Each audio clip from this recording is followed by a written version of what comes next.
up, me hearties, yo ho.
Well, howdy, howdy, howdy. I'm Tratus the Great. We're gonna be playing some Magic the Gathering tonight. Now, I know. Some of y'all are like, he's doing the tutorial. It's a new player experience. I know, some of this maybe the stream isn't for you. I get it. I'm not expecting high numbers either.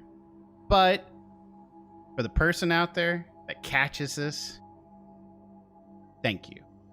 You know who you are. You're the new player. You're new to Magic the Gathering, and I'm gonna play through it because it's a great way for me to teach on stream how to play the game, and also because my kids will probably come to this video too. I know Sir Preston was interested, so I'm gonna be teaching the way the game teaches you. And then we'll add variables and elements to it as we go on. So basically, I'm not going to just jump right in it and start explaining Magic. We're going to play the tutorial the way it teaches you, and then I'll kind of, explain and highlight some of this as we go about it. Because even as someone who's been playing from the 90s, showing my age here, even I still make mistakes, okay? Even I misread the card. Even I go, oh, that's how it works, and then make blunders, and it costs me games, So, and even I, knowing what the card does, sometimes forget as well. So that's what makes Magic fun. It's a complicated game that has more than one way to win. And yes, by winning you have to either drain the hit points of your opponent or empty their deck. But we'll go into that later. But yes, even I, who have put several hours in, still make mistakes and still learn things. Magic is just one of those games that is fresh. They have a very unique model for their business, if you want to call it that. It's fresh every 3 or 4 months. There's a new set always coming out. It's a great thing to stream, yes. If you're trying to build a streaming database such as myself. And with the upcoming expansions coming out, I know some of y'all are probably looking at that Spider-Man going, hey, I'm not. I'm looking at it going, you know what? When you first mentioned it, I was kind of thrown off. I was like, why is Spider-Man coming to Magic the Gathering? And now I'm looking at it going, yeah, I'm going to play that. Yeah, I'm going to play that. I don't care anymore. I'm going to play it.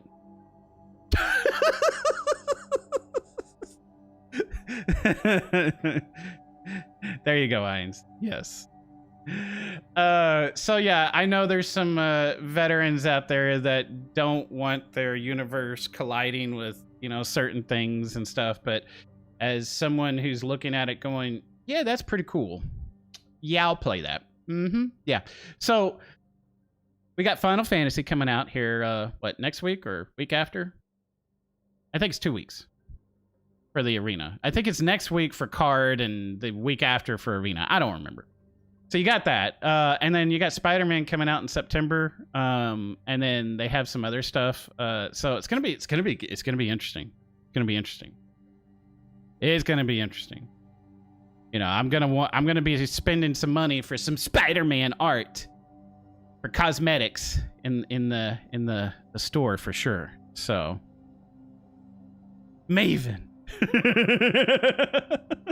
Spider-Man for Magic the Gathering. I was like, yeah, I know some of y'all like blasphemy. It's like but I'm gonna play it. I mean, because here's the thing. Whether you want to debate it or not, Magic the Gathering is supposed to be about traversing the planes of existence. So what if you end up on a plane that has Spider-Man? Just saying.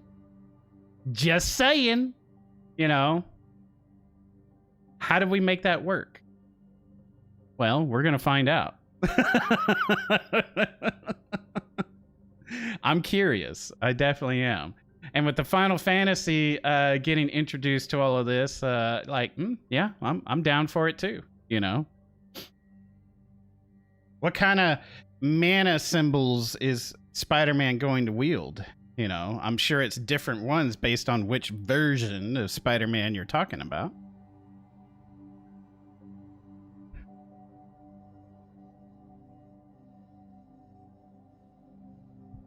Which weirdo are you talking to?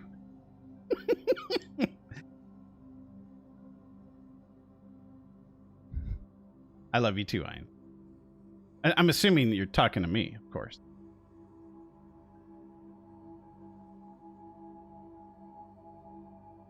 Oh, the day when they make all the Chuck Norris cards I've seen on the internet. The weirdo who forgot to turn off live soon. That would be me. There you go. Thank you. So that being said, without further ado, we're going to create a new player account here and go through the new player experience, because on some threads on the comments on a video or two of mine, there was some questions that came up that said, hey, Tratus, how do I see all of this over here? How do I get all of these exploring? This is a great place for it. Alchemy mixes things up. Like standard, it features the latest sets. Okay. It's talking to me like I'm brand new because I haven't played in a while. But all of these things do not show up for a new player. Why is my Discord not in streamer mode?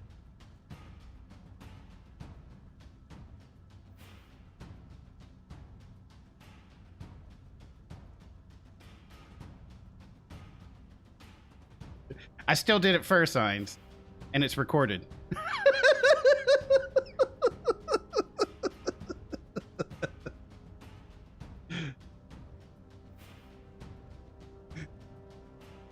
No, I have not deleted my old account. We're just gonna do a different email address here. Hold up. I need to first start streamer mode here. Otherwise, it's gonna show all the messages here in a minute. Okay. Why is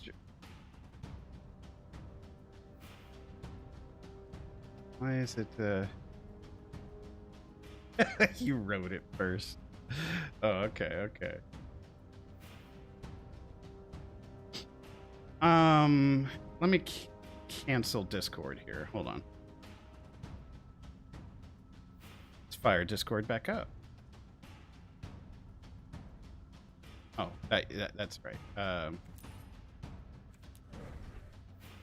right, so before all right. How do I turn stream? Oh my gosh. How do I turn streamer mode on before? There it goes. Enable. Boom.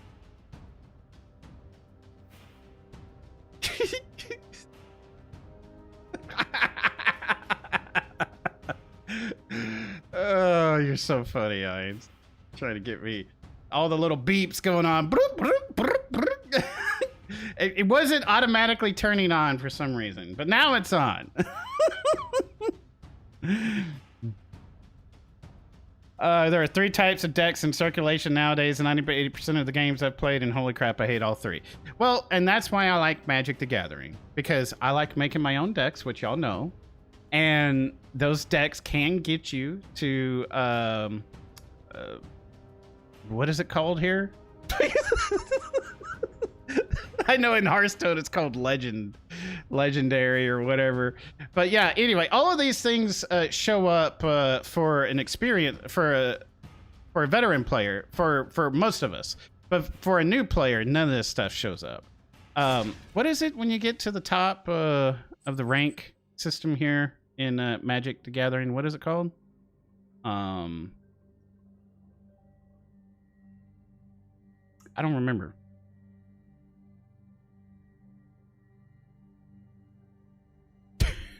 don't remember what that rank is called.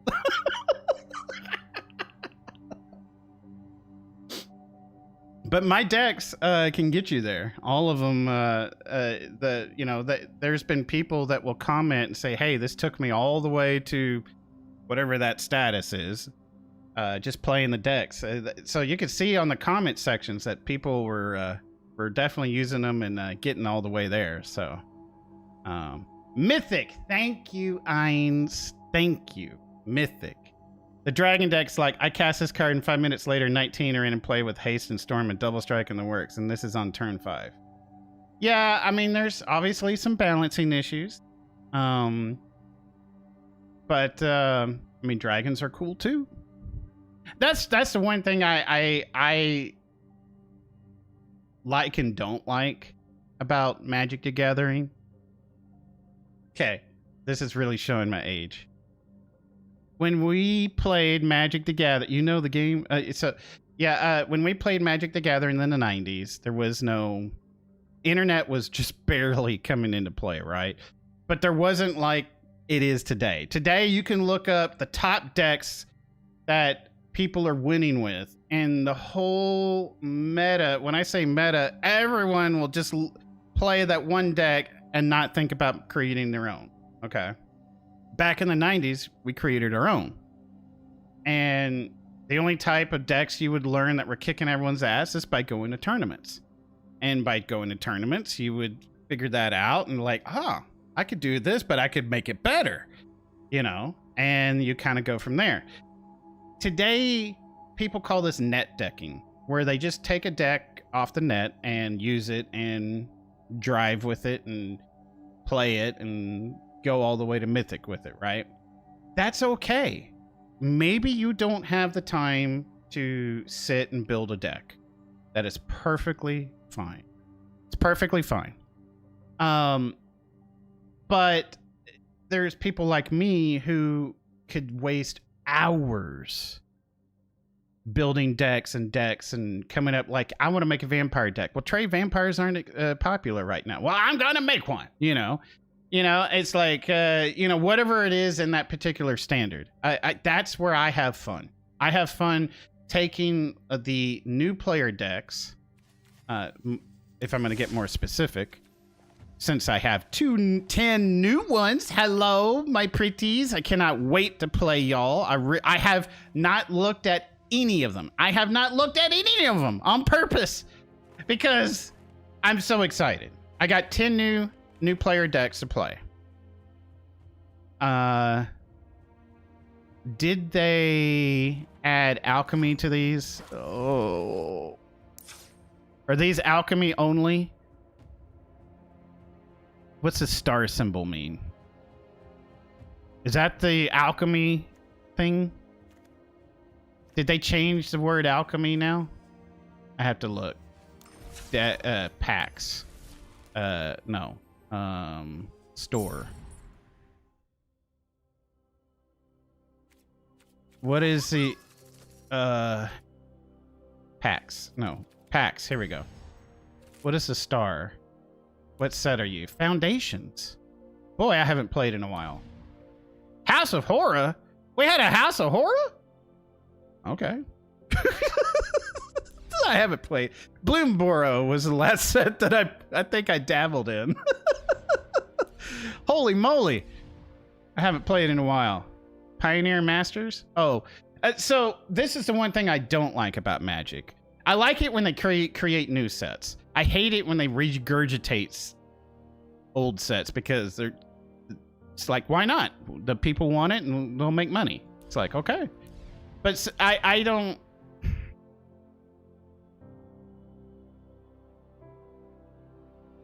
If I already played it and they've regurgitated it within a year and ish, it doesn't sit well with me. But anyway.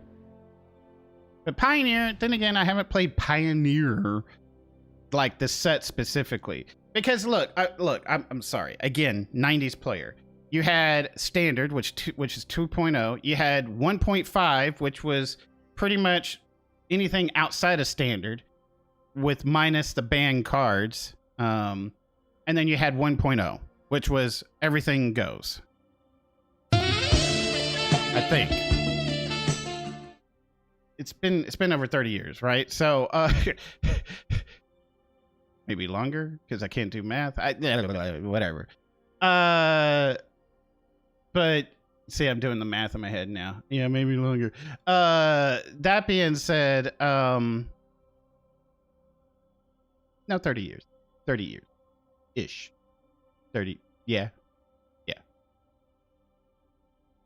Yeah. I'll get you the beer brush in a minute. So, but yes, my back in Bloomborough and whatever, they were making the starter decks here. Which one did we open? This one.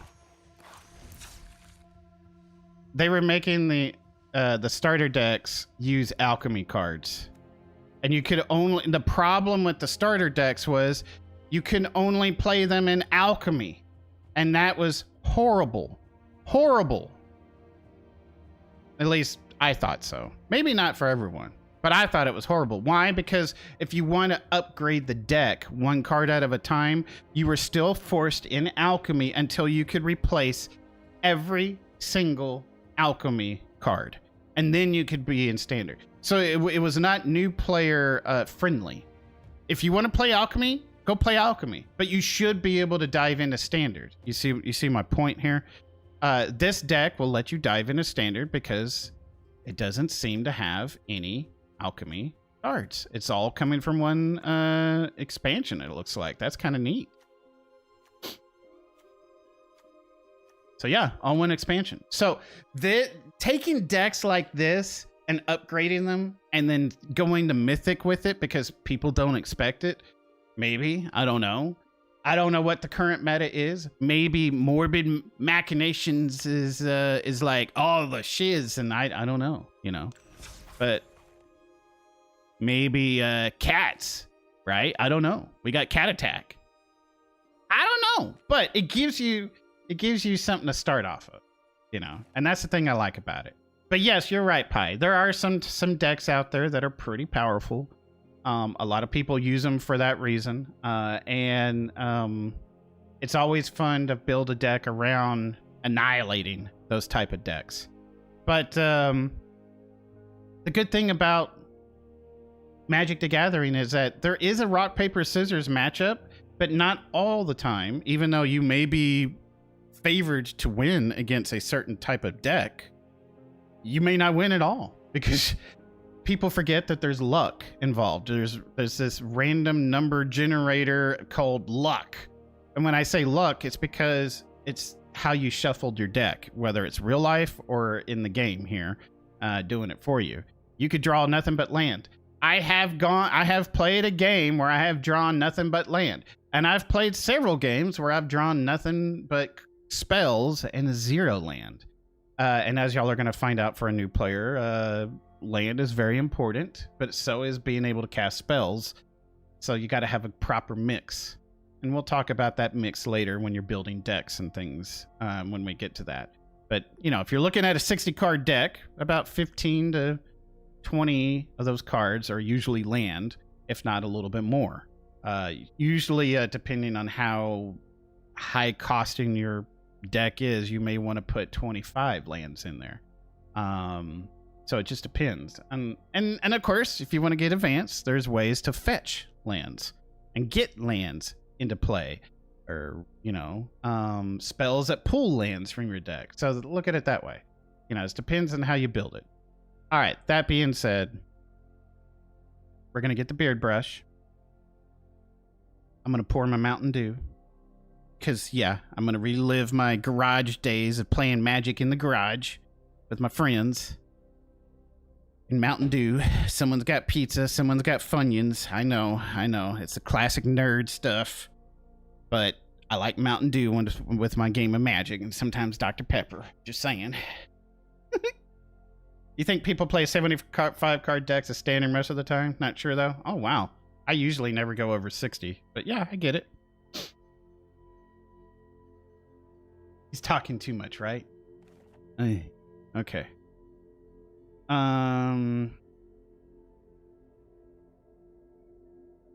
Like looking up a build for Destiny. And then there's a white-blue artifact deck that you play artifacts all the time, result in 100 tokens that get a +1/+1 for every other artifact they own. Nice. And last but not least, the new mobilized decks, white-red. Typically, that's fuck. Gotcha. I think someone got pizza, someone got fun. What? Funyuns? It's these like fried onions, chip flavored. Yeah, but they're not. Are they really onions? I don't know. Commander is 75, I think. There you go. Never played Commander, so don't know. I think.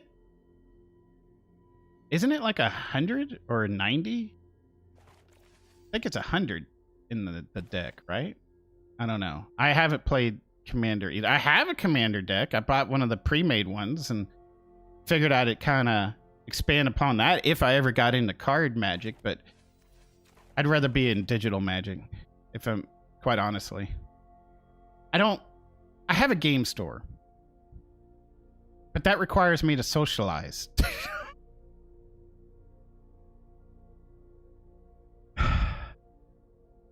Some of y'all feel me out there. Yeah, I know you do.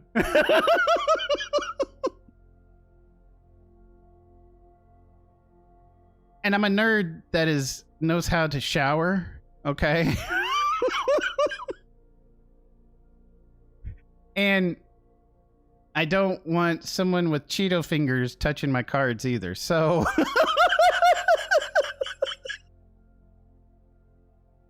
I'm sorry, but it's so true.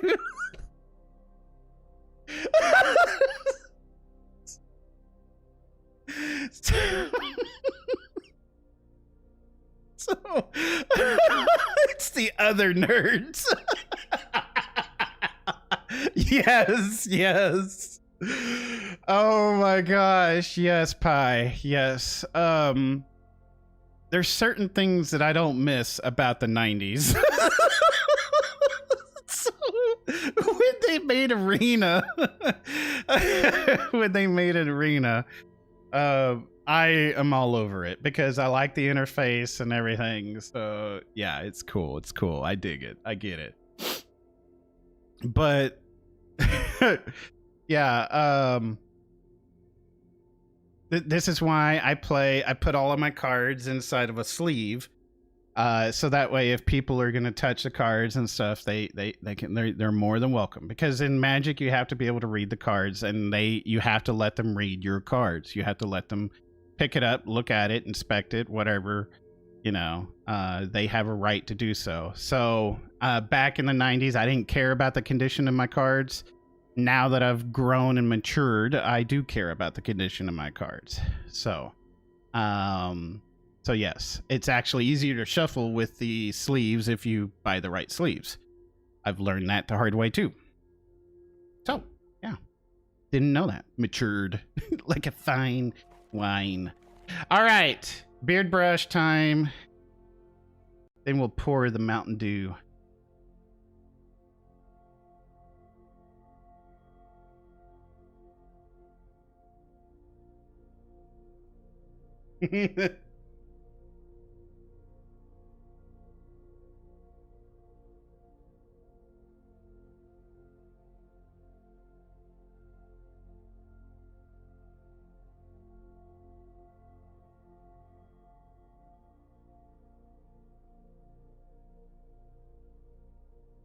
Pour the Mountain Dew into my mouth.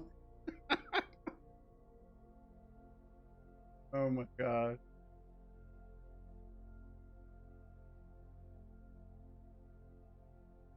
That'll be on my Only Beards account.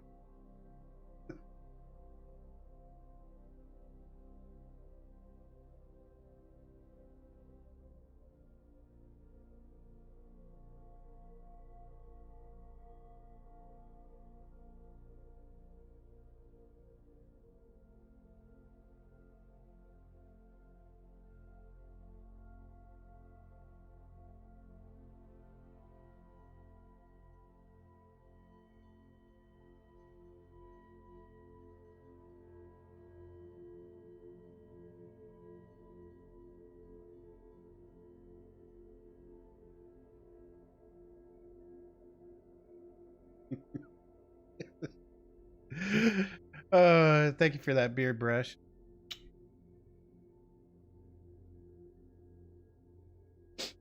Do me. Talking about the Mountain Dew. I'm not blushing, you're blushing.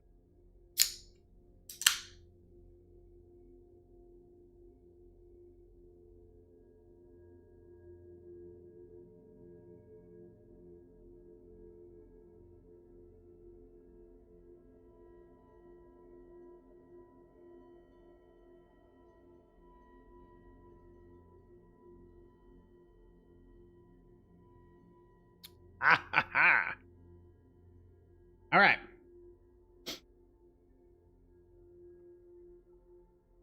Can't see the account.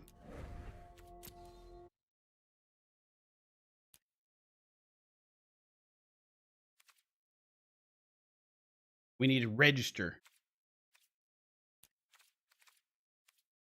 I don't want to show you my birthday.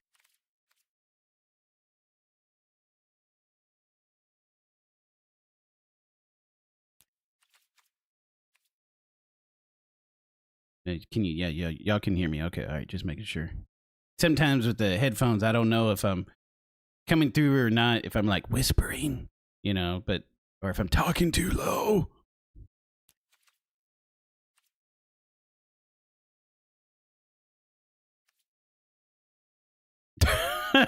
Thanks, Eins. I've never said it on stream. How much Magic have you played? So this is where they gate you. Your dirty talk's getting interesting. So this is where they gate you being a new player or not. We're gonna say little to none so that we can experience everything that a new player account experiences, because they've added things. They've gated certain content between until you get to a certain rank. With Sparky or something like that. There's a Spark rank or something. They've added some stuff. Okay, so we are going to go through it so that we can better help people who are sitting there going, hey, I don't see all the play modes. Why is this? And this is why. So we're going to play through the tutorial first, teach Magic the Gathering, and then we're going to go through the new player experience as we unlock the decks and everything, which will take, if I remember right, it takes like 2 weeks or something, but maybe they changed that too, okay? I don't know. When I got into Arena, it took 2 weeks, 2.5 weeks to unlock every single deck because you had to do it as a daily. So, you don't need to see the game. Please. Just leave the cam like this.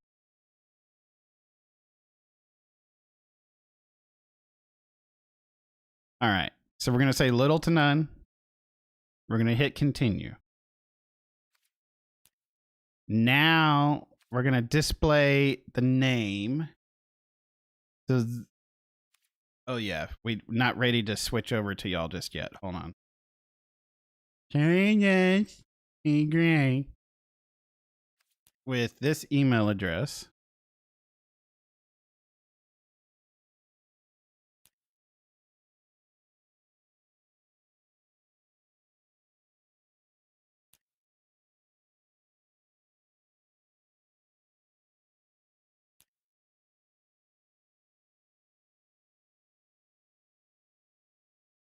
Yes, wizards may send me promotional emails,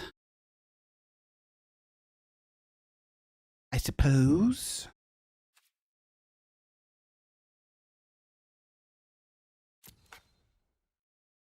Unexpected problem in.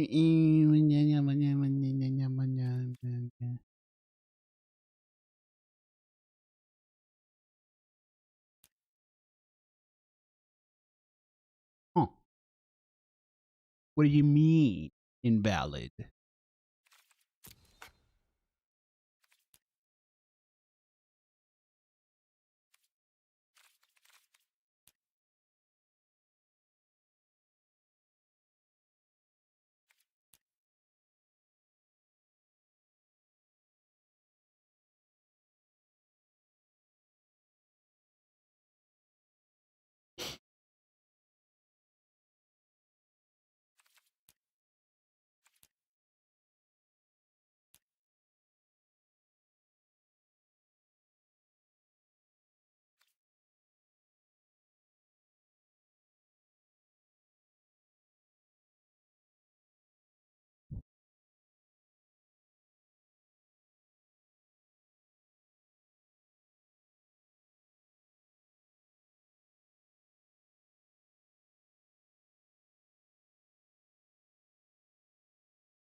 Give me a second.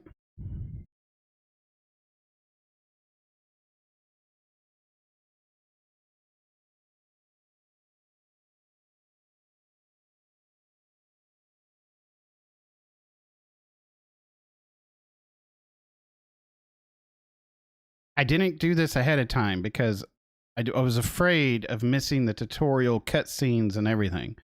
So forgive me.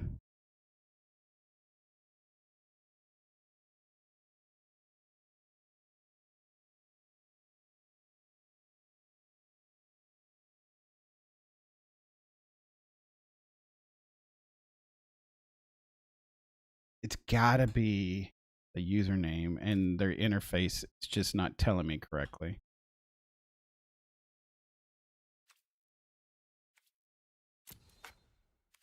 No, it's not.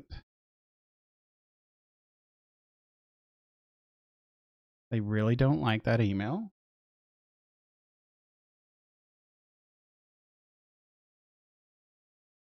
Let me retype the email.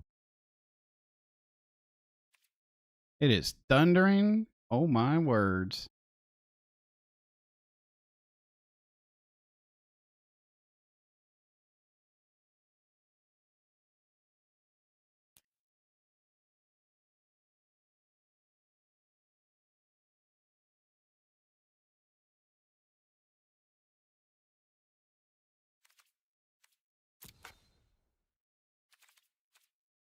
Okay, we'll put in this email address.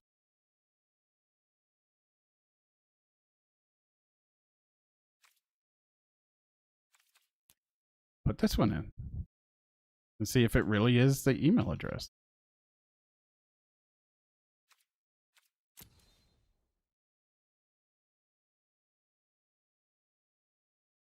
I guess it was.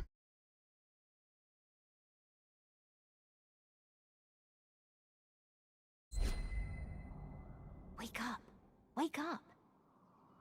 Whew, looks like you barely survived your last battle, but with some training, you'll become a force to be reckoned with. Let's get started.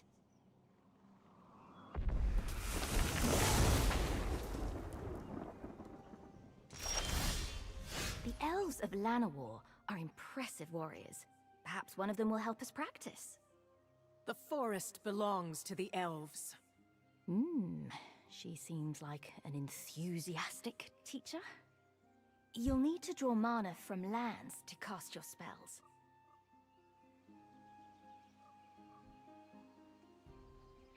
Ainz, would you like me to use one of yours? Actually, no, I think it'd be better if... Yeah, I was going to say. No, we need to just create you an account. Yeah.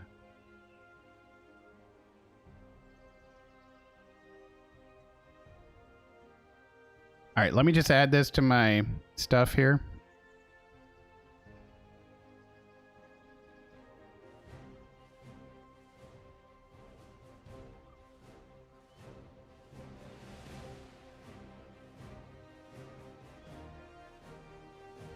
Oh.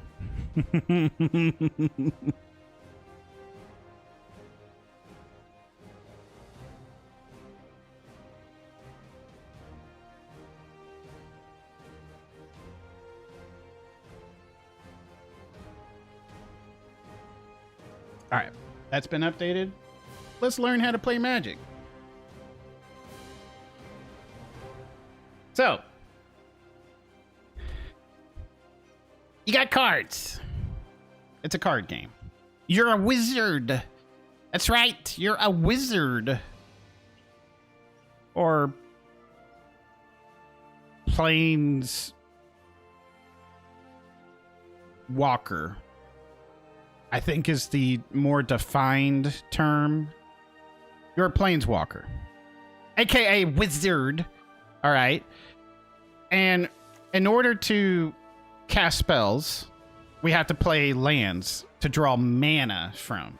That's our source. That's our power, per se, per turn. So we're going to play a land. That's what it says to do. Good. You don't have enough lands to cast anything yet. So that's all you can do right now. And that's our turn.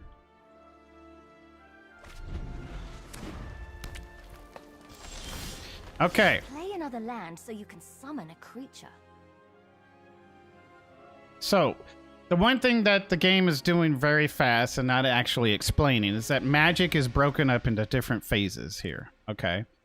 So you got your upkeep, which is, as you can tell, anytime I use things.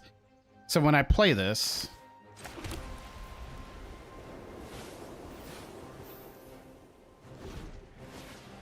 it's teaching you how to cast spells, because now this requires 2 plane symbols. All right. Now, I could just click it and throw it out there, and it will automatically do this. But if you're an old person like me, you would, well, the tutorial is not going to be doing this. So the tutorial is wanting me to flick it out there. All right, but anyway, you got phases, right? This is called an upkeep and draw phase. All right, that's what this is. So anytime you're turning your cards, because in order for me to cast a spell, I have to turn this to the side, this to the side, so that it's symbolizing that I'm spending 2 mana, 2 planes mana for this card, okay? And when I play it, I put it on, it's going to have Summoning Sickness. It's probably going to explain that here in just a second. But when it's my turn to play again, during the upkeep is when you're setting the board straight, okay? You're turning all your cards that you need to untap and making them straight. Once you do that, then you can draw, okay? So there's a phase in this. And then you got your main phase, which is what we're playing on right now. You see this little orange symbol under Sparky. We're in our main phase right now. Then there's the combat phase, which is here. If there was a combat phase, we'll get into that here. The game will teach us that. And then there's a second main, and then the end step. Okay, so end step is basically when I signify to my opponent that my turn is over. They can still make plays on the end step of my turn before their upkeep. And you may want to do that to get an extra tempo in things, okay? Because when it's your upkeep, you have to untap everything. So if you have spells and manas and you have a card that can play on my end step, you may do that as a surprise. And then you do your upkeep and draw step and continue on with your turn. So, but not to get too complicated. Right now, we're just going to do exactly what Sparky tells us to do. We're going to play and summon a Shrine Keeper. We play 1 land per turn. Summon creatures to fight for you. Oh, you didn't stop. Okay. Okay, so your tap lands untap at the beginning of your turn, because that is the upkeep, right? We drew another land.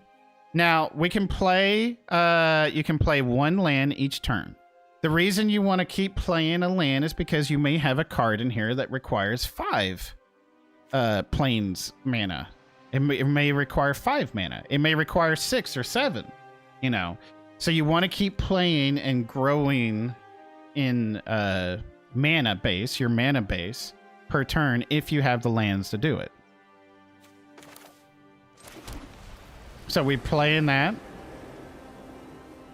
And we're going to summon another creature. Only one of your creatures is ready to... This is Summoning Sickness here. So this one is indicating that creatures can't attack on their first turn. So it says creatures can't attack on their first turn. Now they can if they have haste, but we'll explain those conditions later. Right now we're just learning the basics. This one we just cast, it's Summoning Sickness. This one has had a turn to come on, to materialize onto the board, if you want to say, and now we can attack with it. Yep. 1 attacker we're declaring. This is the power it deals. And that's the damage required to be destroyed. Creatures tapped when they attack. To pay for that. And creatures that are tapped cannot block now. That's what this little symbol means. Mouse over cards to inspect their details.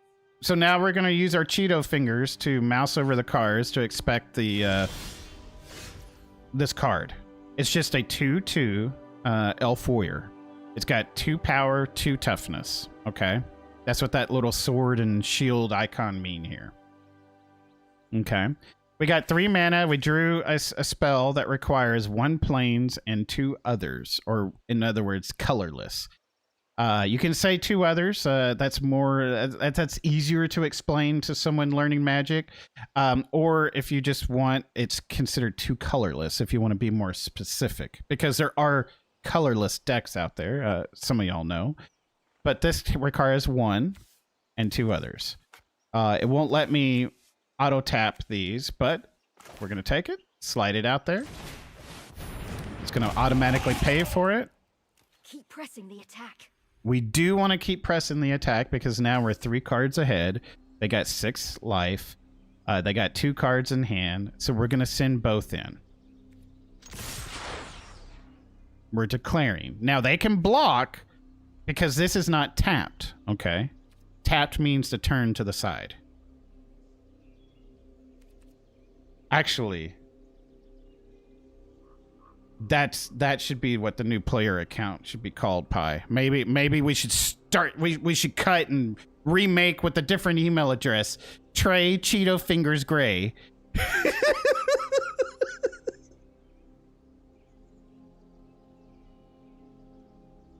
That's what it should be called, right? You've been blocked. So now this is going to teach you how damage is assigned. Combat damage is assigned at the same time to each card. So this one is doing 2, this one's doing 2 because of 2 power. It's got 2 life, it's got 2 life. It's going to kill each other at the same time. Admirable. Pity I have to crush you.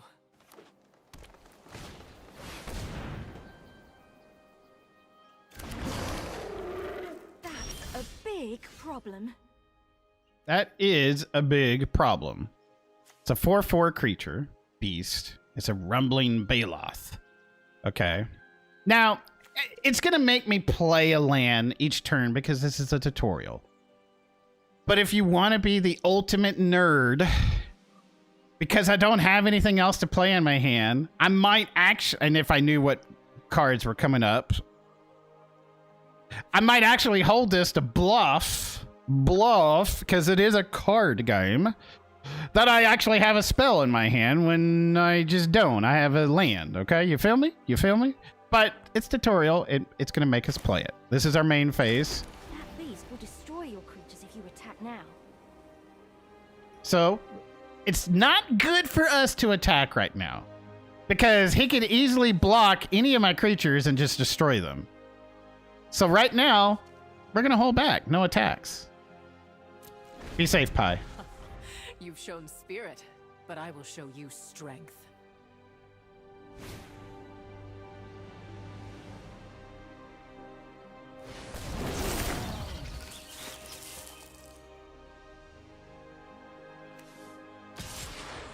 Okay, we're going to Ground.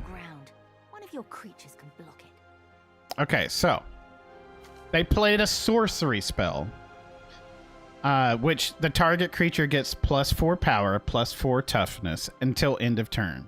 So this went from a 4/4 to an 8/8. Okay, we will die if we do not block it because we only have 7 health, right? And it's going to do 8. We don't have enough creatures to kill it, but that's okay. We don't need to kill it. We just need to block it so we stay alive. So what do we block with, right? We're going to block with our 2/2. And all of that 8 power is going to go right onto this 2/2 and not our face. Now, there are cards and things that allow it to go to your face. But for right now, learning the basics and for what the current board state is, it's very simple. We just need 1 blocker. That's going to absorb all the 8/8. It's going to kill our creature. Even a small creature will block all damage. Take down that beast while it's still recovering. So we have a sorcery spell called Take Vengeance, and it says to destroy target tapped creature. Well, we can destroy this because it's tapped. So we're going to cast this. We're going to target this. Oh, you're not making this easy. And now we're going to attack for 3.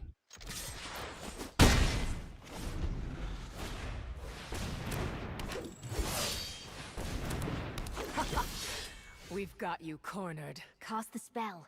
Clear a path to finish her. This is a sorcery called Blinding Radiance.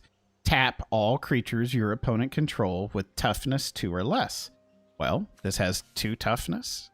2 toughness, so it's going to tap all of them. And now we can attack in for this and finish off Kylie. Well fought, outsider. Hello, Harriet. See, I love Magic. And I love that Arena. God, it smells like bitch in here. Oh, there's the bitch. So, the difference between this and Magic the Gathering Online, Magic the Gathering Online plays like you're looking at a table with looking at the cards and you're flipping them just like you would on a desk, a table or a desk or a mat. If you got a mat that you play on, I do, because I've matured. We don't want to play on a desk that has Cheeto crumbs. But yes, so your Magic the Gathering Online, it plays from the desk up above, and you're turning the cards and everything, right?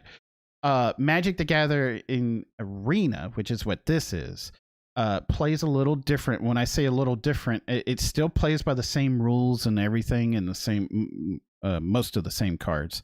When I say most, it doesn't have every single Magic the Gathering card in it. The current sets, yes. The old stuff is what I'm talking about more specifically. It doesn't have all of the old cards. Whereas Magic the Gathering Online does, but you're not getting the kick-ass interface that you do with this. This interface is entertaining. It's got sounds. It's got spell effects, portraits, player portraits, it just looks and feels good. Okay. Does it have every single Magic the Gathering card from way back? No. But is it playing with the new stuff? Yes. That's why I like it. Okay. Is it free to play? Yes. Can you play it free to play? Yes. I even show you how to do that through all of my new player decks and how to upgrade them for free. And by the way, if this is your first time, if you've made it this far and you don't have any of the codes, we should mention this. I should mention it at the start of this, honestly, because I forgot. I haven't been promoting Magic on my channel in a while, but if you don't have any of the free codes that give you free packs for Magic the Gathering Arena, visit my Discord, check out my social links. You can visit my Discord and go into the Magic the Gathering channel, and right there stickied is a site that updates every month with these codes. You can get these codes, get free packs to add to your account in Arena, and voila, free stuff. Okay. And if you're watching any of my old videos, which tell you how to update decks, which I will make new ones. Don't worry. I'll make new ones for the new decks. I will, because I'm getting back into it. It will show you how to update those decks for free using the silver and gold stuff. Yeah. Yeah. Thank you for posting the in YouTube there, Irons. Thank you. Ooh, shiny. You've unlocked a new card. And that's the cool thing about playing Magic is that you get packs, you get cards, and you can go, oh yeah, I'm gonna put that in there. And that's what makes it fun. It does.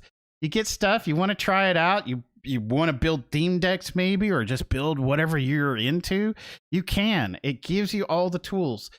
I know I touched on it about just a little while ago, but there is a rock, paper, scissors of Magic. But the other factor is luck. It's how you draw from the card. It's luck, and it's how you play. So you take a championship deck and you lose every single time, it's because you're not the champion that played the deck. I'm sorry. You know, it's they maybe you're playing the deck wrong. So take that into a factor, is that just because you're playing the meta deck or the one that kicks all the butts, maybe you're playing it wrong. You know, there's that too. So it's not just how you build a deck, it's how you play the deck, and it's also luck of the draw too. A lot of stuff. Need a personal assistant break. We just need we need a employee lunch break. There we go. Group lunch break. Yeah. Take the employees out for lunch. Something like that. Yeah, good work back there. But if you're going to battle another planeswalker, you've got to be prepared for anything. And I like that there's 5 colors here in the chess. That can teach you everything you need to know about tactics. Especially what not to do. Because these are all the 5 different mana sources. So now we're going to go battle another planeswalker. Need to talk about important things? Yes. Very important things.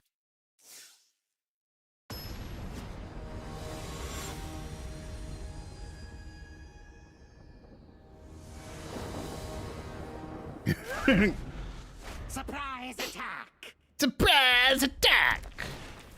Oh. A creature with haste can attack and tap as soon as it comes under control. No. Yes, first blood. No summoning sickness. No summoning Don't sickness. worry, these things are basically harmless. Basically. Until they start amassing a lot of them. Okay, maybe worry just a little bit. Aha! Second blood. Alright. You need to mount a defense. So we play another land, because we're doing 1 per turn. And now we can cast our first spell. We're a little behind, but that's okay. The tutorial's teaching you some things. Summon a creature by dragging it onto the battlefield. 2 mana, 2 planes, a 2/2, a 1/1, 1/1, 1/1. We can block one of these. To block, click or drag one of your creatures into an attacking creature. But the problem is there's open mana here. You could have spells that kill this or something, but we'll find out. Nope. Gonna play... I've got more where that came from. So creature, this is something very important. Creatures heal all damage at the end of the turn. So, because this one did 1, it lived, right? And it had 1 health left over. But at the end of the turn, it heals. So if he had a spell, which he had 3 mana open at that point, that did 1 point of damage, he could kill this as well, right? But instead, and that's why usually on your first main step here, you usually don't want to play a creature. You want to showcase that you have open mana and spells in hand, and then go into your attack phase. Because you're psyching out your opponent going, what if he's got something that makes this stronger? Do I really want to block with this? And maybe I do want you to block with it. Maybe I do have the mana for something in my hand, you see. And then you cast your creatures on your second main phase. But we're going to do what the tutorial keeps telling us to do. And it also wants us to play this spell. This is 2 white. And this is 1 white. Your creature creatures aren't tough enough to survive being blocked. Hold them back. Yeah, he has a 3/3 on the board, which can block. Remember, it couldn't attack because it's got summoning sickness, but it can block and kill this. So we want to value our creatures at the moment. We have a defense set up now. But me. Charge! Okay. So we could take the 3 damage and just kill these very easily, right?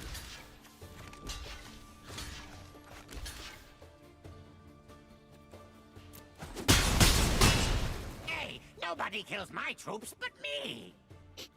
These live.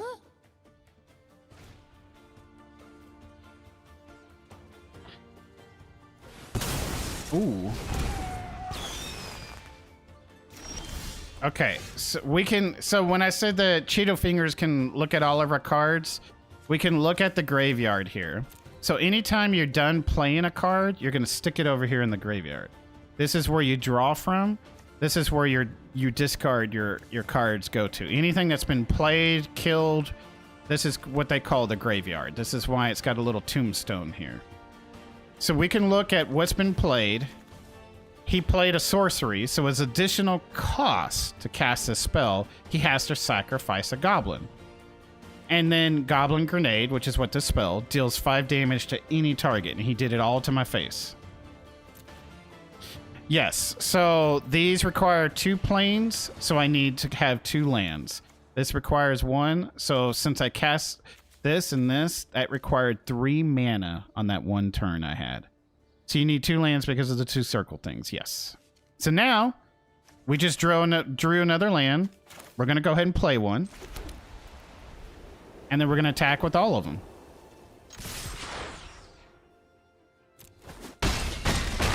Ow, ow, ow! Where's an army of expendable minions when you need one?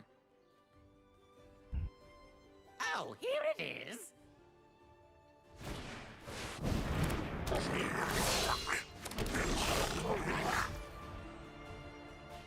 It's going to make us want to play the land. When this creature enters, I gain 4 life. And look at this. It requires 2 white and 3 colorless. So that's 1, 2, 3, 4, 5, right? You can also add 3 plus 2 here on the card. So it's going to be all of our mana. We're going to gain 4 life. He'd be a fool to attack you now. And we're not going to attack into this. We're just going to hold back because we want the defense. Never hold back. Never back down. Never walk barefoot in a goblin warren.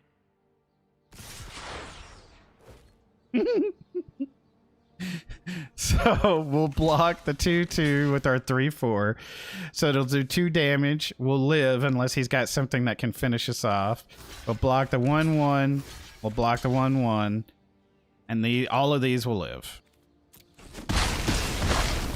It's time to bring the pain. And they'll heal up. This is going to hurt.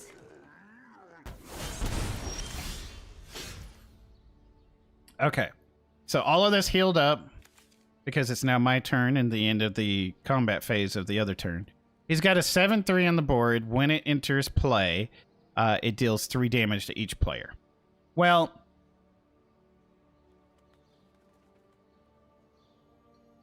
we're going to play this. And we're going to attack all. Because we have lethal on the board. All right. Because even if he blocks our highest person here, we still have 5 points of damage going through.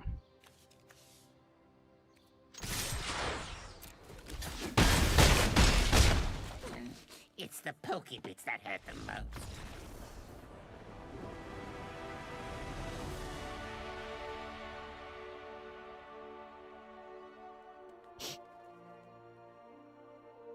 So that's victory number 2. We unlock some cards. Yeah, it's building your new player deck. You're a quick learner. So let's try a more... It gives you challenging cards. to start with. That's why I say you could play this for Follow free. me to Ixalan. There's a mystic there who spent his life studying the nuances of combat. So we've unlocked the red mana. We did the green mana. This is going to be blue, it looks like. We're already playing with the white, so I'm assuming there's not going to be a white mana person. But yeah.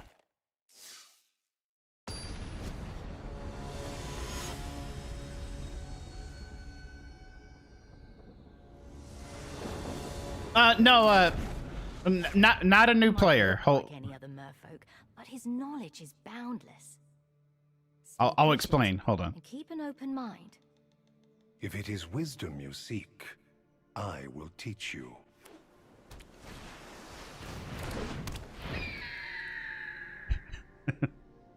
I'm just letting the tutorial Birds fly freely, unfettered by earthly bonds. Sorry, I was letting the portrait talk there. Not a new player to Magic, just a 90s player. I have an account that I've done Magic Arena before. I just, how do I explain this? So it came up during one of the videos that I made for YouTube. There was some new players that was gated behind some content, and they couldn't exactly access everything that Magic had to offer to them, and that's because they had to go through this Sparky rank or something. Us in the community kind of found out how to get them to where they needed to go. Well, ever since then, I've been wanting to create a new player account and go through it myself so I can see it and better help other players. So there you go. So that's why it's labeled tutorial and new player content, or new player experience content, something like that, right? So, because I want to see it. There you go. And hello. Hopefully you're having a good night or day. So yeah, for tutorial purposes, we're just gonna play the land each turn as and look, we got a spell we can cast. I could organize these a little bit better. I like putting my lands right next to where I'm going to play the lands. And then, of course, the 1 mana stuff. We can put that on the board. The text in the middle there, that's just lore text, flavor text. You must understand the air, land, and sea.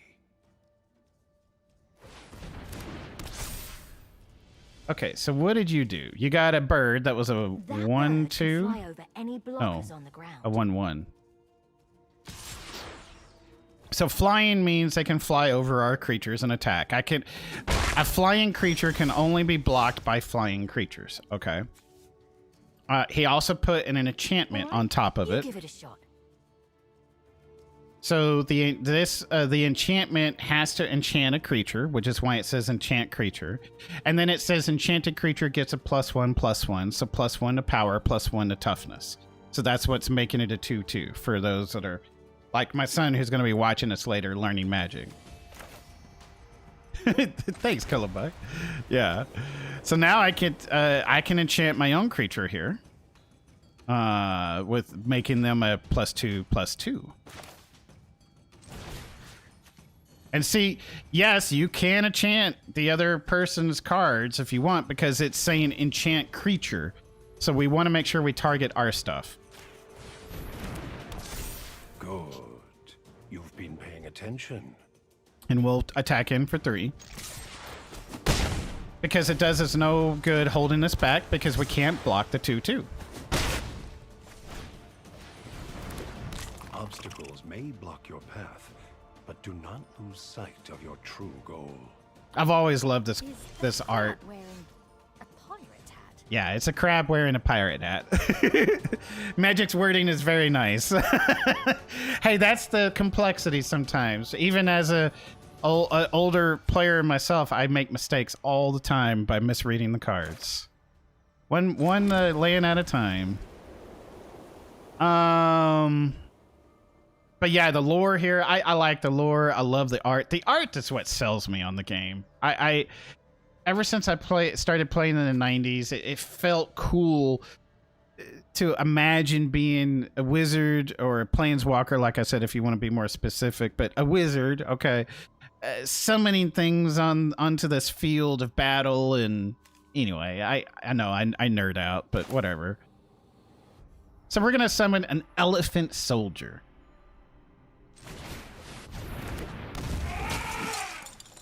No point in attacking because, well, it's just gonna be blocked, right? So we're gonna hold back. And it's not gonna die either because it's got 4 health. Battles ebb and flow.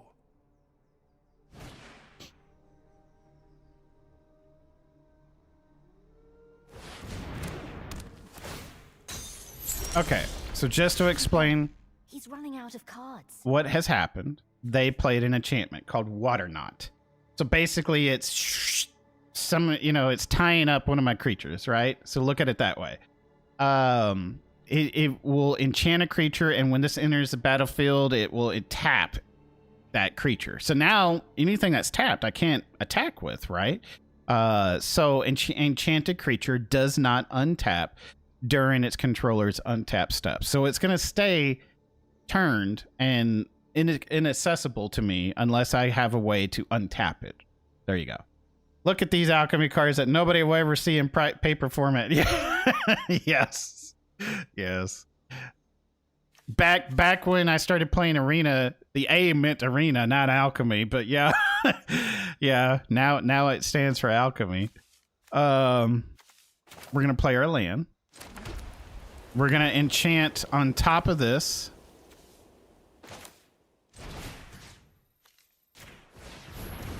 Making that a 5/6 now because we got, we're adding to it. Okay. And now if he blocks with this, because he's only got 4 toughness, our 5 power will kill it. And remember, all the damage goes on to that card. It doesn't go on to the face. There are other ways of doing that, but yeah. You'll never learn the secrets of the depths. Wow, that sounds deep.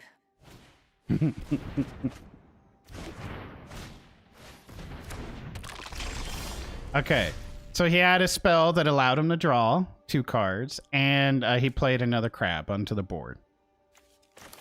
We're going to play another land because we got a 5 plus 3 colorless that we definitely want to play. This will be our 5th land, and this will give us 4 life as well, so that'll increase our health pool a little bit.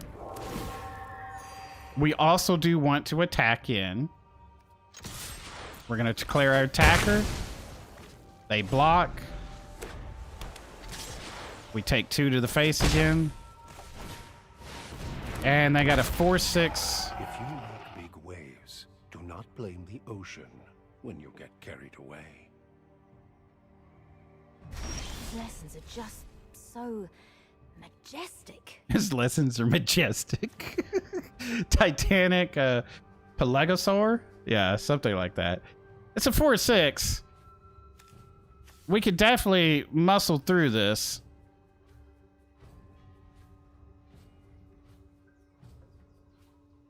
Actually,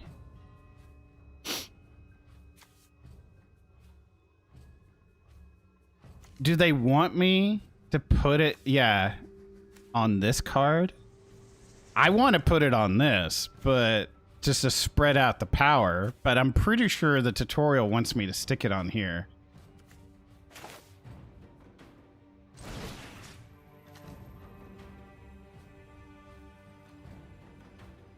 Because we could hold this back. Yeah, see, the tutorial's telling you what to do. Sparky's laying on top of it. I would, in my experience, I would put it on here. That way I can send this in and hold this back to block this card, right? Because it's not going to die, but it would successfully block. But hey, they want it on this one. Sparky's backseating for sure. So I guess we'll attack in with the 8 here. We don't want to send this in because this would block and kill it because of the 4 power, 4 health, right? So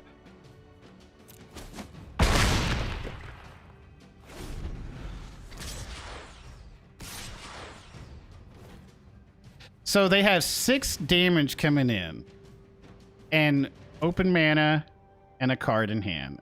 I'm gonna say no blocks, because technically we're not dead, because we'll have 3 hit points, and they'll die if they don't have another flyer. But we'll see. The student is a river. The teacher is an ocean. The master is also an ocean. Wait, what? That last one sounds a bit fishy. Yeah, screen that has those buffers, white, or red, the surprise. Thinking of isn't even a merfolk. So, I actually don't know who this guy is. I apologize. It was just nice to have some company. The mystic that she knew of. We should get going. All right, well, they got no blockers, no cards, so this is fatal. We're just gonna stick this over here just because we're gonna send this in and move on to the next. It was fun while it lasted.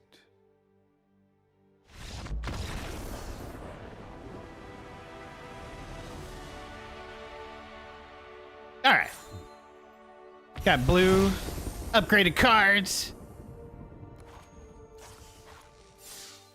Okay, you're almost ready to take on anyone, including whoever roughed you up in the first place.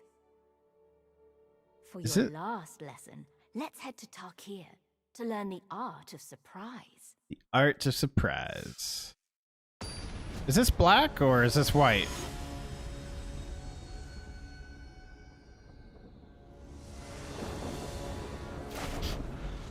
Watch her every move and be ready for anything. The opponent has spells that can be cast on your that turn. little thing has wandered into my web. Oh, this is Swampland, so this is black mana. Stabby, stabby dick. We're playing our 1 land. Might as well play our creature that we can cast to. Go on, attack me.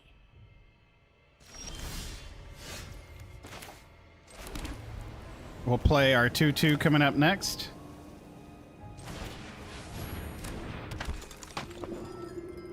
And we'll attack in with our 1/2. This is my favorite part.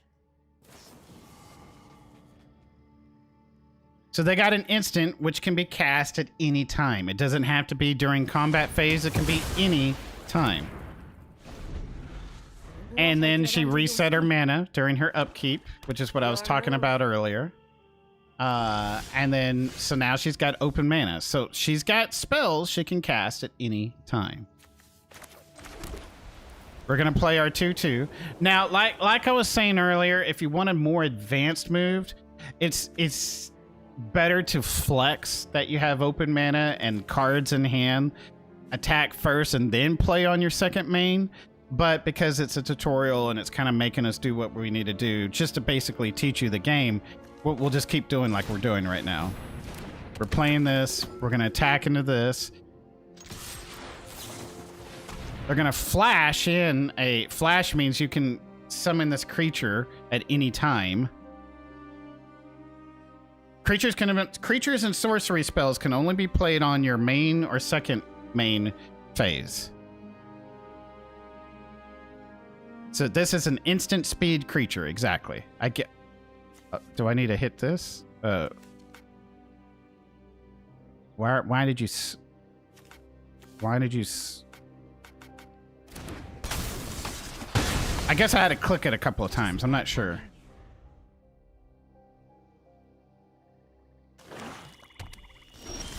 All right. 4 open mana.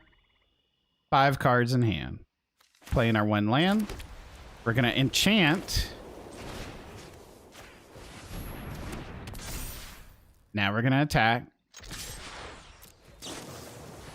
They're going to flash in a 2/1. Block it. As an additional cost to cast a spell, sacrifice a creature, draw 2 cards. So instead of losing this creature to this, they're going to sacrifice. Get a hit in. And we don't. Yes, so that's the important part here. I've been waiting for this. I'll explain it here in slow time once she's made her play.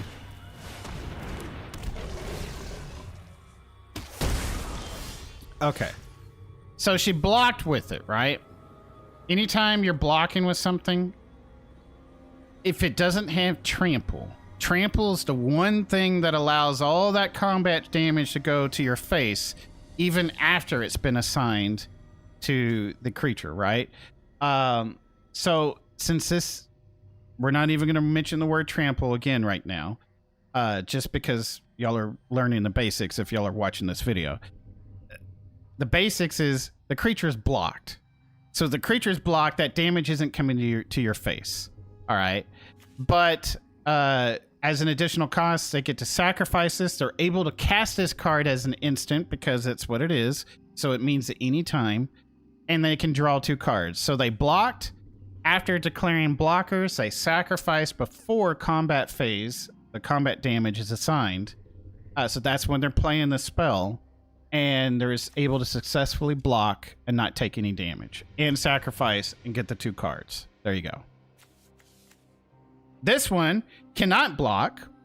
And when it enters play, if you cast it from your hand, it deals 1 damage to target opponent for each swamp you control. They had 5. We took 5 damage. Careful. You can't afford to take another hit like that. So what Sparky is basically saying is we should not attack because if we do, we'll tap this creature and not have any blockers to defend ourselves. We only have 5 health, so no attacks. Block first. Then it's time for some trickery of your own. We'll block. We will declare the blocker first. Cast it now.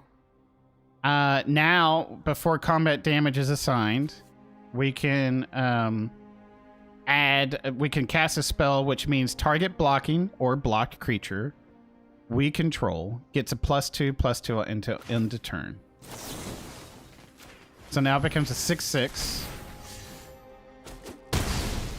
Ooh, very clever. We can't cast anything because this is an instant card about target blocking or blocked creature. We're going to attack.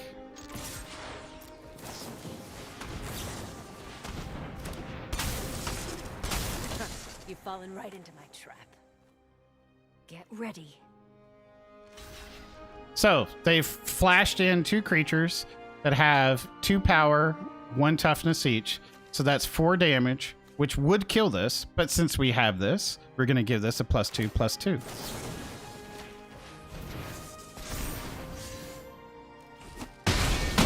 And now it survives with 2 health. I respect that. I've got nothing, really. I'm at your mercy. Right. So we'll attack. Looks like you've let your guard down.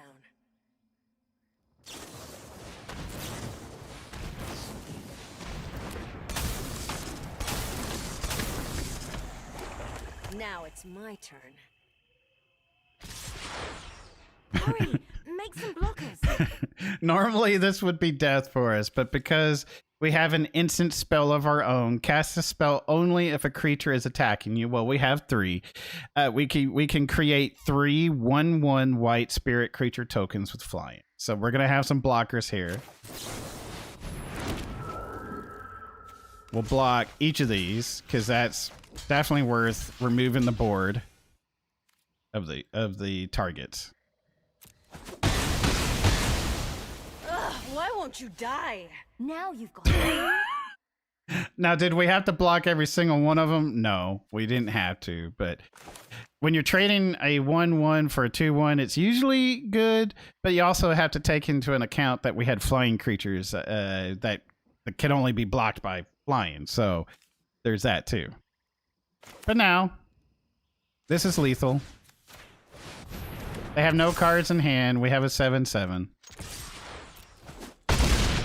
And we move on to the next. Be in touch. You let your guard down.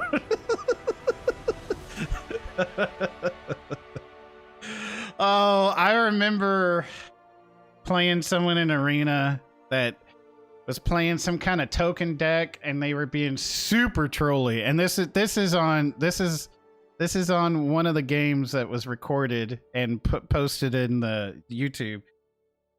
I don't remember which one it was. But I was redoing, what deck was it? The blue aerial domination, and I was upgrading it for a new player experience, new player decks, and someone had amassed tokens, and they were being super trolly, and they had the little D&D laughing kind of I forgot what that beholder, the beholder, and they were just spamming, and we cast sleep. Tapped all of their tokens and finished them off.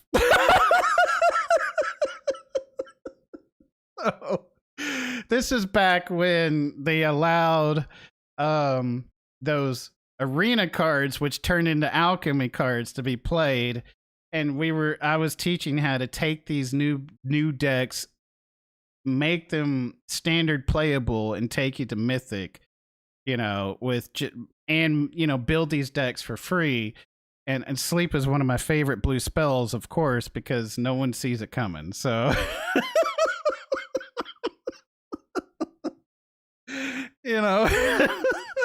and we had that little emote where it's like pow pow, that I don't know what it was, but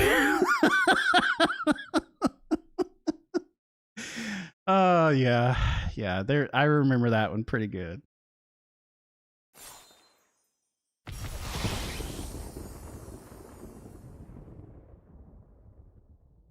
By the way, again, if you've made it this far into the video, thank you again. Don't forget to hit that like, subscribe if you're not subscribed. If you're over here on Twitch, don't forget to hit the follow button. If you want to help me out further on YouTube, leave a little chat or emoji or something in the comment section. It helps with the YouTube algorithm. I'm a small person trying to get discovered on the internet here, so that algorithm doesn't help unless there's interactivity. So if you dislike the video, dislike it, please. All right? You feel me? All right. So that being said, also, if you're a new player and you fast forwarded, you maybe missed some of the content before, if you're looking for codes to Arena, I have on my Discord, if you look into my socials, if you come into the Discord, say hi. Hopefully you stay. But yeah, at least say hi and go to the Magic the Gathering little channel part. Over there, there's a sticky. If you click on the stickies, you'll see a website that updates monthly with all of the arena codes and everything that you can get for all of the free stuff that's currently going on. So definitely check that out. Codes goes up to maybe War of the Brotherhoods. Everything else is given by mail. Ah, nice. Yeah, I think you're right on that, because they so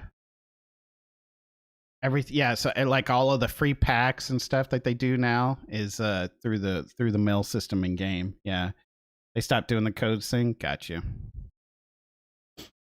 Yeah, I'll have to pull that site up again. I think it's just the old stuff you can get now, but yeah, they just send all of it through the mail. There you go. Nice job. That was some quick thinking. When we first met, you looked within an inch of your life, but now you're unstoppable. Who were you fighting in the first place, anyway?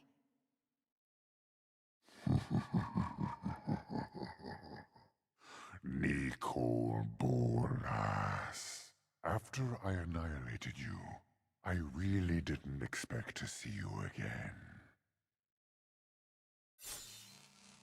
What? This is a terrible idea. There's no way you're prepared for this guy. Bring Bolus back. Yeah. So for those that know their history, this is a really badass character. So yeah.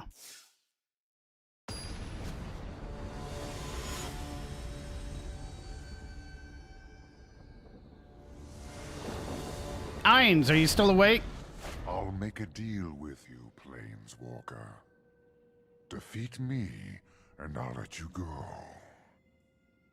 Lose, and you will serve me for eternity. His brother Soul? Fight Oh, as if your life depended on it. that's interesting. That little dot up there. Sometimes you need to make a tough decision. Each player discards a card. Well, Sparky's telling us to get rid of a land, so we might as well do that. And that's not a bad idea to do, since the highest cost we have in our hand is 3, and we still have 3 mana to present, so yeah. Submit one. So when this comes into play, we have to Just throw discard. away a dragon. You look surprised. I do as I choose with what is mine, and it is all mine. So he's playing a red and black deck. He discarded a dragon.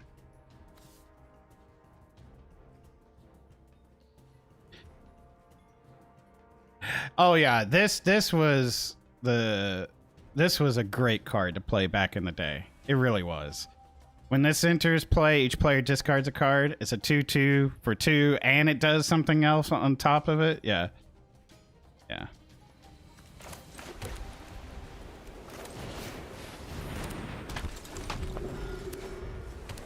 Oh, 3 colors. I forgot about that. Is he playing a 5-color deck? I think he Everything is. exists or perishes at my whim. His domain, yeah. He's domain, yeah. Yeah, domain is all 5 colors, yeah. We're gonna play a land each turn because we have to. We're gonna play the only thing we can play, right? Get a 3/2 onto the board. Elephant Soldier. I think Ainz has gone to sleep. It's all right. Power is the only thing that matters. There is nothing else.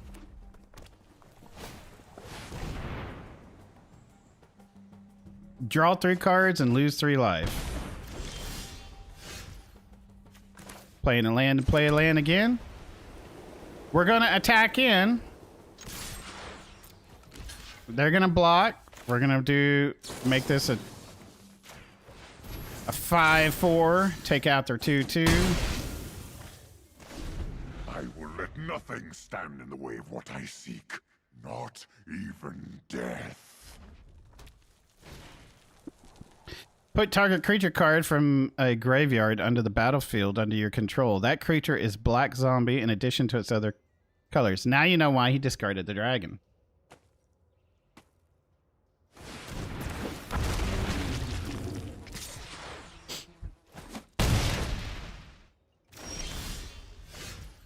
Play our land. Play this. Get 4 life. Attack for 3. This is flying and haste, and it cannot be blocked unless we have flying. When you cast your next, when you next cast an instant or sorcery spell this turn, copy it. You may choose new targets for the copy. So that took 2 to cast double cast, and he's got 4 mana left over. He's got 2 blue, 1 red, 1 black. Now he's going to cast this and copy it because of the double cast.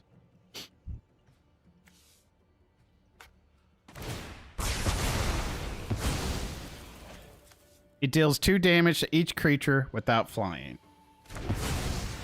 Whoa! Now our board is pretty thin. But now we get our 6 land. We can play this. Whenever another creature you control with power 2 or less enters, you gain 1 life and draw a card. This is really good for the deck.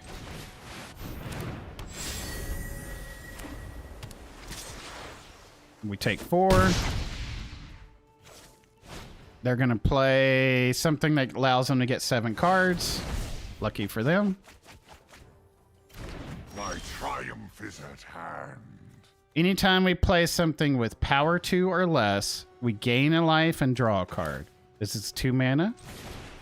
That's going to gain us a life and draw a card. This is another one that will gain us a life and draw a card. We just might be able to pull this off. And we can destroy target tapped creature.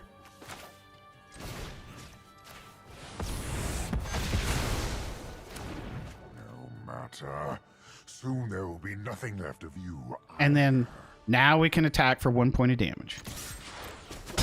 You shall not pass.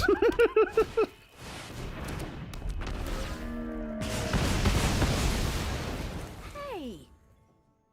All succumb to Bolas. When this creature enters, it deals 3 damage to each other creature.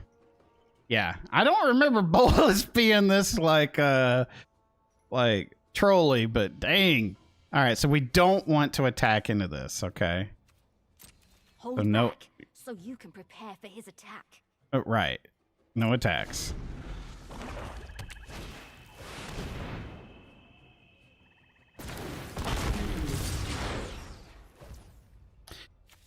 Okay.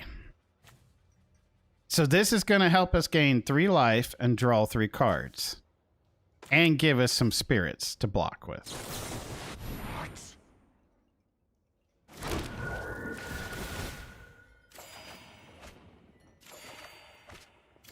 Because it's whenever a creature Estimated you. enters. Okay. Now we only need to block enough for us just to live. Or in this case, he's doing 10 damage. We could let it all come through, but we don't really want to be taking 10 damage. I am just going to be blocking these, just, you know, doing this and this. Nothing more. Actually, I just realized that they gave us... We could do that on the next turn, assuming... So I may have messed up, but we could have killed the flyer here. Something to take into account. Oh. Yeah, I think I may have messed up. So we may be doing this this particular thing again. And that's kind of the neat thing about this, is that it allows you to mess up so that you can actually learn what you should be doing. So.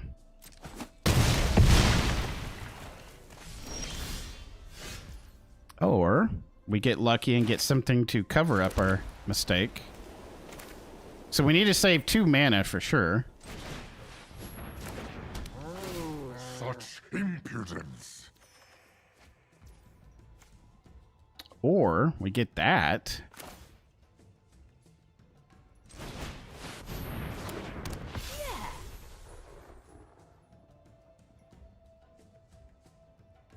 An angel. Do you really think a mere angel will stop me? My power is beyond that of a god. So we might as well attack in. Normally you would hold back anytime there's mana here.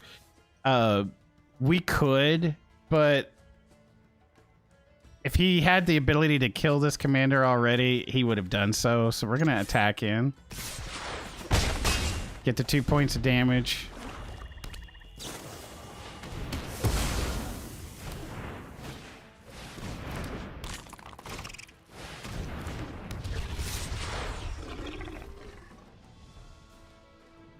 Okay, so we're gonna block here. We're gonna take the 6 at the moment. Oh, you're saying to block. Choose your blockers to keep your angel alive. Why do you want me to block with that? Okay. All right, we're gonna do it, but yeah, we are, like I said, we are keeping the angel alive.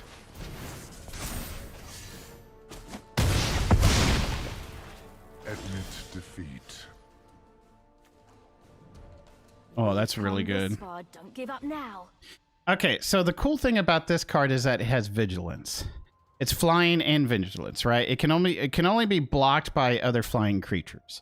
But vigilance allows the attacking creature not to tap. So we can still block with it, in other words. We can attack and block with it. And we might as well, since we can attack and block with it, we might as well put this on here. So we got a 7/7 that can block now. And we're going to attack with everything because we can.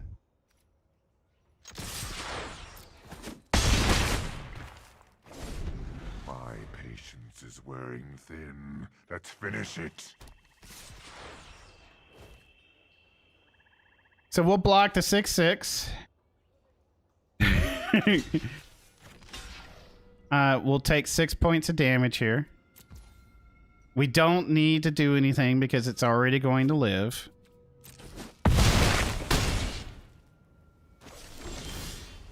This is it. We'll cast this again for life. We'll attack in. We have lethal unless they got some shenanigans which we don't know about. And there you go. Ah, I'm impressed.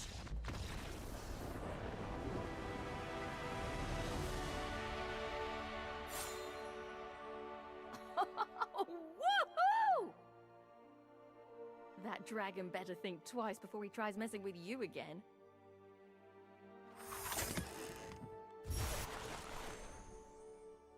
So now it gives us our 5 mono-colored decks to start with. The question is it going to take us 2.5 weeks to get the other ones unlocked, or can we unlock them as we go? Because when I first started playing Arena, they gave you the daily each day to get those dual-colored ones unlocked, so we'll see.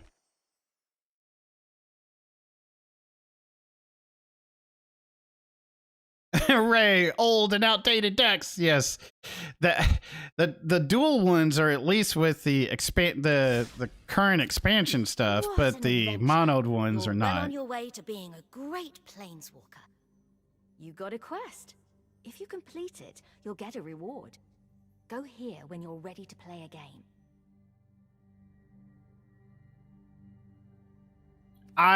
When I first started playing Arena, I did buy this because I liked the portrait very much.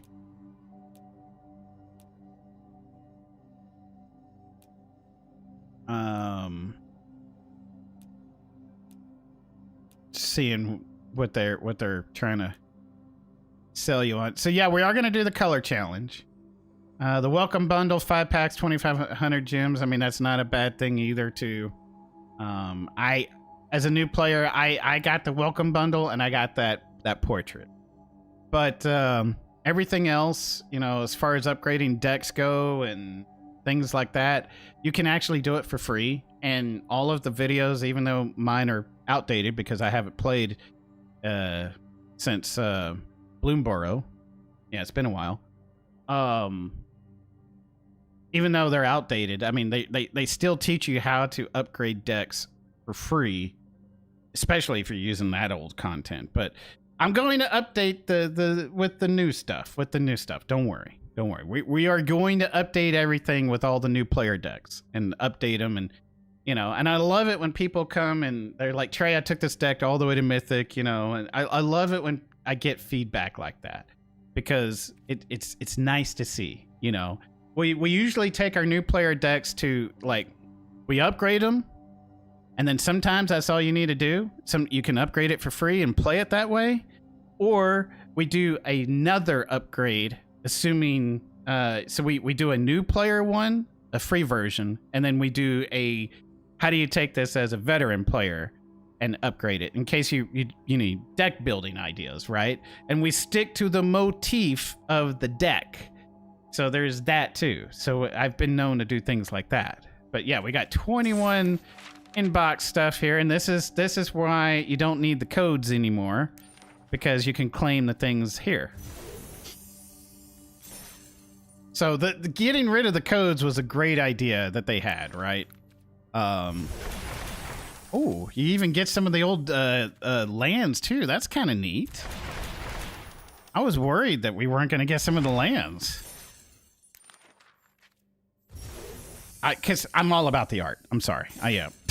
All those free packs gives you quite a bit of wild cards and be able to craft. Exactly. Now you've hit the one thing that I wanted to stress here, is that when you get these uncommon and rare and then these mythic things, you get that by opening packs. And by opening packs, you get a certain number of these uncommons, rares, and then every now and then you'll get a mythic pool, you know, for whatever mythic card you want, if you're lucky. You can build a deck for free. It just comes down to which one do you want to build, all right? And when I say build a deck for free, I'm talking about taking one of these new player decks and upgrading them to be something competitive, all right? Fun and competitive. Have a fun win ratio out of it, because anything I make a video on has a positive win ratio on. I don't sit there. I have made decks before that are just, you know, it's like, well, I wanted it to work because it looked cool, but sometimes it doesn't, and those don't get put on YouTube, because I'm not gonna be like, this deck won 3 times in a row, go use it, and it not have a positive win ratio. It may have lost 10 that you didn't know about, but you know, I'm not that kind of person. Because whatever I build, I actually use for my own self too. Because I like playing the decks I make. I do.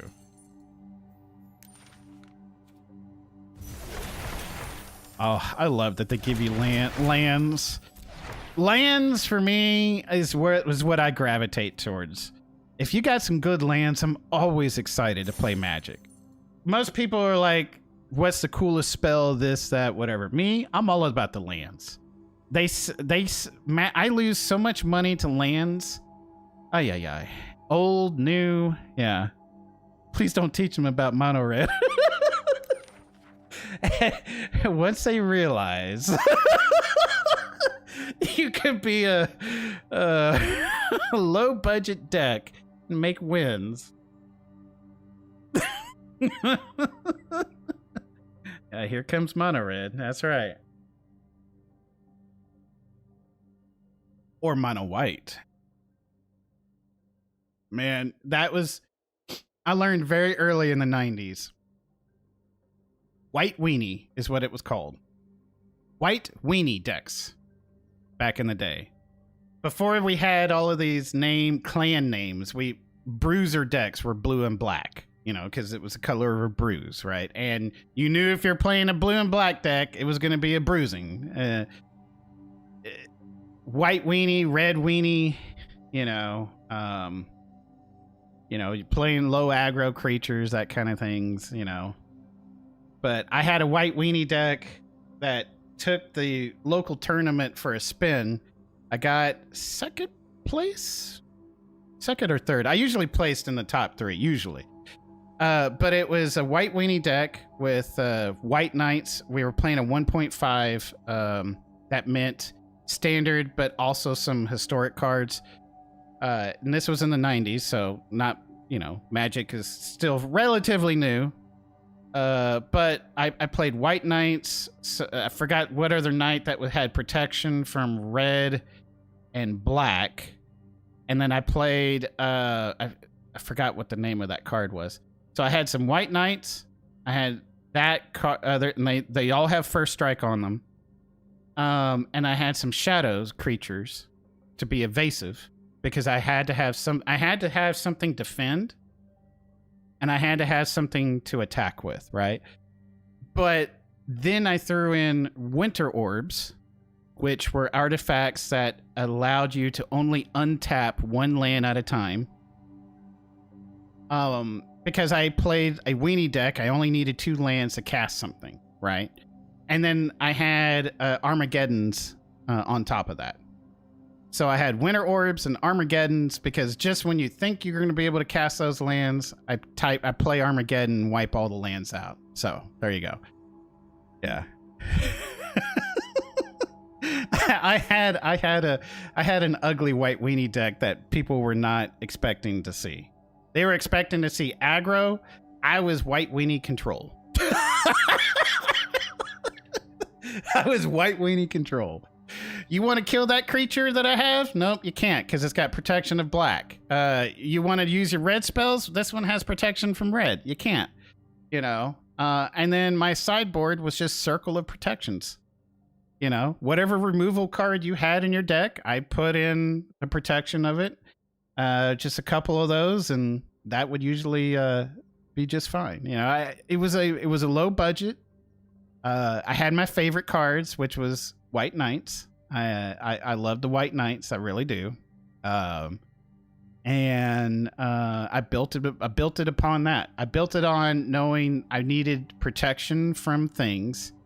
I wanted to slow the play down, and build and be evasive with the shadow creatures because most people didn't play shadow creatures, or they forgot because they can only be blocked by shadow creatures. So those were getting through, doing damage, and yeah.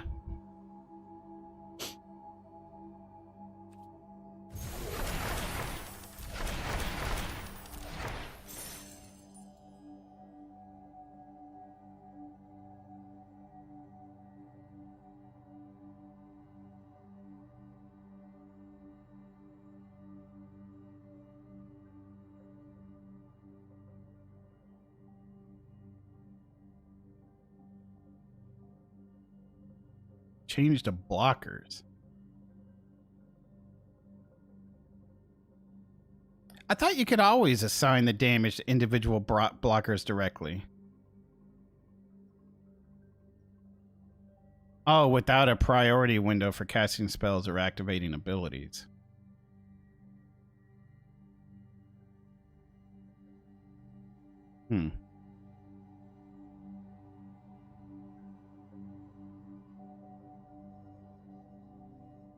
Foundations will be in standard until 2029. What the heck?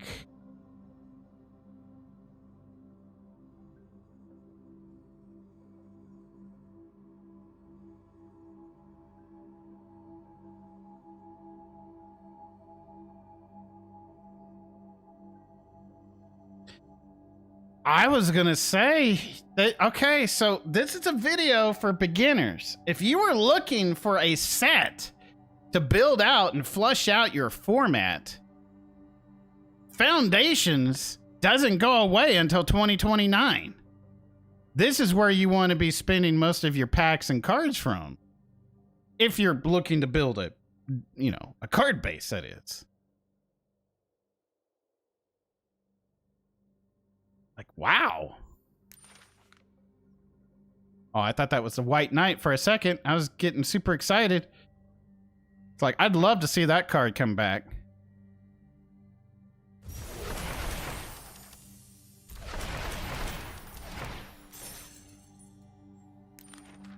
Oh, wow. They go this far back?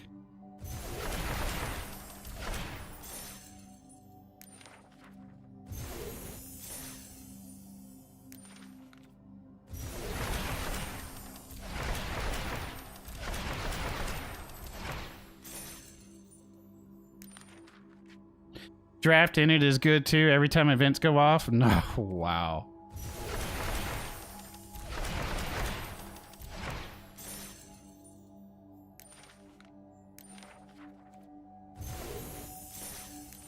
Modern 3.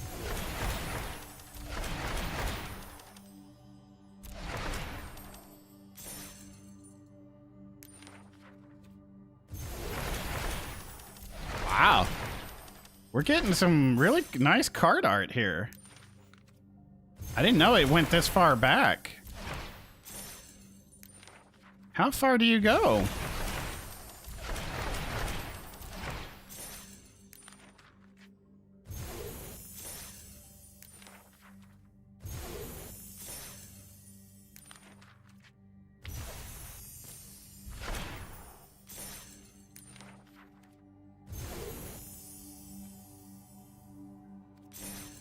Wow, okay. So we got packs. Right before War of Brotherhood? Gotcha. So yeah, let's just for starting a new account. Holy moly. This is way more than I got when I started my account. So our numbers, the videos that I've done in the past, ever since I started Arena, were based off of a certain number of average, the medium, the mean.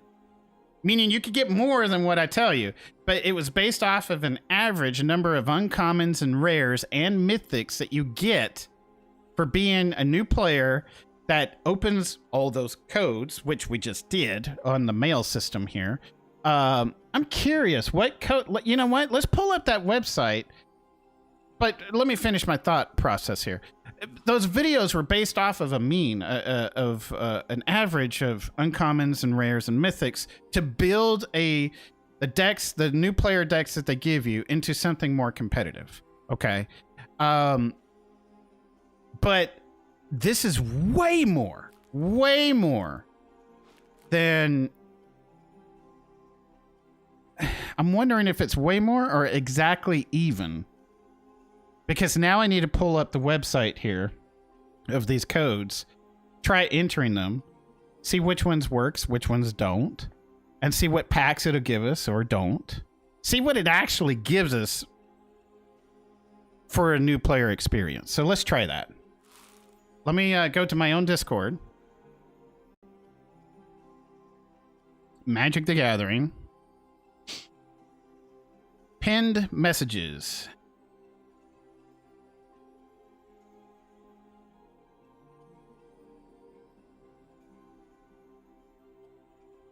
Arena codes.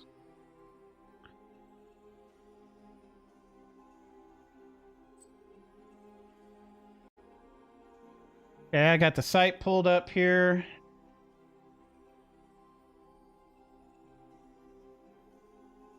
We're gonna see if this is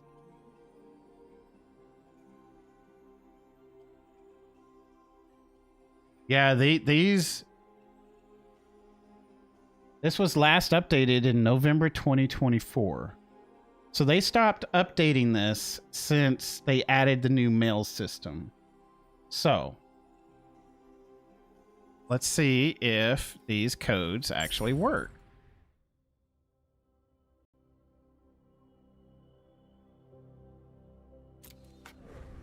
No. Code order already redeemed.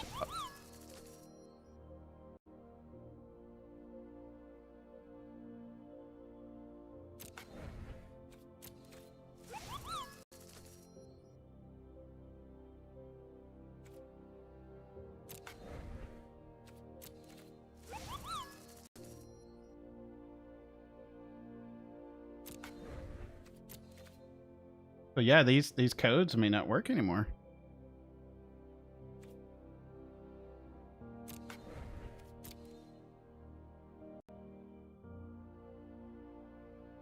I think it gave us everything already. Yeah, these are all things that gave us already, isn't it?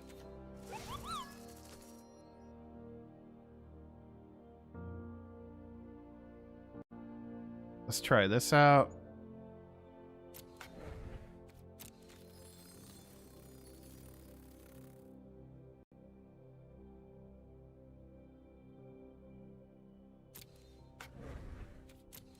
See?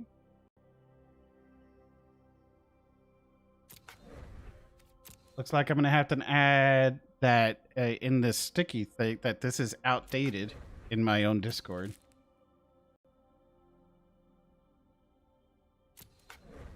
I'm gonna have to add that.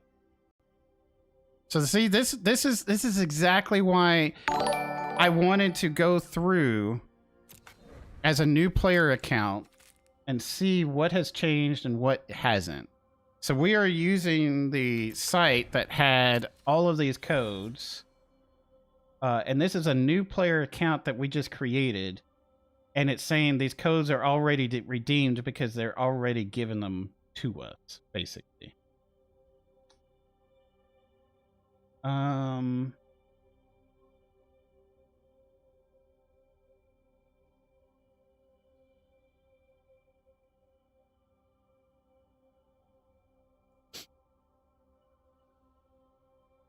Sorry, I'm scrolling on the side here, and I just realized it's also scrolling over here, too. I do apologize for the annoying part of that.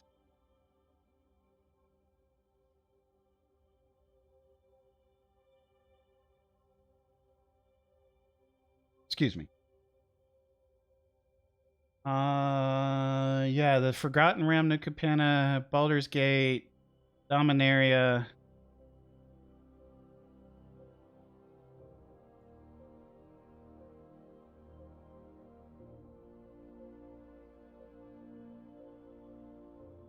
So that doesn't work anymore. I need to jump to this.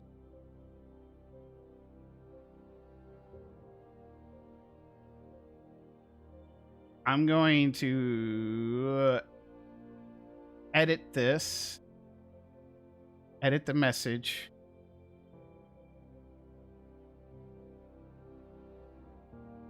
This does not work anymore.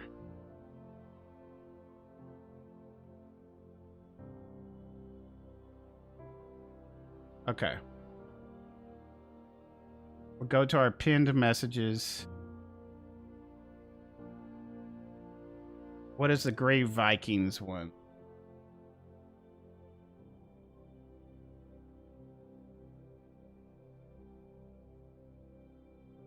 Oh, that's just to buy codes. Okay. What about this one? Game nights.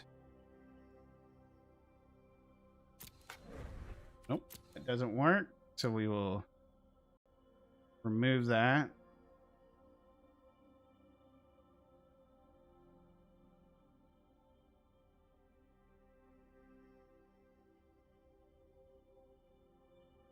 This one. We will remove that one.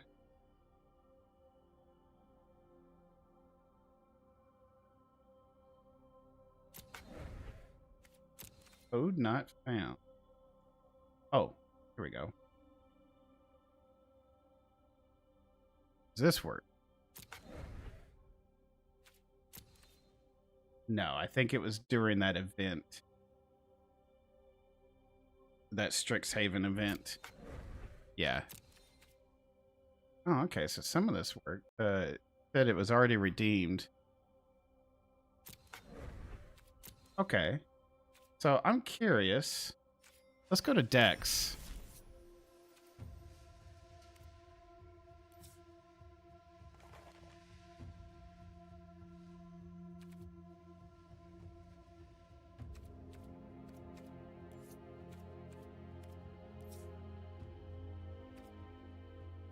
Collection.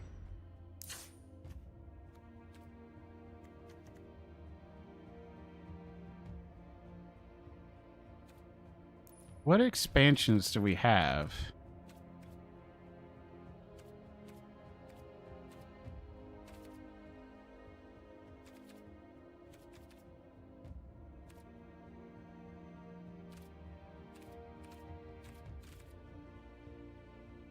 Not that.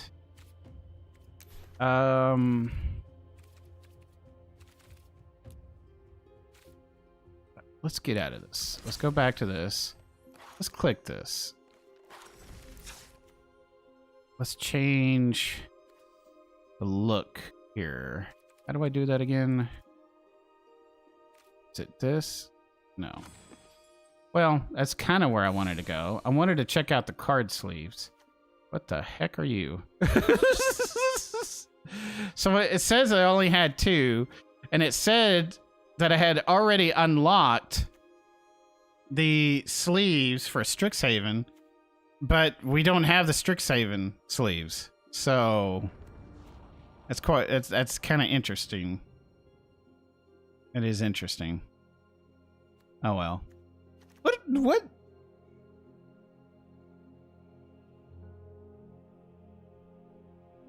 What is this? What is this?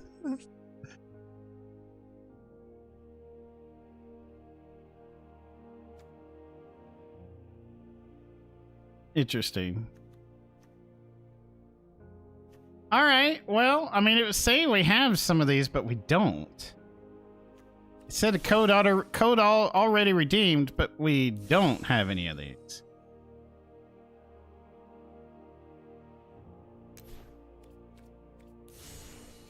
What avatar are we doing? I guess I'll be rocking the Jace. I'm up for a challenge. Oh, but that's just for this deck tray. How? Which I forgot how to. Oh, it's up here. Change deck layout. Okay, thank you. It's been a while, folks. Discard changes. All right, so if we go to profile. This is where you can find your current rank in Spark Rank. As you play, you'll level up through the 4 tiers. I wonder what happens when you complete Tier 1.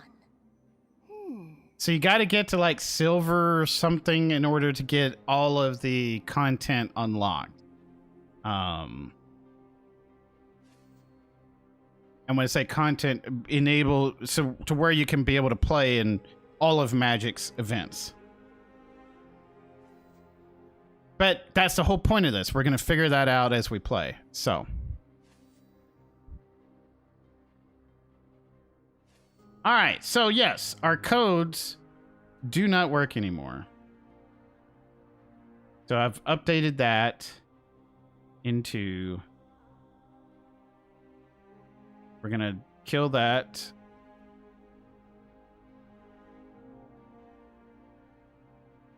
I left that one there in case people are watching the old videos. And that way, if they see it, it's like, this one does not work anymore. I'm going to, in fact, I'm going to put, yeah.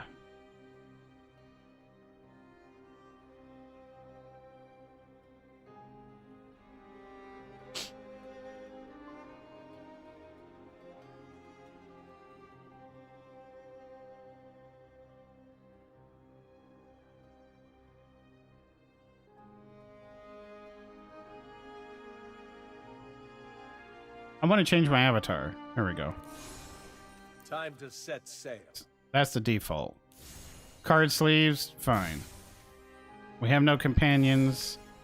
Our emotes are just basic. Our titles, no title. What?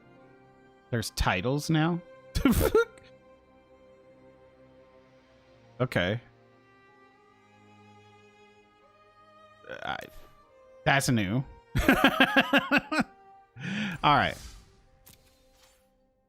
Color challenge. I'm going to start the color challenge in just a moment. So, hey, Summer. Currently plat ranked 4. Hey, Summer, I'm so sorry if I missed your messages while I was sitting there trying to update the codes and everything. But thank you for being here. Thanks for writing something in the chat section there. Hopefully you're having a good night or day. I don't know if you're still there or not, but excited to see another newbie player. I'm not exactly new. I'm a 90s player. I have done Arena before. I've made videos on the channel for upgrading the decks, but there was some questions that came up not too, I would say, relatively last year. About new players that could not see the content. Well, like, so this is a new player account because I made it on purpose, right? I wanted to see what new players see that have no experience whatsoever in Magic. So they are gated, like all of this is locked. So they can only play against the bot as well. So I wanted to see what they see because it's been a while. When I joined Arena, it was during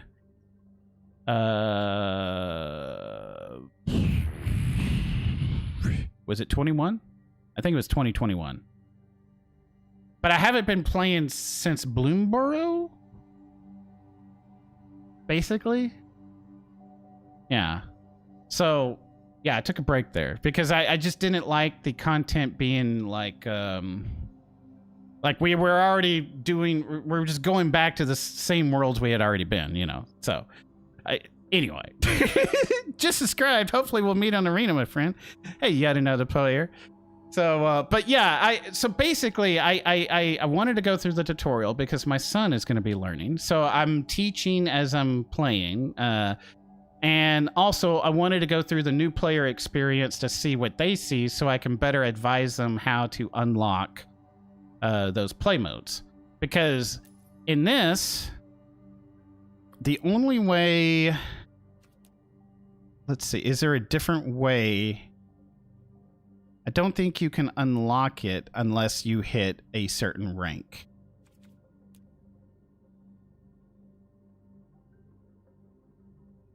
Yeah, this is where you do it. Okay.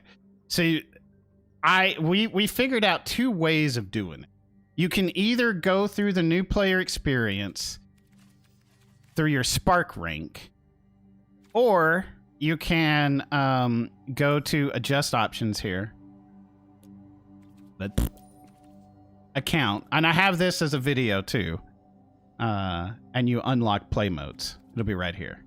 So this is another way of saying, hey, I don't want to go through the new player experience. I want to jump right in, and even though I'm a new player, I want to get all the stuff unlocked. I just watched a video and I want all of those play modes, right? This is one way of doing it, right? But we're gonna go through the new player experience, see, because there's a second part or a third part to this. I like to take all of the new decks that they give players and upgrade them to be something competitive with a positive win ratio. Something that will take them to Mythic, because I've had people come and say, hey, I played this deck you just did, and it took me to Mythic twice, you know, this season and this season, you know, and they post their results, and I freaking love to hear that stuff, you know. But yes, I take these new player decks, I upgrade them for free, and free meaning, since I'm a new player, it just gave me all of these packs.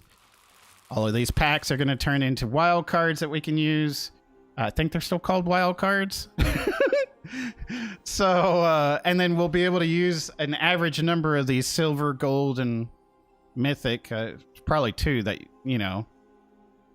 You could get 4, you can get 1, but the average is probably, we'll probably get 2 out of unlocking all of this and playing enough to get the other decks unlocked, right? So, we'll see. That's the whole point of going through this, is to compare my numbers to when I first did it back in 2021 to my numbers now, because it needs to be updated. The game has changed since then. Drastically so. So, we're going to do the color challenge after I get more drink. So, I'll be right back in about 3 minutes, maybe 4.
Oh, okie dokie.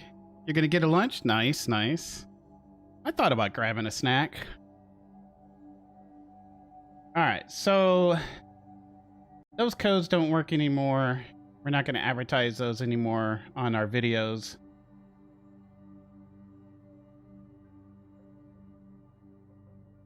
Alright. That being said, if you're new to the channel, thank you for finding me on the small little piece of the corner of the internet here. Don't forget to like. If you're catching the VODs later, comment. A little emoji goes a long way with the YouTube algorithm. And subscribe if you're not subscribed. And speaking of the algorithm, if you dislike the video, dislike the video.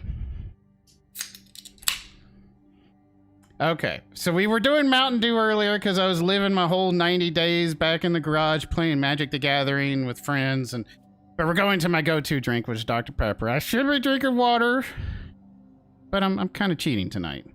I'm getting nostalgia because Final Fantasy is coming up and I cannot wait to play it.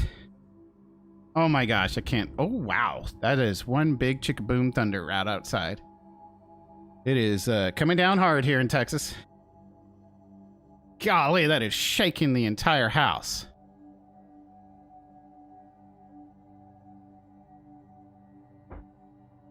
Hopefully that doesn't wake up the kiddos.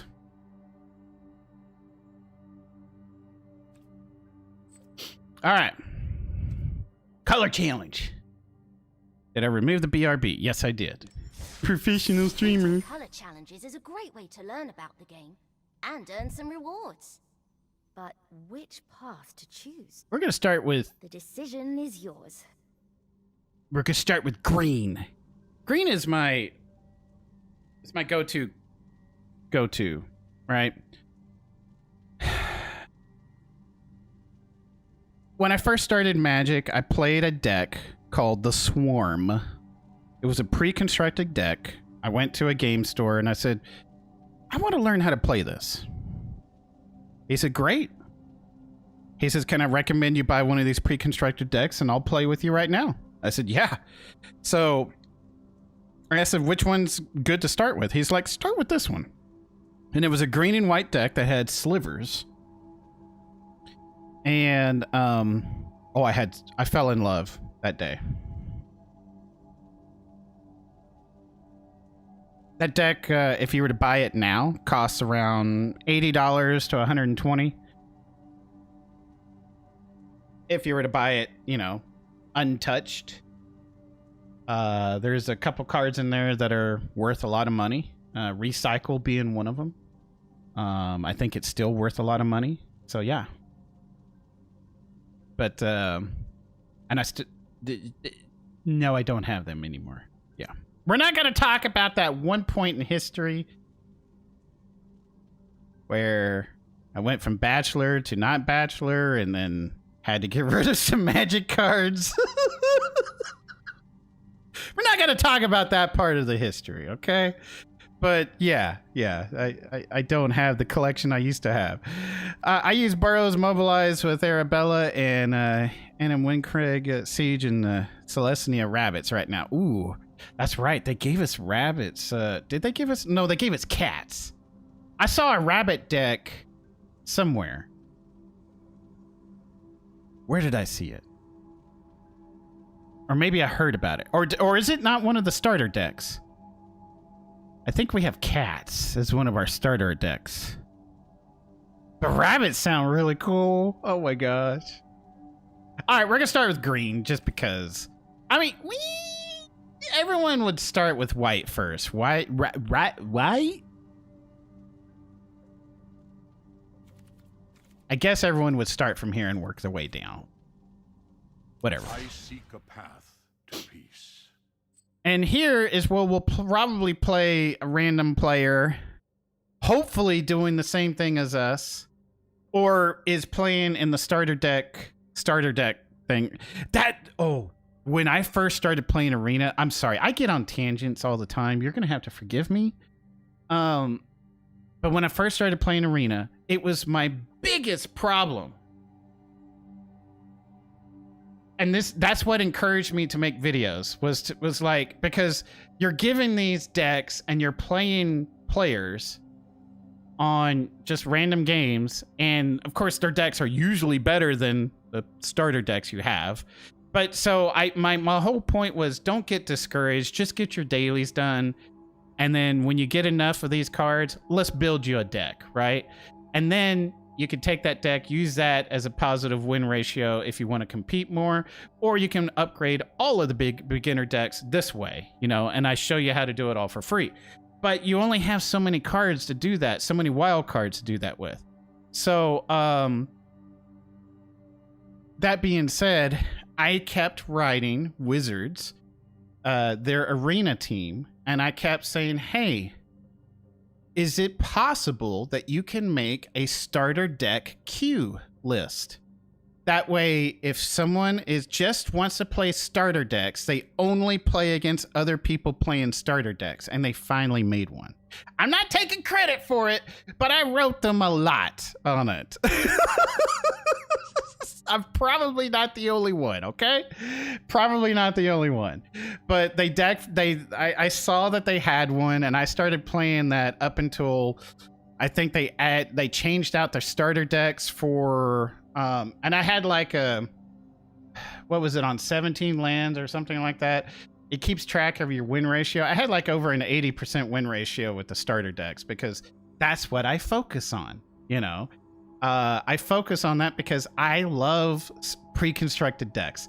I love upgrading them. I love building decks that are not meta and actually win, you know, because yeah, I just love doing it, right? So, that being said, when they changed it out for when they had elves with the Lord of the Rings and things like that, and they changed the starter decks went from like a 5 to 7 minute average playtime to like almost 15 to 20 because they were a little too balanced with not enough boomy cards, you know, like, you know, win cards, right? And so you played these ultra defensive games like all the time unless someone started popping off. And then you called it, right? So I kind of stopped playing the starter decks queue because the decks were just too wally. I don't know how to explain it. If I have to spend 20 minutes per game and I only have 30-minute lunch or whatever, you know, it's not good for me. I want to get a few games in, you know what I'm saying?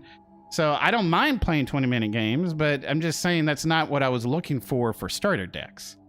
So they kind of, so I have not touched, I haven't even looked, except for that one little deck we looked at the beginning of the stream. I haven't looked at any of the dual land starter decks the 10 new ones.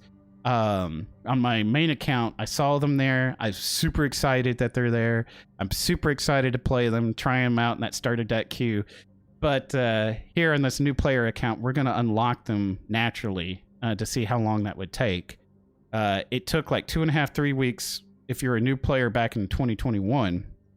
But that's because you had to wait each day to do the dailies that would unlock those said decks. And you also had to get through the color challenge too. So first things first, color challenge.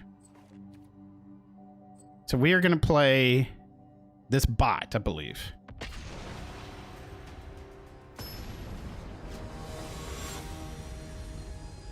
Chandra.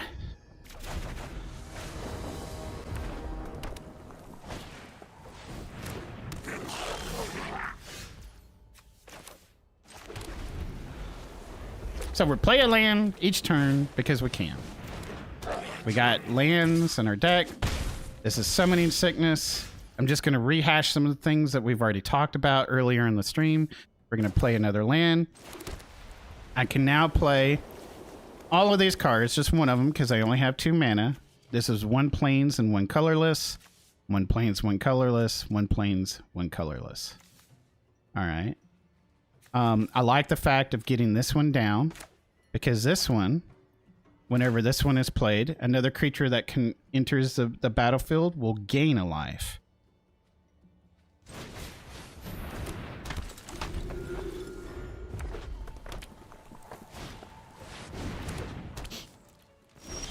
All right, so they played Raid Bombardment. Oh, I love making a Goblin deck back when you could play these arena cards, not alchemy cards, which they are now known today. Back when you can play arena cards in Standard.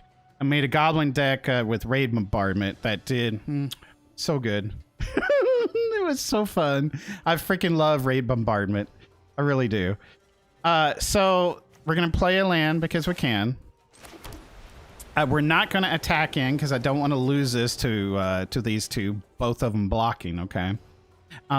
I can play this, and when I do, I'm going to gain a life, and when I gain a life, I'm going to get a 1/1 added to this Hallowed Priest.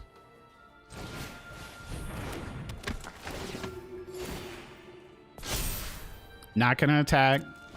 Say go.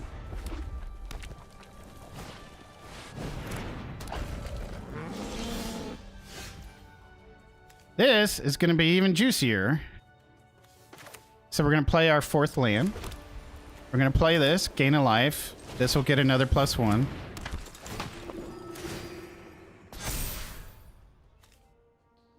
Should I? Yeah, I should have. Should have played this first. And I owe up to my mistakes all the time on the stream. If I had played this first, it would have a +2/+2 on it. Because of me adding this. Oh, well now yeah. Yeah, so you can see it popping off now. I didn't do the full math in my head, but if I'd played this first, it only would have gotten a 1. I think it still comes out to be the same. Please tell me he's new. Doesn't know the difference between colorless and generic mana. No, I'm just quoting 90 versions.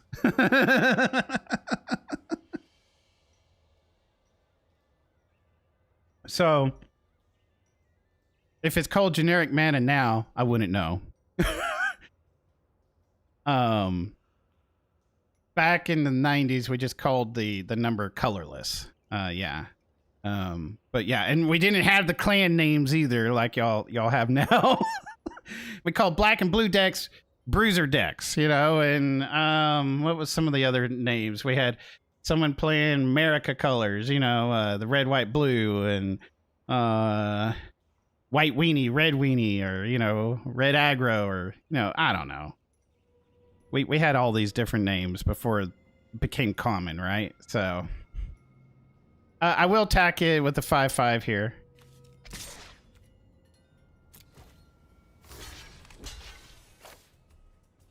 So this is auto allocate damage. Yeah, I get no. I don't want that automatically done, but that's how we're gonna do it.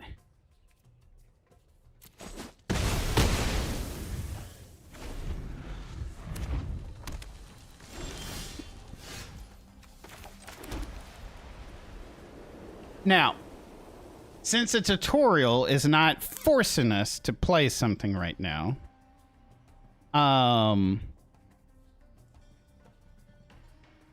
I'll tell you that 1 second here, Otep. Hello, hello.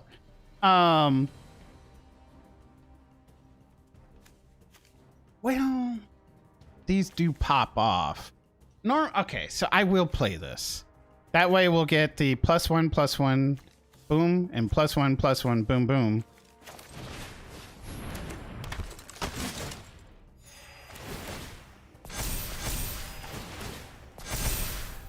Okay. I will attack in now with just these.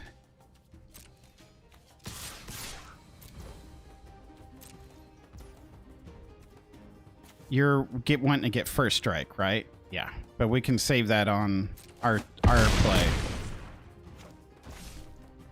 Okay, so before I end the turn here, what brought me back to Magic of all times? Well, in 21 I started playing Arena during COVID, right? And then because I knew it was free, and I'm like, let me try it. I tried it, and the whole nostalgia of playing Magic came back because this interface, the arena interface, actually does a really good job of making it feel like Magic. If you had, back before, Magic became a computer game or whatever, way back, in the 90s, you're playing a card game. And for me, I was in my late teenager years, and I imagined being a wizard, and summoning things with my cards. I was a total dork. Okay. So, but it was fun for me, right? The whole theme of it and everything, the art of it, I liked it. It was cool. I played it, with my geeky friends and in a garage and, at local game stores and whatever. But back when I tried Arena, I hadn't touched Magic in years, by the way. I heard it was free. I saw some of my fellow streamers playing it, and I'm like, it's free, right? Let me just install it. And then all the sounds and the graphics and everything, man, it looked cool. I got into it. I got sucked into it. I played up until before Bloomborough. I started to slack off because they started kind of regurgitating lands that they had already been to, or areas had been to. It's like, oh, we're going back to dinosaurs now. Same area, but just different stuff, different cards. But I was like, I want something new. I want something fresh.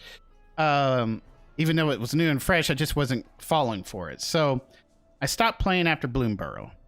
Now Final Fantasy is coming back. Or coming in. Coming into play. I love Final Fantasy. I'm a little interested in Final Fantasy. Okay, so... And then I had some close people to me, my son included, go, Dad, I want to learn how to play Magic. And I was like, well... We had some people commenting on my videos about how to unlock certain play modes. I was like, how about I start a tutorial account up, which is what I'm doing. I teach Magic as I play, which is what we've started doing through the tutorial. And that way my son can follow along, learn how to play, and then we'll go through the new player experience to experience what they are seeing. That way we can better help new players unlock the play modes, or because there's two ways to do it. You can either do it through your account, completely unlock it, or you can go through the natural new player experience and do it that way. So there you go. That's what led me to create this and go from there. Hey, Ainz, you're awake again.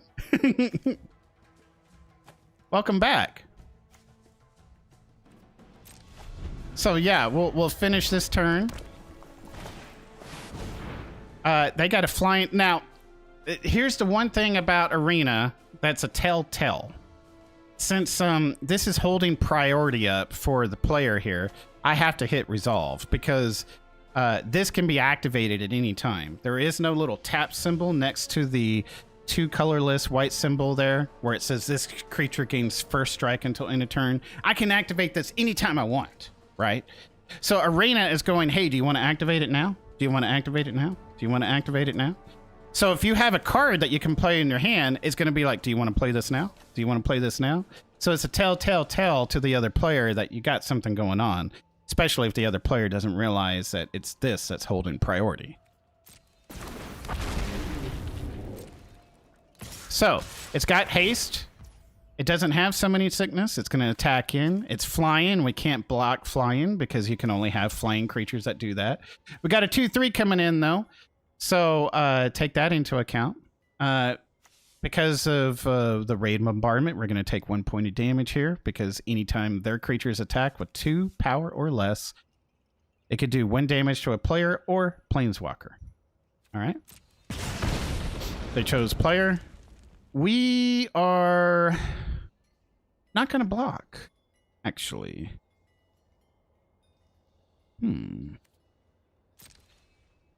Because I don't want to lose these. These just get extra points. I don't want to lose these. No blocks. Pass. So we take 6 points of damage plus the 1 there. My turn. All right. Player 6 land. We're going to play this. And since when this hits the board, this is going to give 1 life to us. This is going to give 1 life to us. Anytime we gain a life, we get an extra counter. So this is going to get 2 counters. This is going to get 2 counters.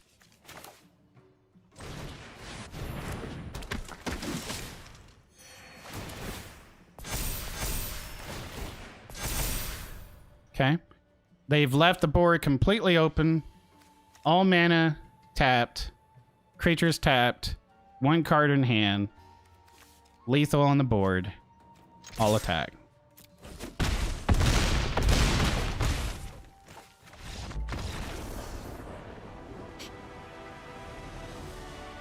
It's against a bot. Of course I had fun.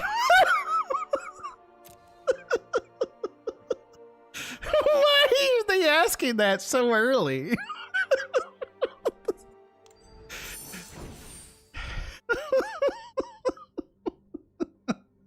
So as it's telling us some things here as yeah, red often uses small creatures to overwhelm their opponent.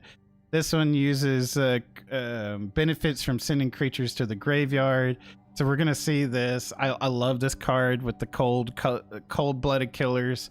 It's such a sleeper card. And when I built cold-blooded killers a couple years ago, I think, it was a deck that took the meta by storm. Because they were not prepared for it. And we had that 1 card that allowed us to search the player's entire library, their hand, their graveyard, for whatever card we name. Okay, so when we started playing these meta decks, that it's like we just take out their most powerful cards, and then they have no idea what's coming with the way I built it, and it had an insane win ratio on it because you play these meta decks, you play that 1 card. I forgot I have it over here because I collected it because I freaking loved it so much, but it was one that allowed you to search. It's the black card, black spell, allowed you to search, but you had to name the card first, and then you can search the entire deck for that named card. So once you realize what decks you're playing up against, you can name their most powerful cards and just take them all out of their hands, their library, everything, completely neuter their deck down. While also just killing their creatures, drawing, because we had that one enchantment creature that anytime their stuff died with one of our auras, because we would put the -2/-2 and the -1/-1, that kind of stuff on their stuff, and anytime those died, we drew cards based off of that. Oh, I freaking love that deck. That deck was awesome.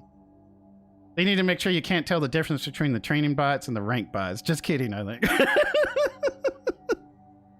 So yeah, we're gonna keep doing the color challenge here. So as we play, I didn't pay attention. I think we're getting cards as we play for this deck. We're updating this deck.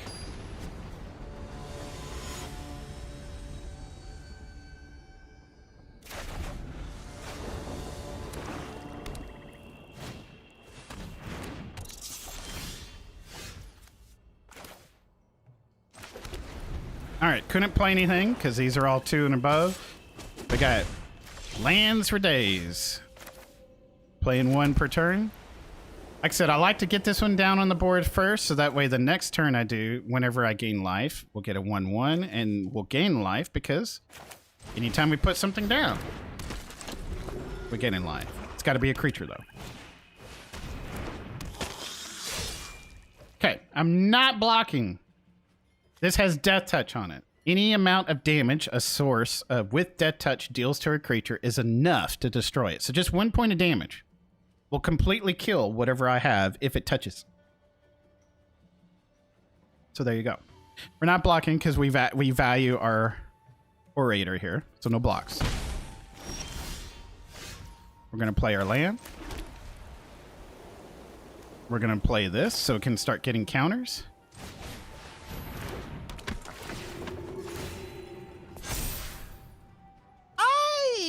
will attack in. They could have something that has a -1/-1, or something to that effect, but we'll see. Nope, they take the damage.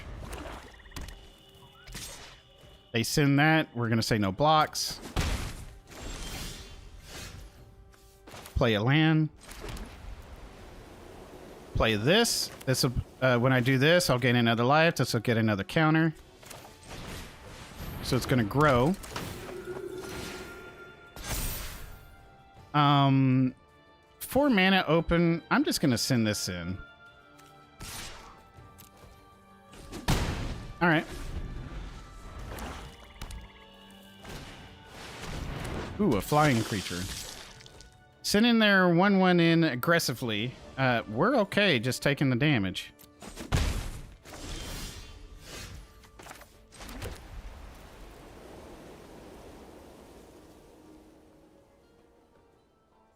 So here's what I'm going to do.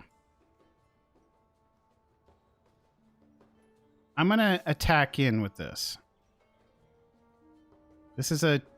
We're going to see if they block with this.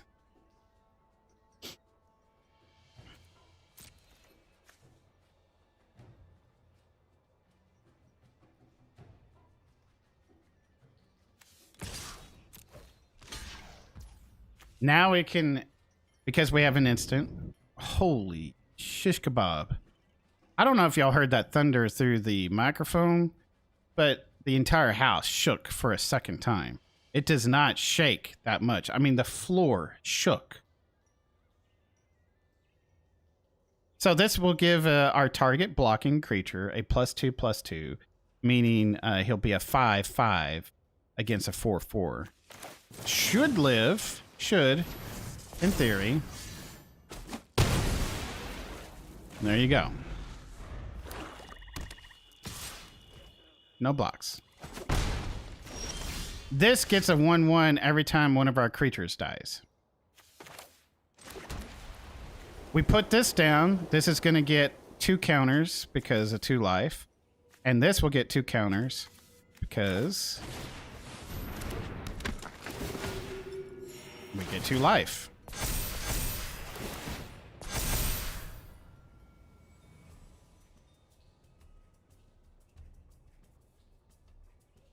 I'm gonna attack all in. See what happens here. Okay.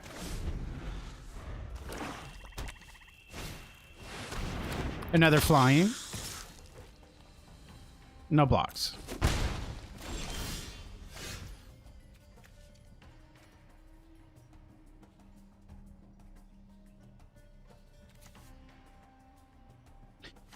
This is the better play to do, because when this attacks, it'll get 2 1/1 white creature tokens that are tapped and attacking. But but also being able to play a creature, this will be a 7/7 and this will be a 5/5 now. So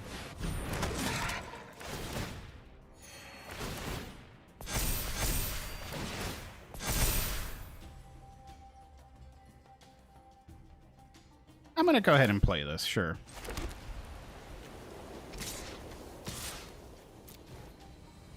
They're gonna block my 7/7. We smack in for 5. Another Death Touch Rat. They are aggressively once again attacking with that 1/1. We can put this on this dude. So this is lethal by itself. We're just gonna attack all. I mean, it's completely lethal anyway. But I mean, this, you can't block flying unless you have flying. This can block this and kill it no matter what, but we got all of this damage coming in. And this is gonna summon 2 more cards. I'm gonna gain 2 more life, and these are gonna get beefed up as well. So it probably would have behooved me to put it on one of the flyers just because they're going to keep growing in power. But, you know, this way I can keep making cards. And when these do damage, I get life on top of this too.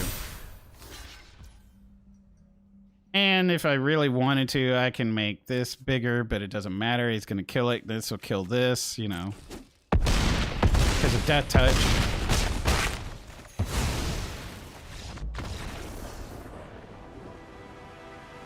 Victory. You still there, Irons? Just wondering if she just peeked in and it's like, I'm here, and then she'd go back to sleep. I'm probably calming her down.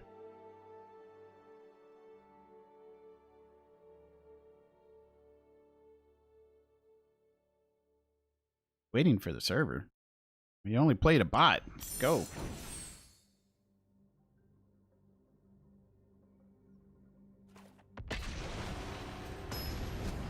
Wait, am I playing? Oh, okay, good. Chase. I was wondering if I was playing Liliana again, but.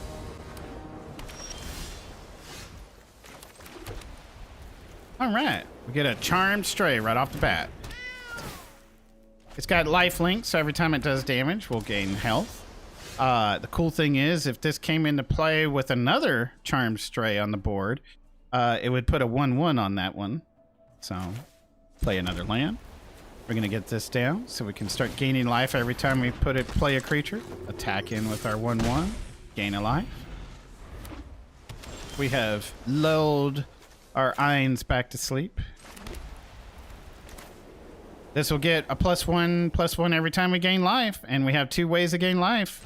This one and this one.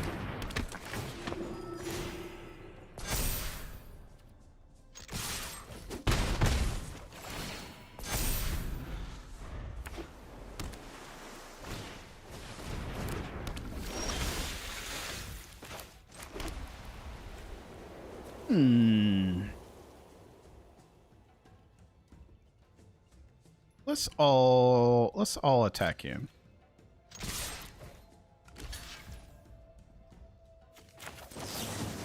Now, I'm missing out on some damage by not playing a creature here. So there is an argument to say I should have done that first and then attack in, but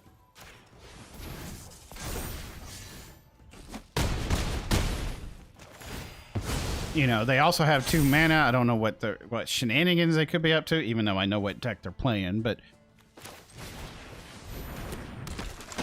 the thing about Magic is you don't know if it's a wrong play unless you lose and you analyze play by play going, okay, I could have done this different. But if you end up winning, then there was really no wrong play then, right? So, probably just going to send our 5/5 in. You get first strike, but you don't get beefed up. We could beef you up. Ooh. So we do want to play this. We could do this and still have mana. Oh no, we won't have mana left over. So we do have to attack first. So this is where the argument comes into play that we do want to attack first so that we have enough mana to cast this and this. So that's 3 + 4. So that would take all 4 mana there. We won't be able to have enough to play this dude. So let's attack in with these 2.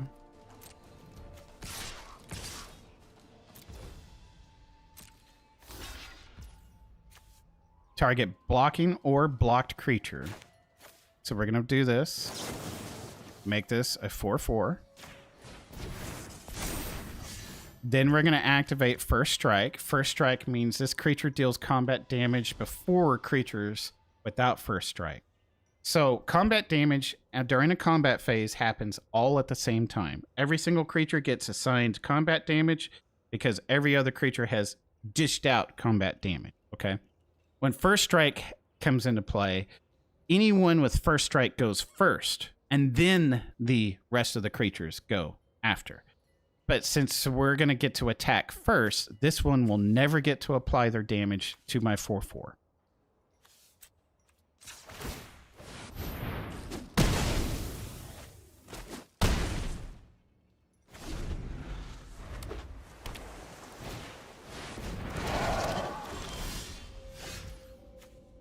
Oh, well, that's just lovely. That takes 6, right? Tap all creatures your opponents control and creatures you control gain lifelink until end of turn.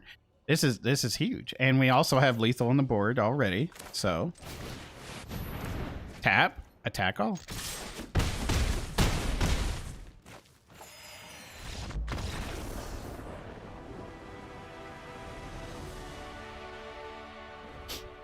Connection lost.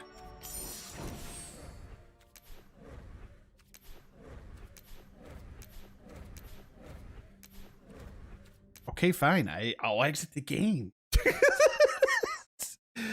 Am I still streaming? Yeah. No connection. Okay, just Magic the Gathering.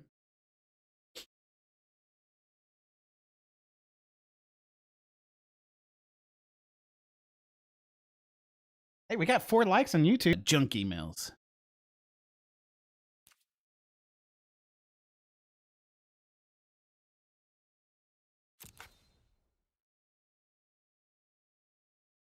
Oh, is Arena down?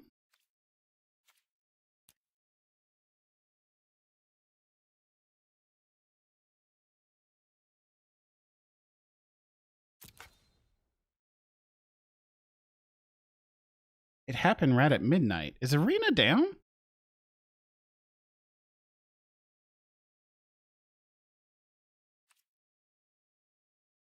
Anybody out there? Say hi. Let me make sure I'm still streaming. I gotta go look. The internet's working. Yeah. Okay. Okay.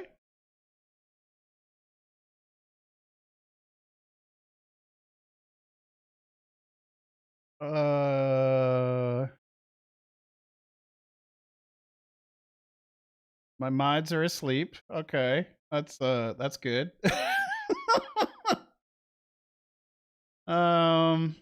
We got another like, so thank you for that. Whoever did that. Someone wave at me. Yeah, it looks like I'm still live. Yeah. Okay. All right.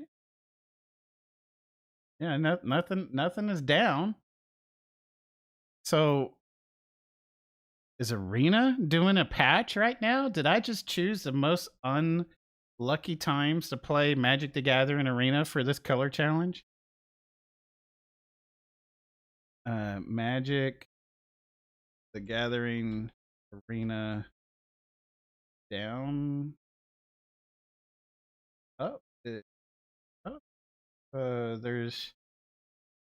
It's currently up and operational according to their status page.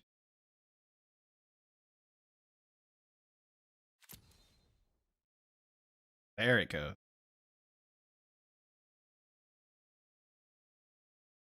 All issues getting on all week, Monster. But it might just be me. I think I'm in that same pool. We finally got it on though. At least they have a server page that tells you whether it's operational or not. The question is, did the game save? Yes, it did. So that's good. That's good. Big creatures in green. That looks new compared to what it was in the back when I played the color challenge series.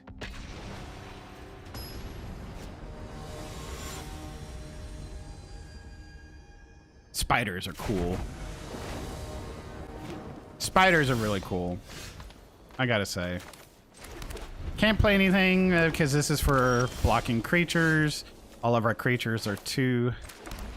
We're gonna get 1 down. This has double strike. So double strike means it can hit twice. It does first strike and regular combat damage. But it would die because at some point we would get hit with that 1 point of damage. This little archer thing that's on it is a new thing that they've added not too long ago. It means it has reach. So a creature with reach can actually block creatures with flying. And it's got vigilance. We talked about vigilance earlier. So it does not tap when it attacks. So this would become a 3/3 and would kill it when it blocks. That's good to know. So we're going to play this and have 1 mana up so we can block.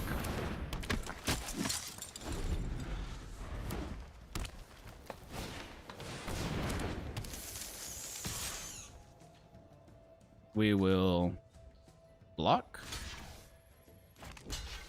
Declare a blocker. Then we get to play a spell. Make this a 3/3 with double strike. So it'll do first strike damage. And then the combat damage is assigned. And remember, combat damage among any creatures is all assigned at one time. But first strike happens first because it's first strike. So.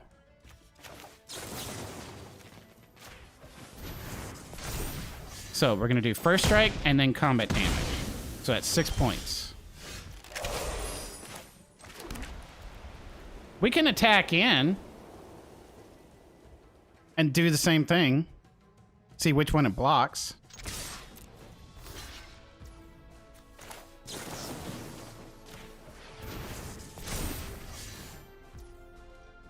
We could also hit for 6, but I'd rather use these for either combat, offensive, or defensive spells.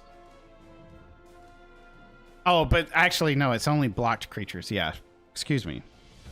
Magic wording. So I can't just put it on this because it's not blocked, right?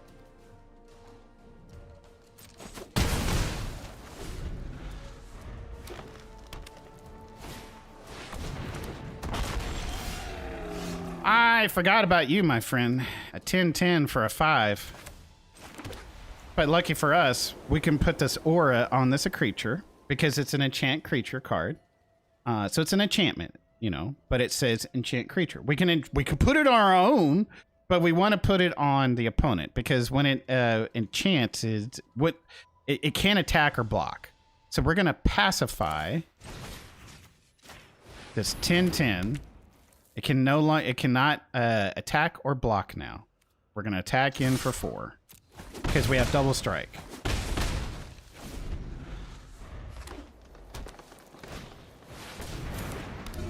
Okay, hexproof means a player or permanent with hexproof can't be the target of spells or abilities your opponents control.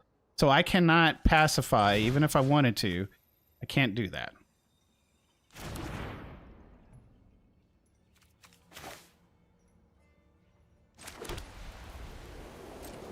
But I am going to attack in. Oh, you bet I will. Because now I got tactical advantage, giving this guy a 3/3. And with first strike damage, it will do all of that damage to the crocodile and kill it in one turn. Because first strike happens first before the other creature attacks. So keep that in mind.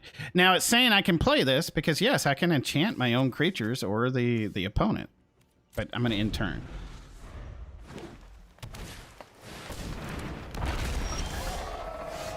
Perfect time to use our pacifism. And then we'll attack in for 4.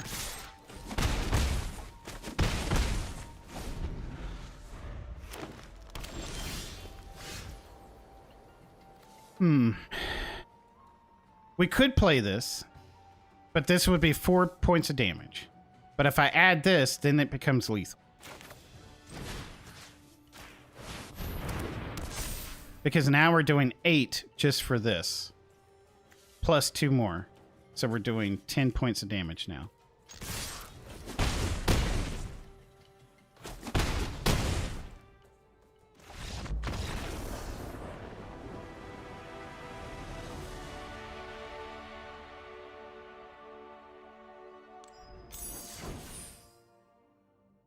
Now, we're going to play against a player, probably. Because this is just a random person here. And it will reward us with an uncommon and 2 wild cards as well. Which is kind of neat. Plus, it'll give us this style of a background, this cosmetic look, which isn't bad. Some of the cosmetics in the game are really nice. I'm a sucker for them. I am. This player that could be there could be playing the same deck. It could be playing some of the monocolored ones. It should match us up with it, but back in 2021, sometimes it matched you up with players that were playing in the just a generic queue. And this is before they had a starter deck queue, which I advocated, you know, to have until they gave it to us.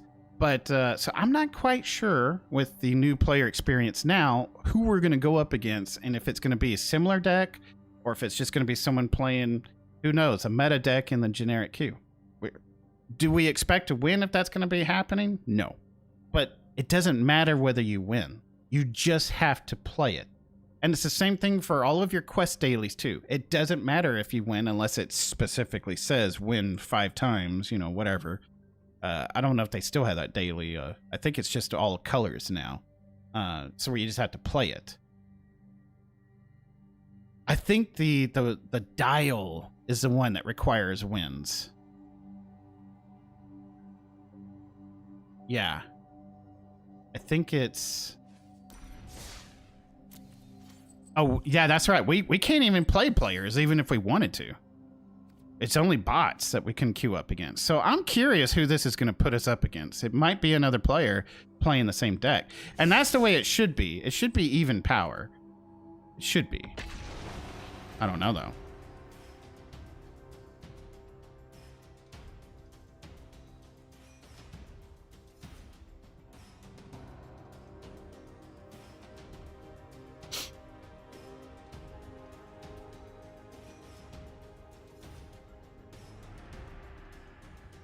Yeah, we'll get a new daily quest every 24 hours. And it might be for the dual decks. White catfish. Okay, so yeah. It's someone hopefully playing the same deck as us. Hopefully.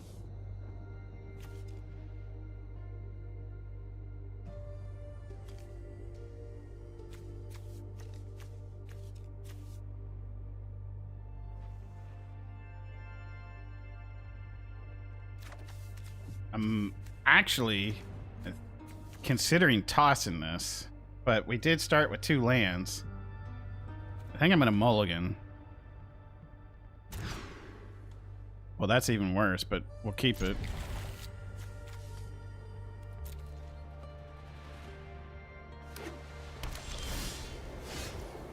Not exactly the same style of lands. So probably playing. Yeah. I think it's the red and white starter deck. I think. Which this is going to be an experience for me. I have no clue what is in this deck because I did not look at the new stuff. So they have something they can play. Target creature gains haste until end of turn, so you can make anything hasty. I see. Well, that's not exactly something I want to pacify. So... pacifying doesn't stop it from tapping, just a note. It only stops it from blocking or attacking.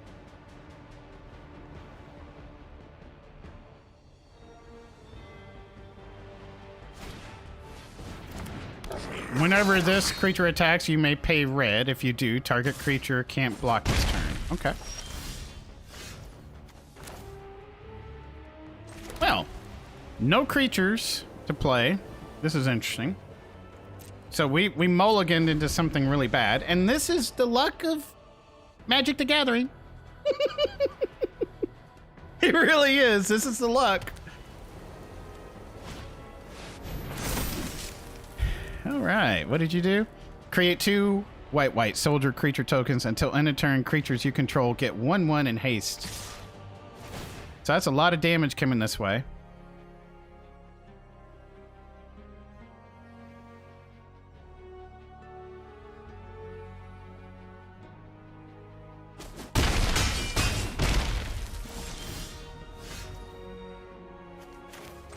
This helps. We got something on the board. Let's see if it gets removed immediately. Not having any of our small creatures, which the deck is loaded with, is very cumbersome at the moment. Whenever this attacks, creatures you control gets 1/1 until end of turn. So that is a great pacify target.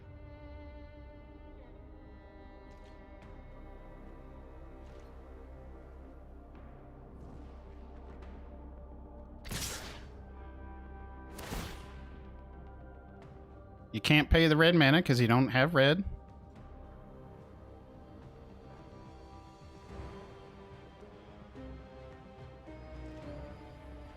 Okay.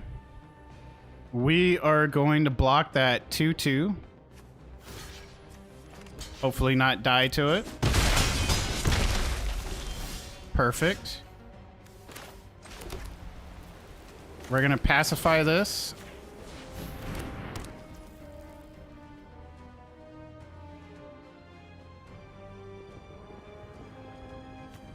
We're going to play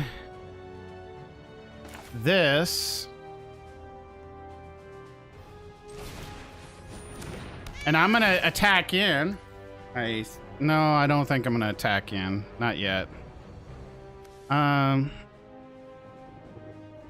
This one is... I'm curious if I should. If I get the tokens, though, if I attack in, it would be gutsy. But if he has another... That would straight up kill me. Actually... It wouldn't, because I'd have this to block and this with life.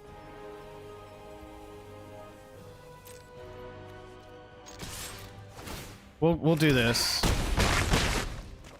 It gets creatures on the board, gives us 2 more health. We'll hit go. I'm going to be on for a long time tonight. We're going to complete the entire color challenge. That's probably going to take another 2 hours at least. Maybe an hour. I would say between 1 and 2 hours. So they decided to make 2 goblin creatures out of that card.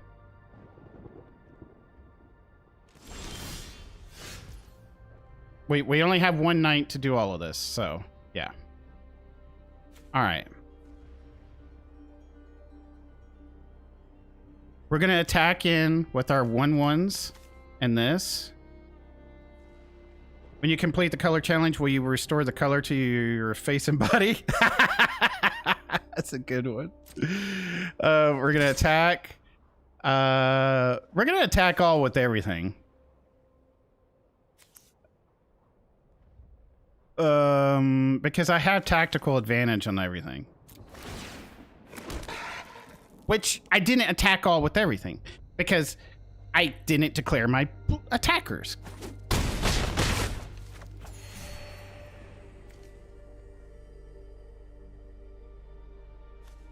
We have the tactical advantage. I could put this down. I got 3 cards. I get 4 life. I'd rather wait and see. They probably have something that beefs them up again with another sorcery. We'll see. Tell me about it. You're new? Well, hey. Well, you know, I'm glad you like the laugh.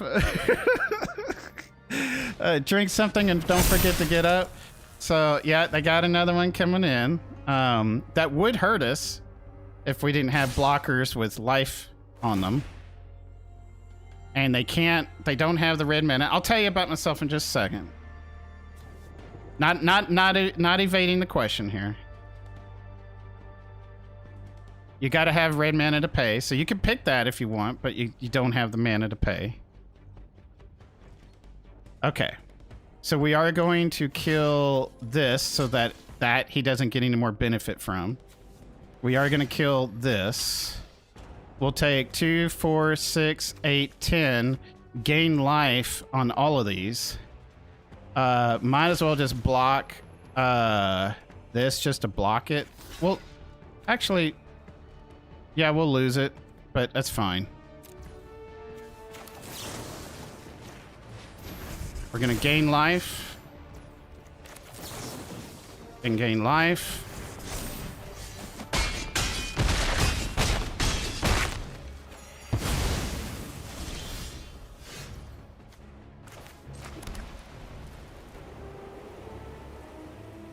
We are going to attack all.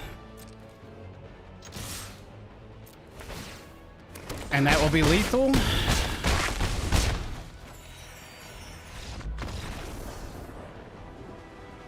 And there we go.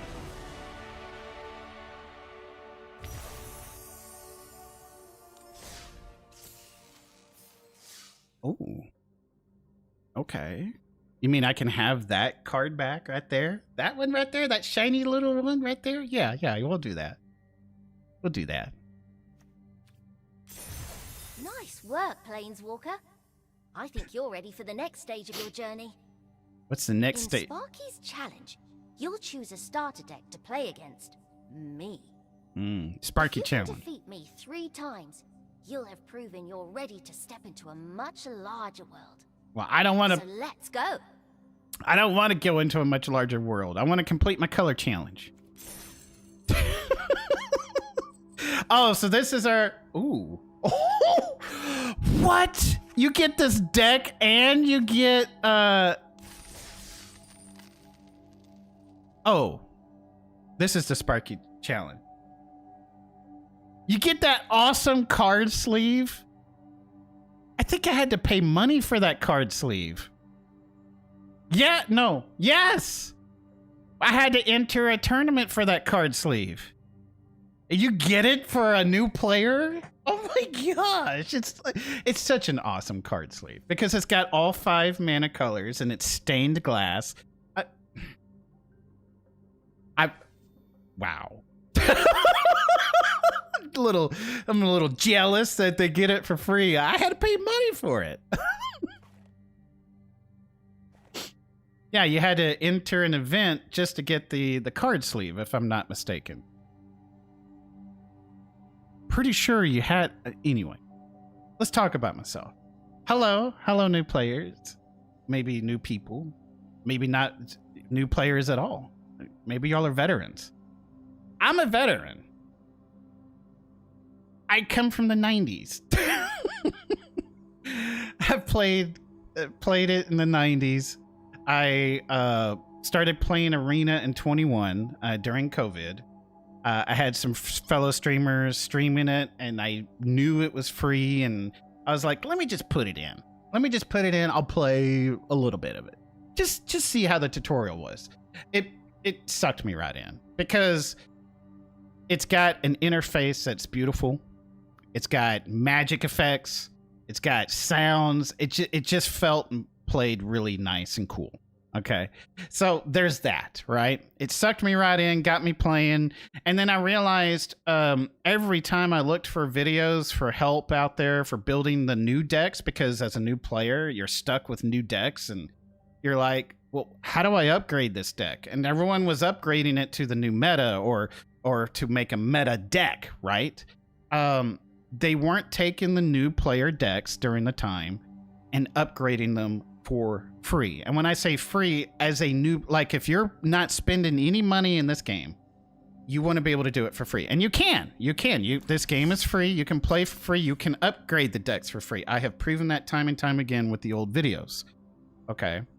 Because I've taken those decks and I've upgraded them. That's where I started making videos for myself and for YouTube. And that's what blew up my channel for YouTube. Was Magic the Gathering and the Firefighter game. That's you look at the games I've played, right? So the videos. So I started taking all the new decks, building them, and playing them with and upgrading them as a new player can. So back then they had these codes that you can activate and get new expansion packs with them, and with those packs you open them up, you get wild cards, and with these wild cards I took an average number of that wild card during that experience, the middle of that range, and made decks based off of that, and how that way a new player who is starting out can go through the color challenge, go through and get all the 10 dual decks. That way they get more library, they get more cards by playing. And back then you also had to play players, so you were getting all of these things, and so all of that experience would build you 1 or 2 decks for free. And so we kept the new decks within motif, the theme of it. We never lost the theme of it. We kept the theme. We made it competitive. We made it a positive win ratio. That way people can have fun while doing their dailies. And then the greatest reward was hearing people take those decks and go to Mythic season after season and posting the results in our Discord and everything, and showing that, and it was very rewarding. It was very rewarding, and I got to meet some fellow Magic players that way. I stopped playing in Bloomborough when they started kind of regurgitating sets that they've already done, like Innistrad. How many times have they done that? I mean, you feel me? So I was like, I was hoping for something new, you know, but now we got Final Fantasy coming. And so that's brought me back to here. I got my son wanting to know how to play. I got my my official, unofficial girlfriend wanting to learn how to play. So I was like, you know what? Let me start a tutorial game on a new player account. I will teach, explain things at the very basics as we go, and then start adding on to that each game. So that way my son or them can go back and watch the VOD and learn how to play Magic. And then on top of that, the other reason is during that new player experience, when on those videos, people were commenting how to unlock certain play modes, because Magic at this point gated some of those play modes, and it was very difficult to unlock. Now you can unlock it by simply, if y'all are watching, you can go to your account now and hit this. I have told the game that I am completely new to Magic, so it thinks I'm new, but I could unlock the play modes now, or we can go through Sparky's challenge and get a certain rank, and then it will naturally unlock as well. Is what we as a community figured out when we were helping these players unlock the accounts, because some of the accounts we just didn't know where it was. But yeah, if you hit that account button there, then you can get it here. So anyway, let me get caught up on chat though. So thanks for that. You've been at this a long time. I mean, I started, it was generic back then. Yeah, it was. White Weenie, Dawn, Savannah Lions ruined everything. Yep, and I think she fell asleep. Yeah, you've nodded off a couple times. It's okay. You're tired. I get it. Yeah, the White Weenie decks, White Weenie, Red Weenie, or Red Aggro, whatever it was called back then. Bruiser decks, which were, you know, black and blue. You got your America decks, the red, white, and blue. Before they all had all these clan names, right, Archangels? So, yeah, I started with the pre-constructed deck in Tempest, called the Swarm. I went and bought it for $10. It now costs almost a little over $100 if you were to buy it brand new. But I bought it for $10, and the local game store owner sat down with me and taught me Magic, and I have fallen in love ever since. Because I was a teenager that was imagining being a wizard, summoning things, elves and slivers, and my imagination was just going crazy, you know. And I found a group of people that I could play against and join tournaments, and I had so much fun. So yeah, there's a link to all my socials. We mentioned that there was a website that had all of these codes and everything, but I just checked because since I'm doing the new player account, I entered all those codes. They don't work anymore. So those codes do not work anymore. I've updated that on my Discord, so that, you know, if anyone's watching the old videos from way back and they come to the Discord, well, first off, thank you for joining, but that code doesn't work anymore because now they have a mail system. They have a mail system, and you can get all of these packs for free, which is all of this. That's right. They give you all of this for being a new player. And you can open these, get cards, get wild cards, get more cards, more wild cards. So wild cards are, so you see these rings? Each pack I open adds to these rings. And so if I open up 2 more packs, I'm going to get an uncommon wild card. If I open up 1, 2, 3, 4, 5 more packs, I'm going to get a gold. And sometimes in these packs, you'll get either the silver, gold, or the orange one, the mythic one, just for being, you know, random in the pack. And you're going to use these to build and upgrade your decks with. And you can get 10 more dual decks. So being a new player, we got 5 mono colored decks. Okay. we're gonna play the color challenge, update these decks through the color challenge because that's what it's for, and then we're gonna play some dailies or something and get these unlocked somehow. Back in 21, you had to do dailies, and dailies were given to you every 24 hours, and it would focus on a deck. So you had to do that, and it took a little over a week or two just to get all the free colored decks. So I'm not sure if that's the same thing. And back then, you had to play against other players in the generic queue. And I advocated every single day that there should be a starter deck queue. There should be a starter deck queue, starter deck queue, starter deck queue. Because they would have these events where you get to play the new starter decks against other people playing starter decks. So I sent letter after letter, said, hey, you already got the programming from it. Just make it a thing. Make it a thing. That way, people who are new have a place to play other people with the same decks. And they finally did it. I don't, I'm going to, just pat my own shoulder, but I'm sure I wasn't the only one.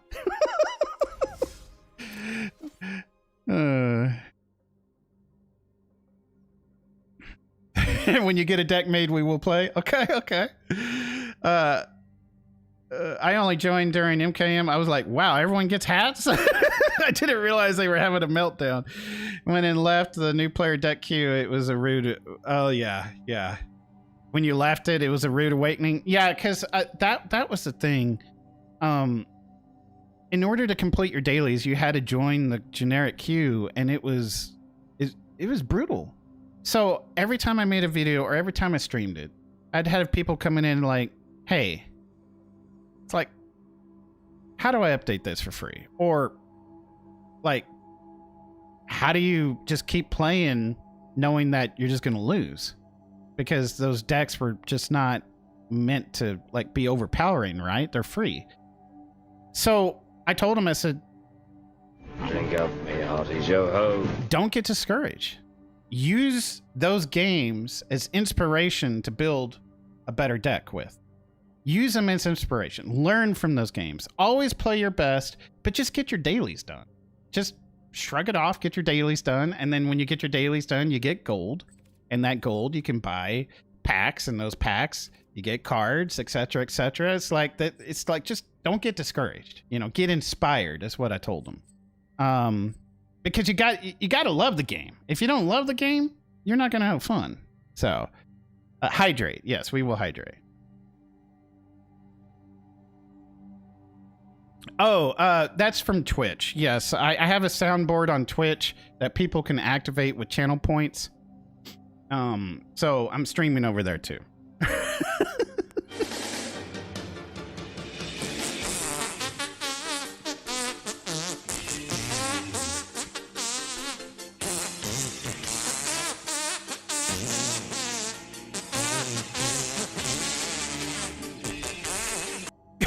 We don't need to give them everything.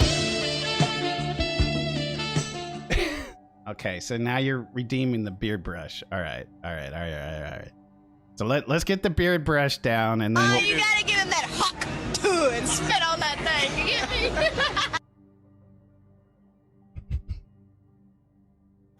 get me? You're just gonna go down the playlist, aren't you?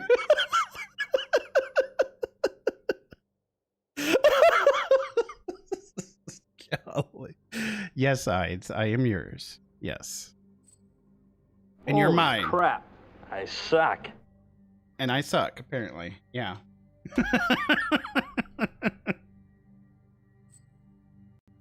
All right, let's get the beard brush, and then we'll get back to the color challenge. I'm doing okay on drink.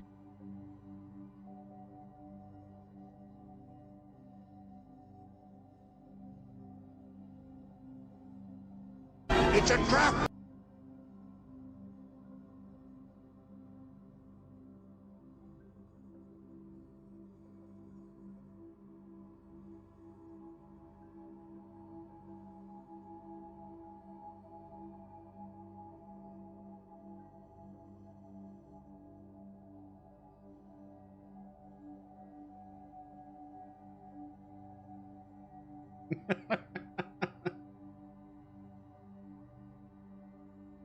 And see, I'm not exactly black and white. You can see the red in my lips and the blush coming in.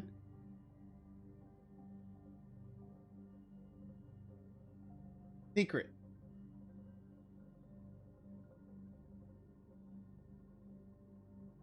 Heinz makes me blush.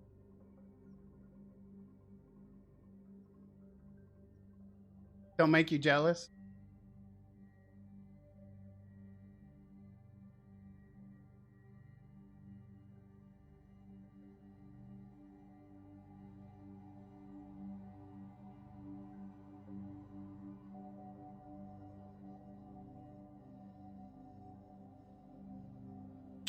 Thank you for that beard brush.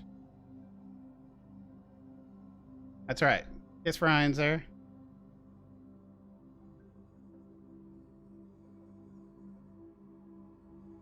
Okay. More color challenge. I am just so impressed. So impressed that they give you the sleeve. This is like the ultimate sleeve right here. Other than if I log into my main account, the worn sleeve. The worn sleeve, which is pretty much like my Magic cards back in the 90s because I didn't play with sleeves. I'm like, sleeves, yeah, right. Now I'm mature and I'm like, yeah, your Cheeto fingers are not touching my cards. Thank you. Like, I this is why I have sleeves.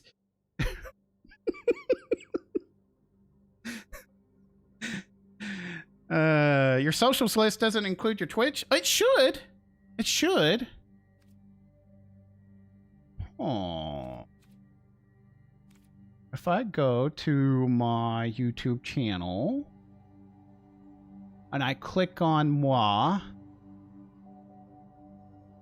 view channel, and if I go to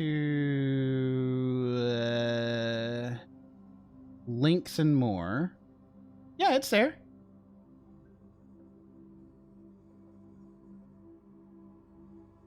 Hail to the king, baby. I'll take that follow, though.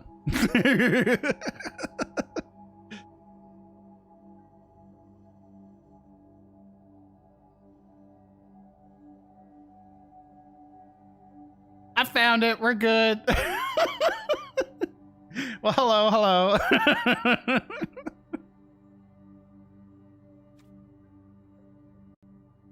But yeah, for those that are on YouTube, don't forget to hit that like button, subscribe if you're not subscribed. If you want to help out for free, even more, leaving a little just emoji icon. I'm not going to engage with you if you don't want to talk. I'm not going to sit there and ask about your day unless you start talking, you know.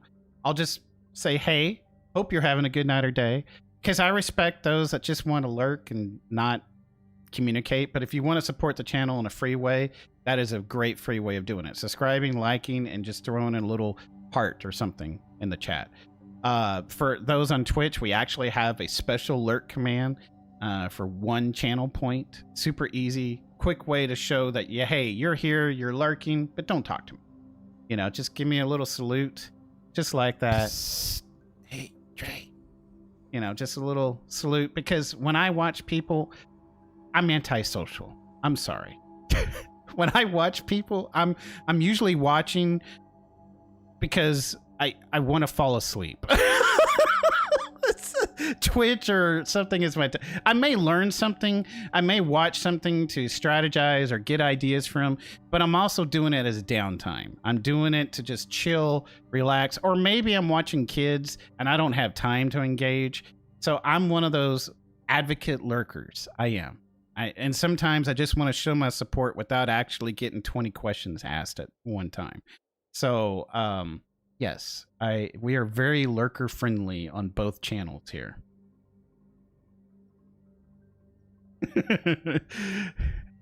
Thank you so much, Gobbler. Thank you so much. You have a great night or day.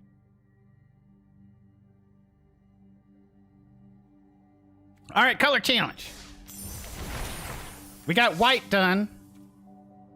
And we got two. This is great. We're getting gold, cosmetics. We're done with that one. Let's go to blue. You've already lost. You just don't know it yet. That's right. You just don't know it yet. Aerial Domination is a deck we're going to be upgrading next. I think each one gives us cards for this deck. I'm not quite sure. We'll see. That's the way it was back in 21. We'll see if we are playing with a full deck. I think we are. We might be. I don't know. Back when the A meant arena, not alchemy. Okay, we're going to rearrange my hand here just because. We get to play first. That's kind of cool. I put my highest casting cards here. Play our land. Pass a turn. This takes 1 blue and 2 colorless. When this creature dies, target creature an opponent controls gets a -1/-1 until end of turn. So he may do 1 point of damage to my 2/2, but he also gets to do another point of damage as a -1. It's actually not damage. It's just a -1/-1. So if you have something that has indestructible on it, it prevents combat damage from killing it, but it doesn't stop it from dying to a -1/-1, -2/-2 effect, whatever it is, because those are not applying damage. It's just doing a debuff. So, hey, Maven. We're going to play our land. Can't play any spells. We're going to take 1 point of damage. This has Summoning Sickness. Play our land. Ooh, taking a shower. All right, we're going to play this one first. It's flying. Remember, flying can only be blocked by creatures that have flying or reach. Okay? Since now we learned about reach, right? And it's got an effect on there that says creature spells with flying you cast cost 1 less to cast. So when we do this, this is going to be a 1. And that changed from a 4 to a 3. Now, they could have attacked with these, and I could have blocked, but I would have lost 1 because, again, they get to apply a -1/-1, right? Play our land. I'm going to play one of these. We get to draw a card. Okay. I'm going to now go into my attack phase. I'm going to play this just to reduce the everything by 1 again. So now, these are cheaper. Not going to block. I want to keep my creatures. I don't want to lose any of them. I'm going to play this to see what I draw. I'd like to get some instants. Okay. Play another one. Okay. Play one more. Or, no, actually. Let's buff our flying creatures. This is against a bot right now. We play on the fifth one of the color challenge is against players.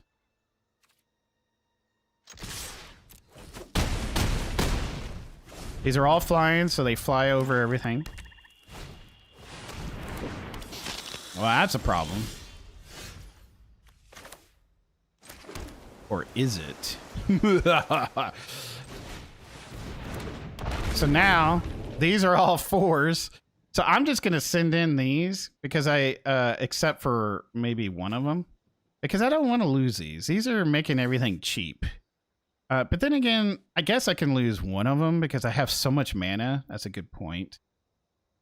I also should play this because some of the instants in here could be 1 or 2 mana cost.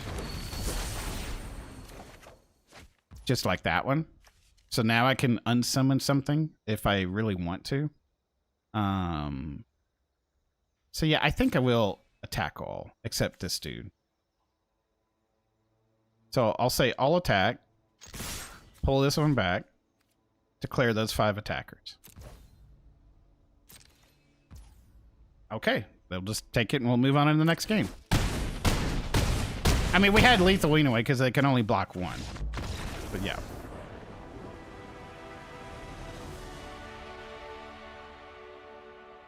Oh, messages.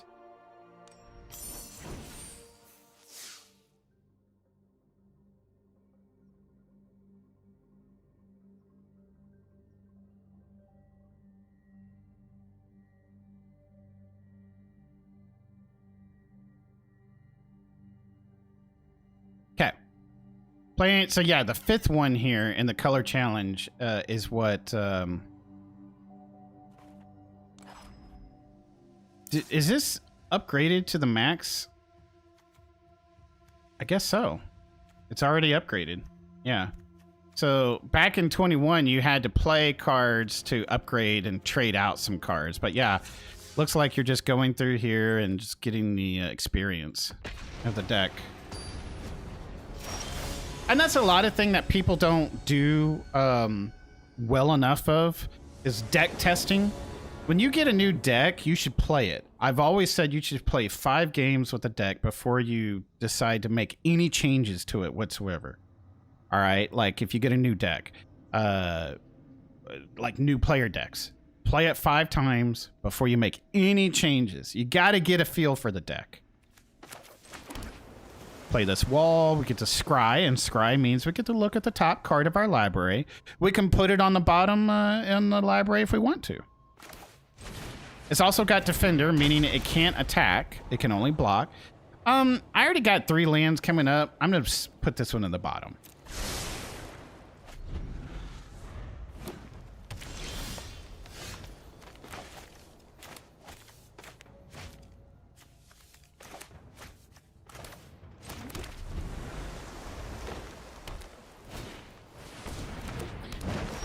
The good old creature ramp. So this one can add 1 mana of any color. And if you control a creature with power 4 or greater, add 2 mana of any 1 color instead.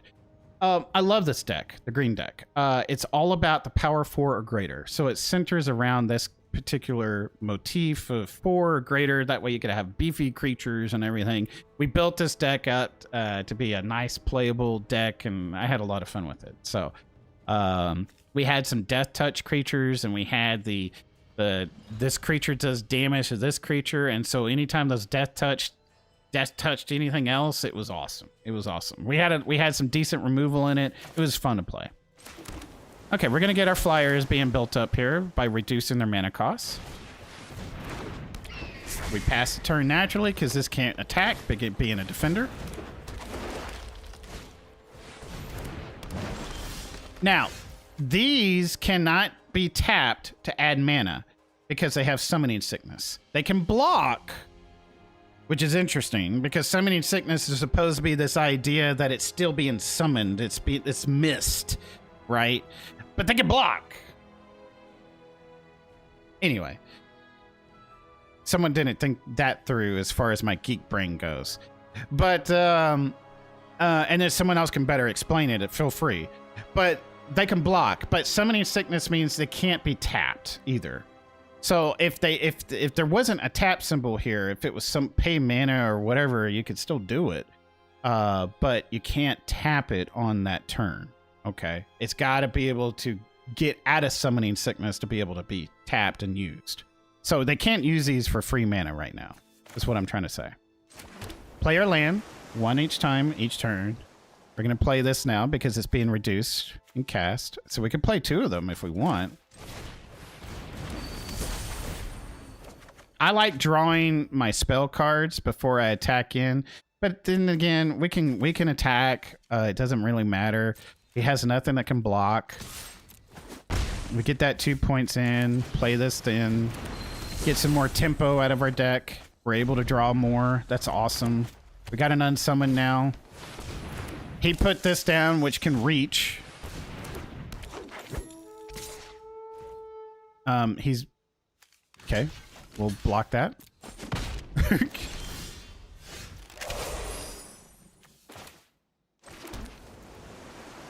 This can block flying.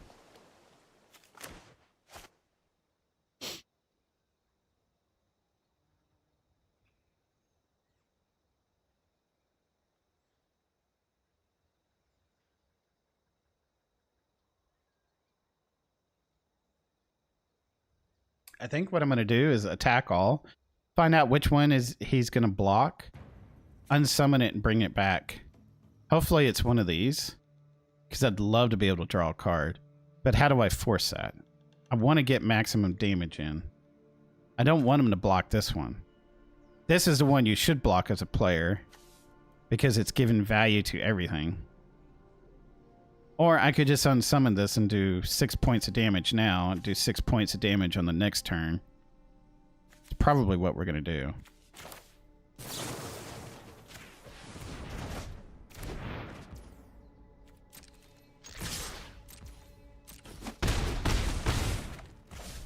In the turn.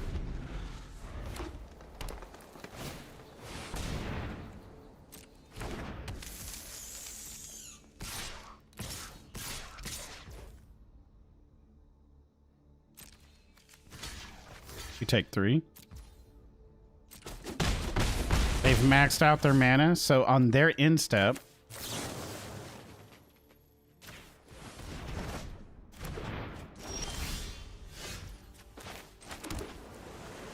this creature can't be blocked this turn. I love it. Let's get it down.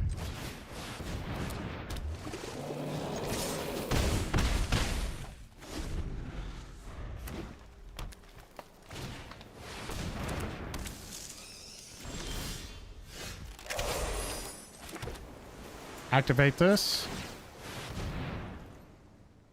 And we'll just send this in and all the flyers, and that'll be lethal because he can only block one of them.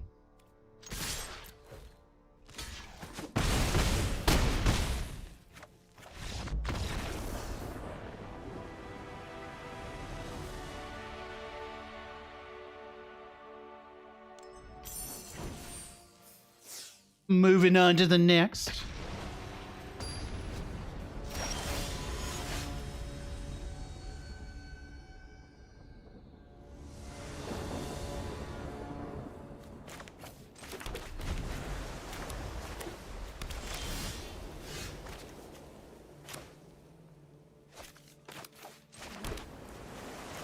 Whenever a creature you control is flying enters, this gets a +1 and +1 until end of turn. Not bad. It's not the greatest card in our deck, but it's got synergy. Play this.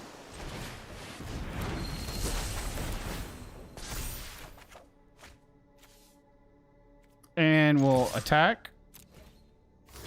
He'll block and kill the creature. And we kill their 1/1 with double strike, which is actually a fair trade, honestly.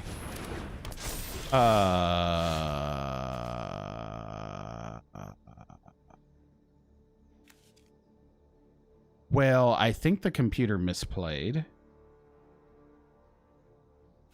Why would they give... I think the computer definitely misplayed. I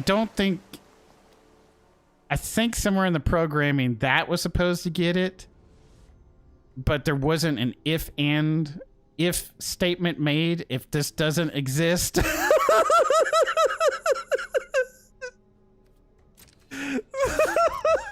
I mean, sure. Yes. Oh, man. And this is the power of double strike. Okay. Yes. Please. You may. You may. Okay.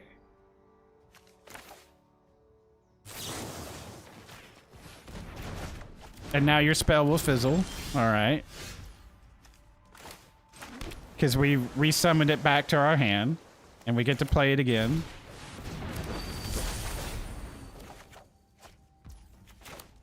And then we're going to hit next. And end turn. See, it's holding priority because these can be cast at any time. They're instants. Okay. And that's why the effect of that looks pretty cool, because they're being dissolved into particles and unsummoned back to where they were coming from.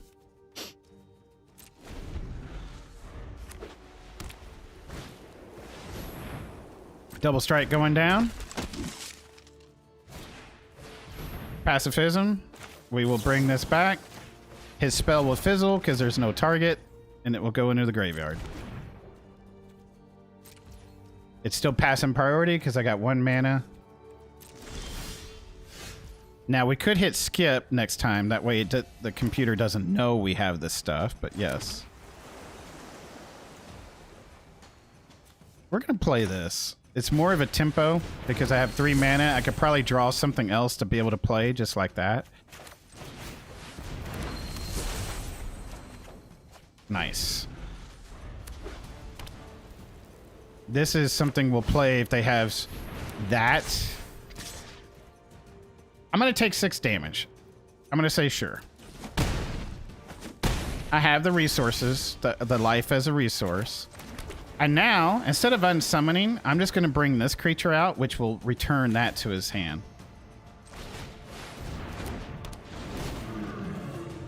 Yep.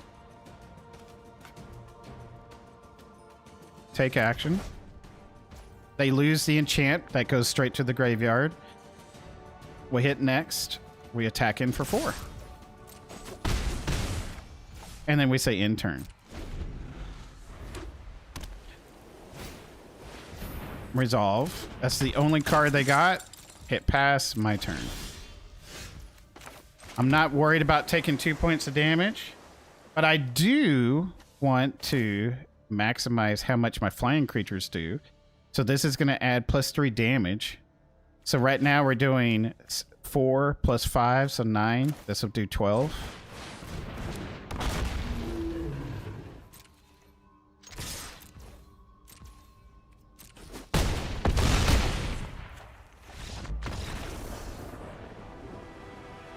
All right.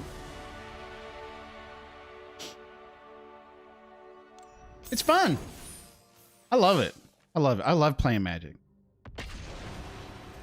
And I love getting beat down in such a fashion where I'm completely inspired, like, I'm going to go make that deck. Yeah, I mean, there have been times where I have been amazed. I'm like, well, go you.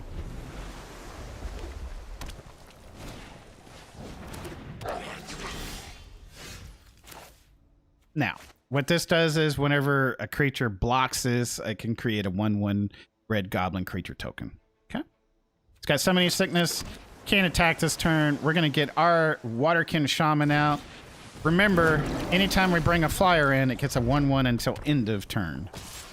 We could block and lose our 2/1, but this is not a good value. Plus, it's going to create another 1/1 red goblin creature token. So we're going to say no blocks. It's 1 point of damage. We're going to value our creatures. We could set up something on next turn. We could. Or I could play the creature now. I think I'd rather save it. We're playing against red. They could have spells. We can unsummon thing. We can unsummon it. We could block and then get an attack in that way. Or I could get to 2 points of damage down. So yeah, I think I'll do that. I'll go for the damage. I have an unsummon. And that way we got another creature down too. I think that's a better play. Let's get permanent cards on the table. Whenever you cast a non-creature spell, put a 1/1 counter on this creature. Notice it doesn't say until end of turn. This can get absolutely ridiculously big.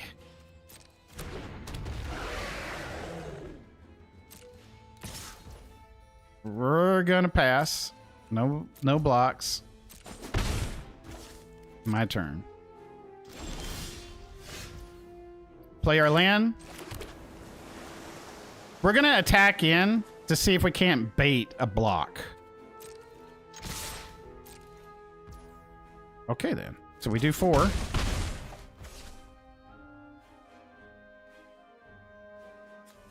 We'll go ahead and draw a card. We still have the unsummon.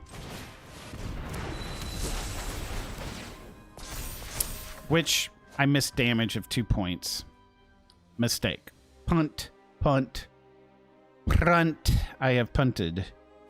Because I have forgotten that this gets a 1/1. I even notated it to start. It's like, don't forget that, people. Well, I forgot it. Because I don't play this deck regularly. Even though I've played it a lot.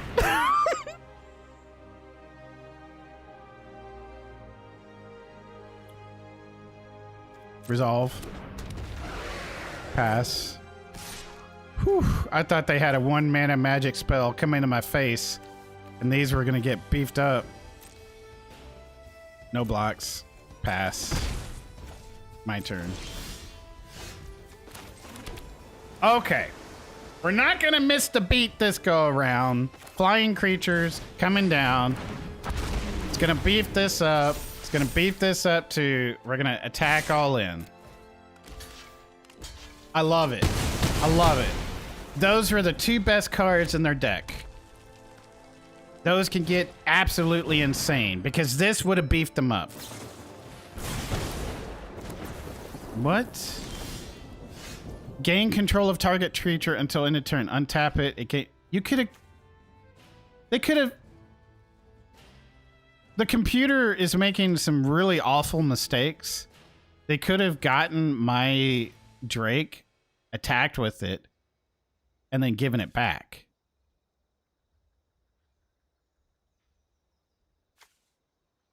That is some really awful mistakes there. All right. Well, we're attacking all in.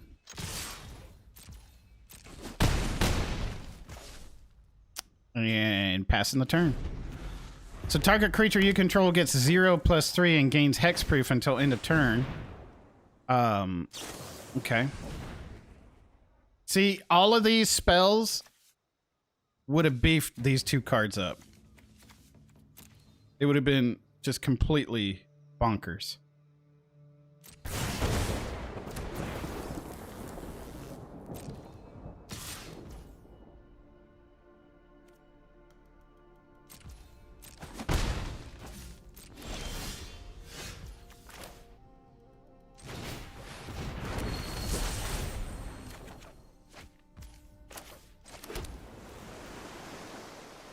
All right. Duns.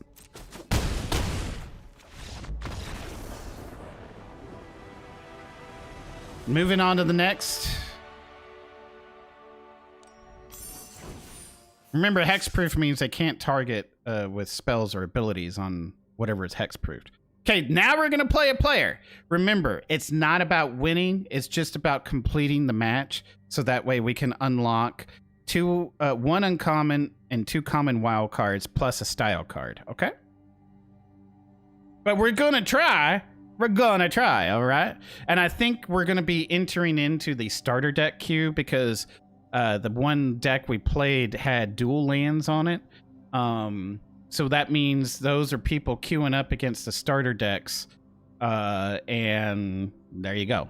So we're going to be playing in the starter deck queue. I have no idea what those decks do because I haven't really inspected every single one of them. So I'm at a kind of a loss there. It's in their court basically to mow me over because they know exactly what's in this deck. So am I expecting to win? No, but I'm gonna play. I'm gonna have fun. We're gonna try. Gracie May, 1997. All right. I don't not like it. It's better than what I started with in the white version. So yeah, we'll keep it.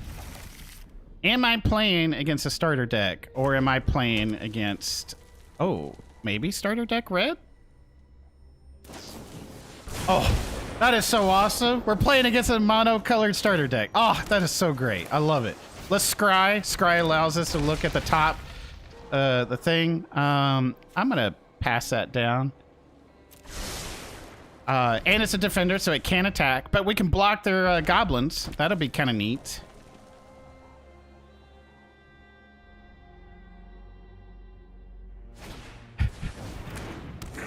They got a goblin tunneler. Now, it can target a creature with power 2 or less, can't be blocked this turn.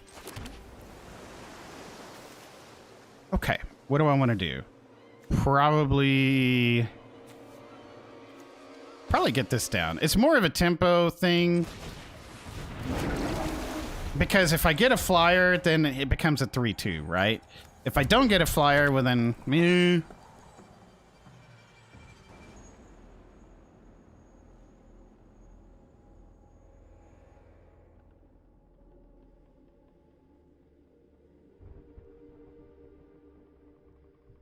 I've never seen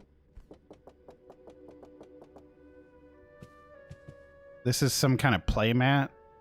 And there's something distorted in there. Like the TVs. Oh. What did you play? Goblin Gathering. Okay.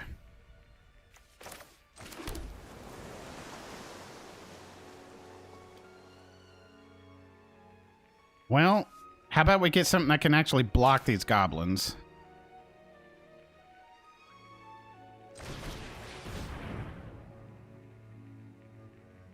The priority is being held because of the Goblin Tunneler here. The opponent doesn't know this.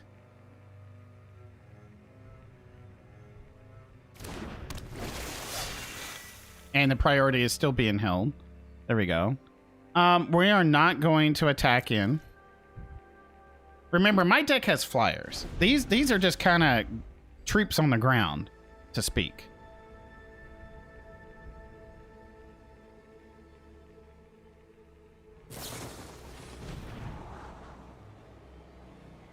So that creature gets first strike until end of turn. And they get to scry.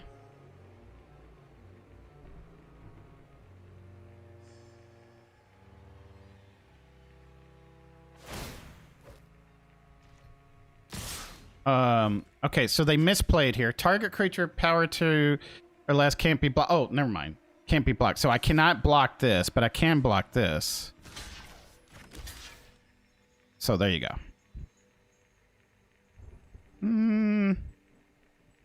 They probably have a spell to delete. Maybe a shock. Nope, they don't have a shock. Okay. So they lost a... They did some damage and lost a card. All right. We're going to play this. We're going to save the glint. And then we're going to all-out attack. Because we can. We'll get 3 damage in.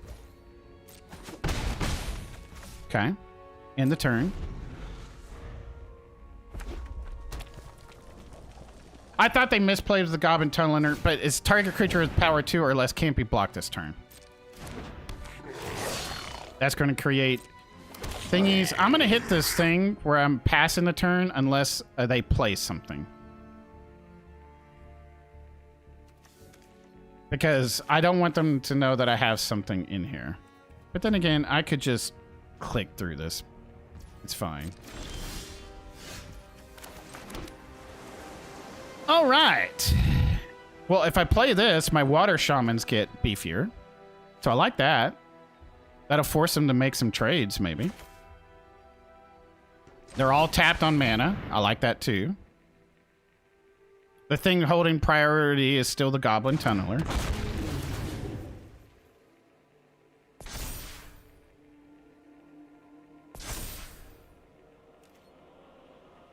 We will attack with these. Those are some good attacks. We can make some trades if they want to. Or they can take 6. They could do that too.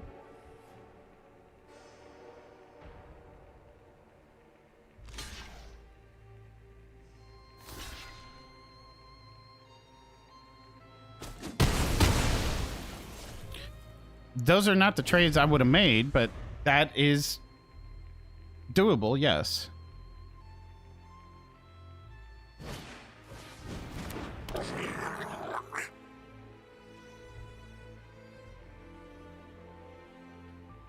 Gotta get the value. That's right, Archangel.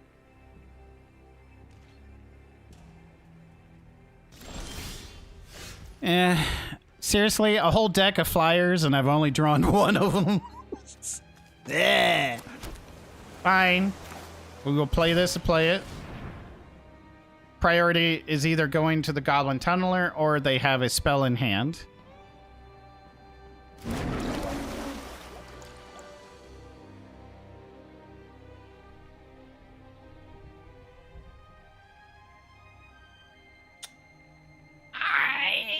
Yeah. I'm just going to send in the Windstorm Drake. I'm going to value my cards. Because I know I'll get a flyer. I know we can make a play with it. We're going to do 3 points of damage, pass a turn. We have an instant target creature you control gets 0+3 and gains hexproof until end of turn. Okay. You can do that, but your turn, it ends on the turn. You got to do it on your before your combat phase. Yes.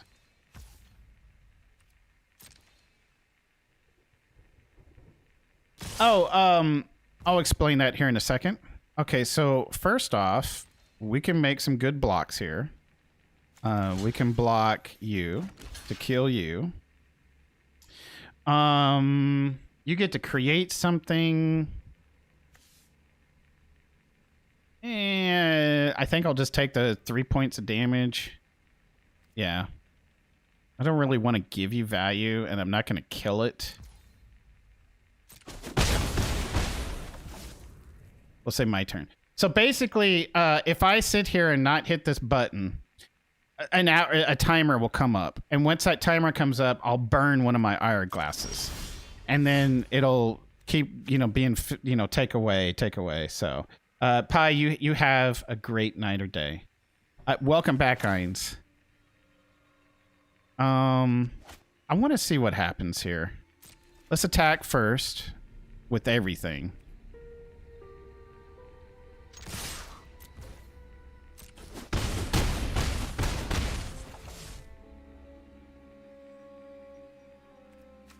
Okay. And they're dead next turn if I get another land, because that takes 7 to activate.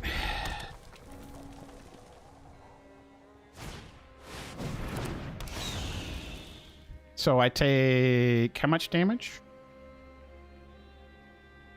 What? Oh, okay. Just so I... Alright. So you want to get the 2 in. That's for sure. I see.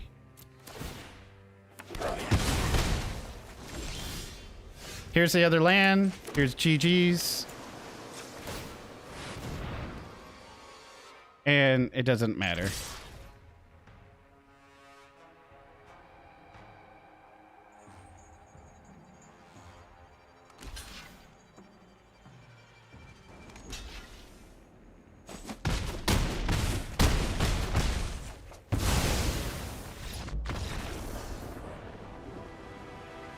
I had fun.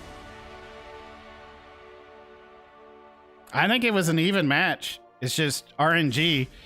They didn't get the cards to deal with the threats on the board, and we didn't. I mean, we could have popped off. Aerial domination, if you get the flyers down early, you could pop off serious time. And then with the red, they have removal. They can remove the flyers at the same time, before they start getting beefy. So there's that. The biggest threats in the deck is the 5/5 Sphinx and that 4/6 that we just had on the board. Everything else is doable. It just depends on how fast the red can put creatures on the ground and how fast they can get raid bombardment going as well. So, yeah. So thank you. So we have completed... We have completed blue and white.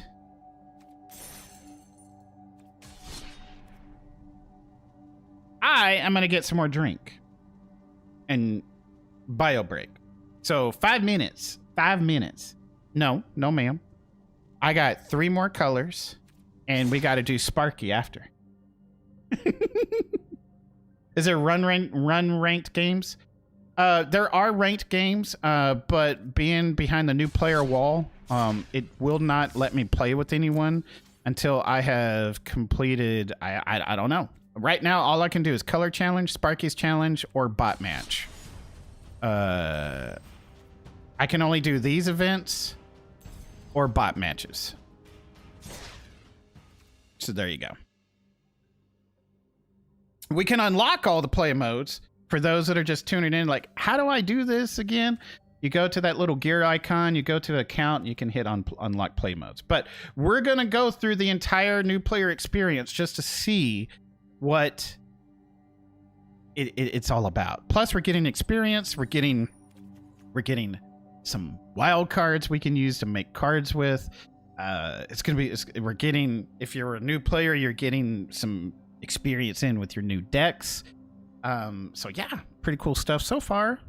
We're not going to get our first daily until after 24 hours. So that kind of sucks. So I don't know if it's going to be like in 21 where you get to unlock these decks, but of course, in 21, you didn't get to see the decks that were coming. You just saw that you had to play blue and white that day. And once you played 30 blue, 30 white, they gave you the deck. And then you had to wait 24 hours for the next one. That's why it can take like almost 2 weeks, 2.5 weeks, because you may not play every single day. You know, it's like, ugh. Anyway, we're going to take that bio break here. Where's my... There it is. Be right back.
Let's see here. I'm back. The background is from Dustmorn, but I'm like 20 minutes behind. Gotcha. I had some sweet tea made there, so I'm sorry it took a little longer. I think you're talking about the one I was like, oh, I hadn't seen that one before. Is that the horror one or something like that?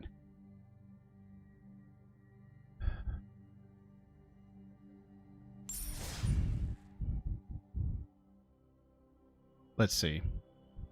I'm curious what they're trying to sell you as a new player, too. I didn't really look at that.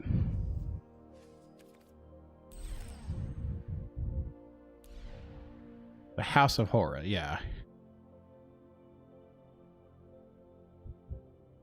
I completely missed out on this. It sucks. I didn't know about it. It was after Bloomborough. How do I not know about it?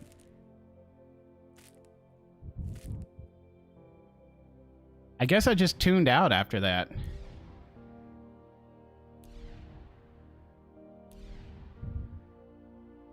Yeah, I just been tuned out, I guess. I mean, I didn't even know they were doing dragons until, well, you know, dragons. So yeah, I guess I completely checked out. Because Outlaws, I played a little bit of that. The Murders, I didn't really get into. This is what I was talking about, repeating stuff here. We had already done... Can we not move? Okay, there we go. Let me show you. I started playing M20, right? No. M21.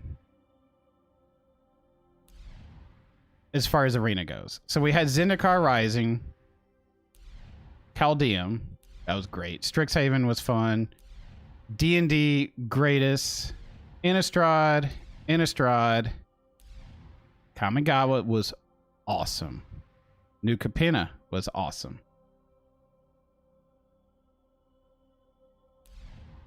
Baldur's Gate, yes. Dominaria, meh. Brothers War, meh. Yeah, this one was good. That was good. That was all part of the invasion stuff. And then, boom, Lord of the Rings was good. And then Wilds of Eldraine. So, you got Eldraine. But Eldraine was this one. Okay, you feel me? I was already playing cards for Eldraine back in this standard. And then you get...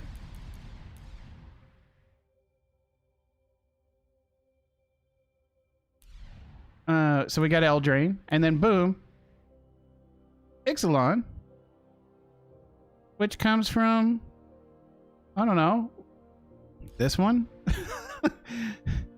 Or this one? You know, it's like, you know, it was just, I don't know. It just seemed, so I was like, wait a minute, why are we repeating stuff? As like, we already had dinosaurs, you know?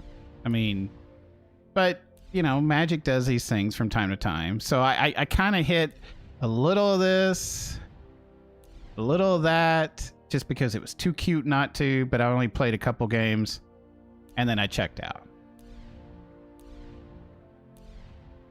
And now, Final Fantasy's coming, and you got Spider-Man. And yes, I will be playing Spider-Man while it's not the... some people are like, oh my gosh, like, can't believe it. It's like, well, look, I think people forget that there's two sides of this argument. You're a planeswalker. You're going to go through different planes. But it would be nice, yes, to keep it all in, you know, not the modern world, right? But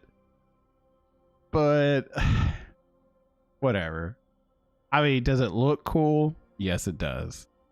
And I'm going to play it because it looks cool. And it's Spider-Man. And I'm curious how they're going to pull this off.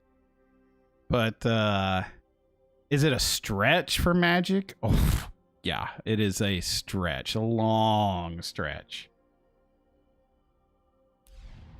Yeah, because you're jumping from a world to suddenly that, right? Our world, sort of, ish.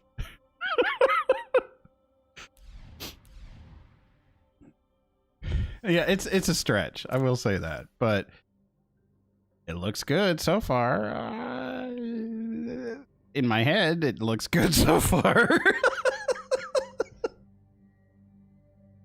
We'll see. We'll see. Hopefully they don't F it up. But yeah, the horror one, I missed out on that. Completely did. I guess I checked out, and that would have been a fun one. Duskmorn looked interesting. Do you think you'll be awake by 5? Maybe. There might be a chance. Good thing my workday is pretty light. Extremely light. I've done pretty much everything I can to do to save the world, but yeah.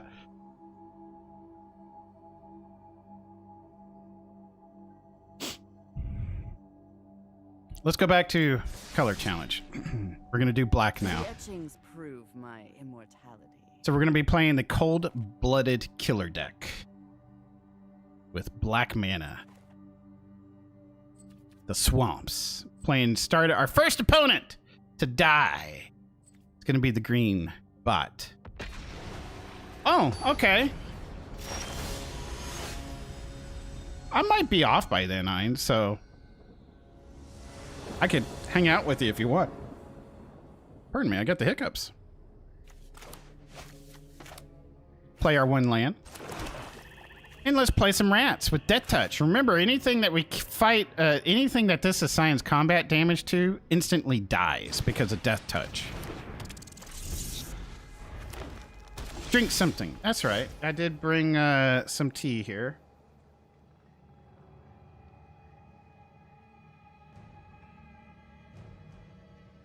What did I miss out here?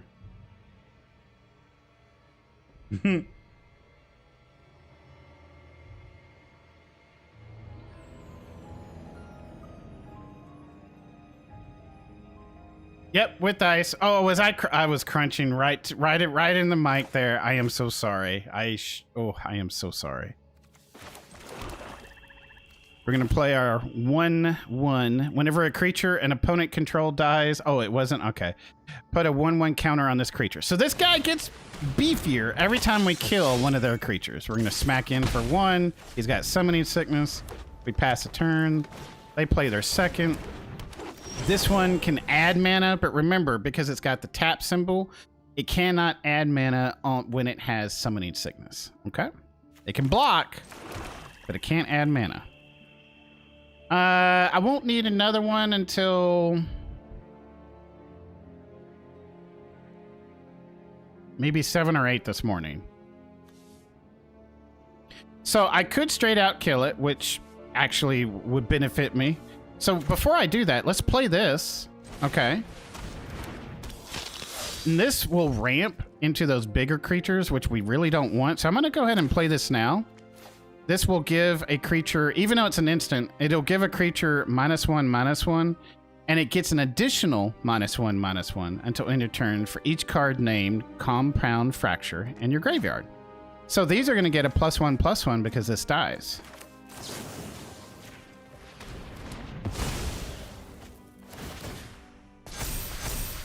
Now we're going to attack for 3.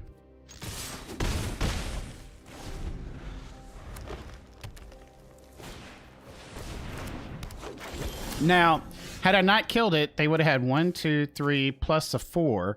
They could have cast something for 4 mana. Now, if they play another mana, they'll have 1, 2, 3, 4, 5, unless I kill this. So, I think it's actually a good thing to kill it so that these get a +1/+1. So that way I'll hit for 6, 7 points of damage now. And it stops them from ramping. Ramping meaning getting additional mana to play. So now we're going to hit for 7.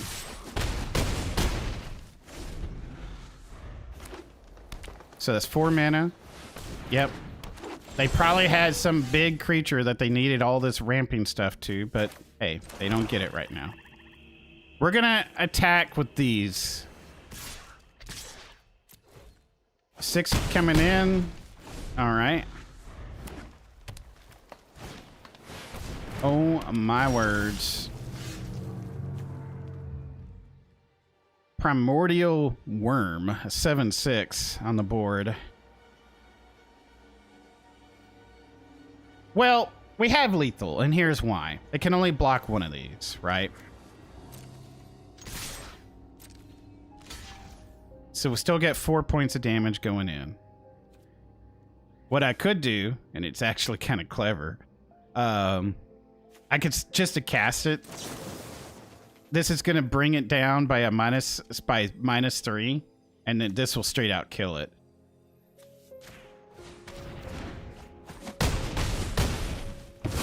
And this gets beefed up in the process, but anyway, it's overkill, right?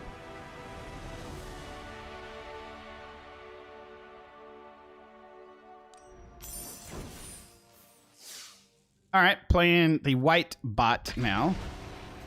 A Janie, I think that's how he pronounced it. Anyway, yeah. Interesting lore behind him. We'll play our skeleton. Now, this one is cool.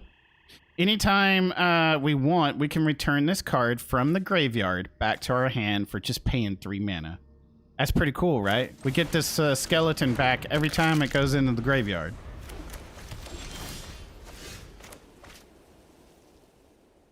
We're going to play this.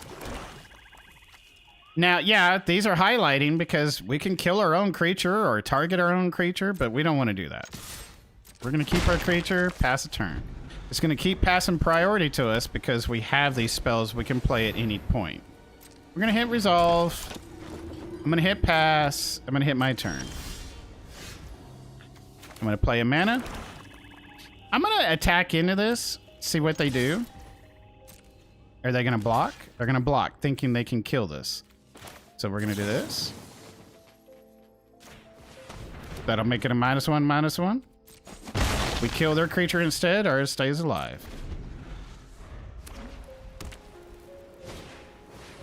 Ooh, that's a perfect one for this. Kill target creature with power 2 or less. That way they can't keep beefing up their life gain. Every time they play a creature, they'll gain a life. So remember when we were playing the white deck, you saw us using that strategy. We're going to get this. We can actually get all of it. Cool thing about this guy is that anytime this person takes damage, he gets a +1/+1 at the end of turn, right? Beginning of your end step, sorry, yeah. So it's about to be my end step. There we go. He's now a little stronger. And he's flying. Remember, flying can only be blocked by flying or reach characters with reach. So we're going to send in him.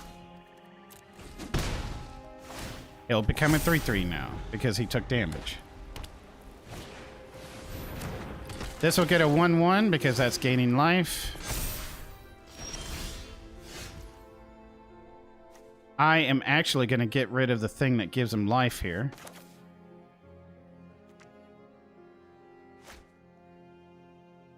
Because we have one in the graveyard already, so this is going to give it a -2/-2.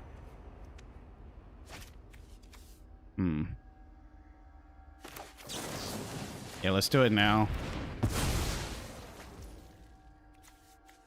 We'll play the land and play the land. Normally, if we were playing against another player, I would hold on to it. We're just going to send this in. We'll now be a 4/4.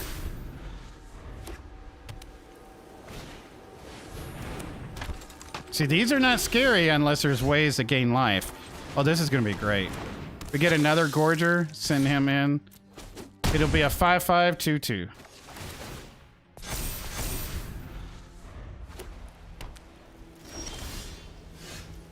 Okay, send 7 points. Lethal next turn. With either one of these. See, that's why we got rid of these, because we know the deck. We know that this is very important for all of these. Anything with life gain is very important for those.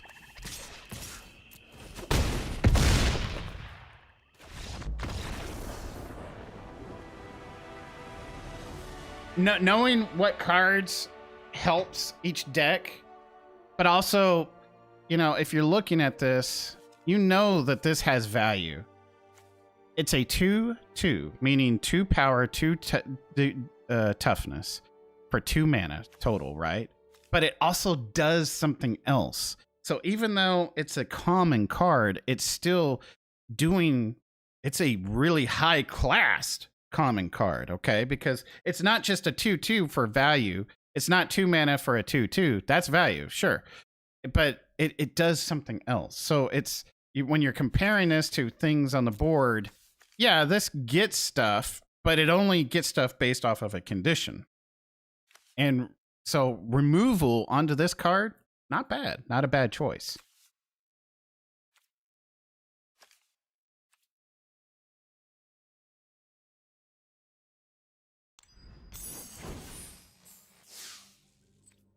Let's play some more. We're playing the red. Red has fast aggro creatures, some flying scary ones, and some direct damage spells.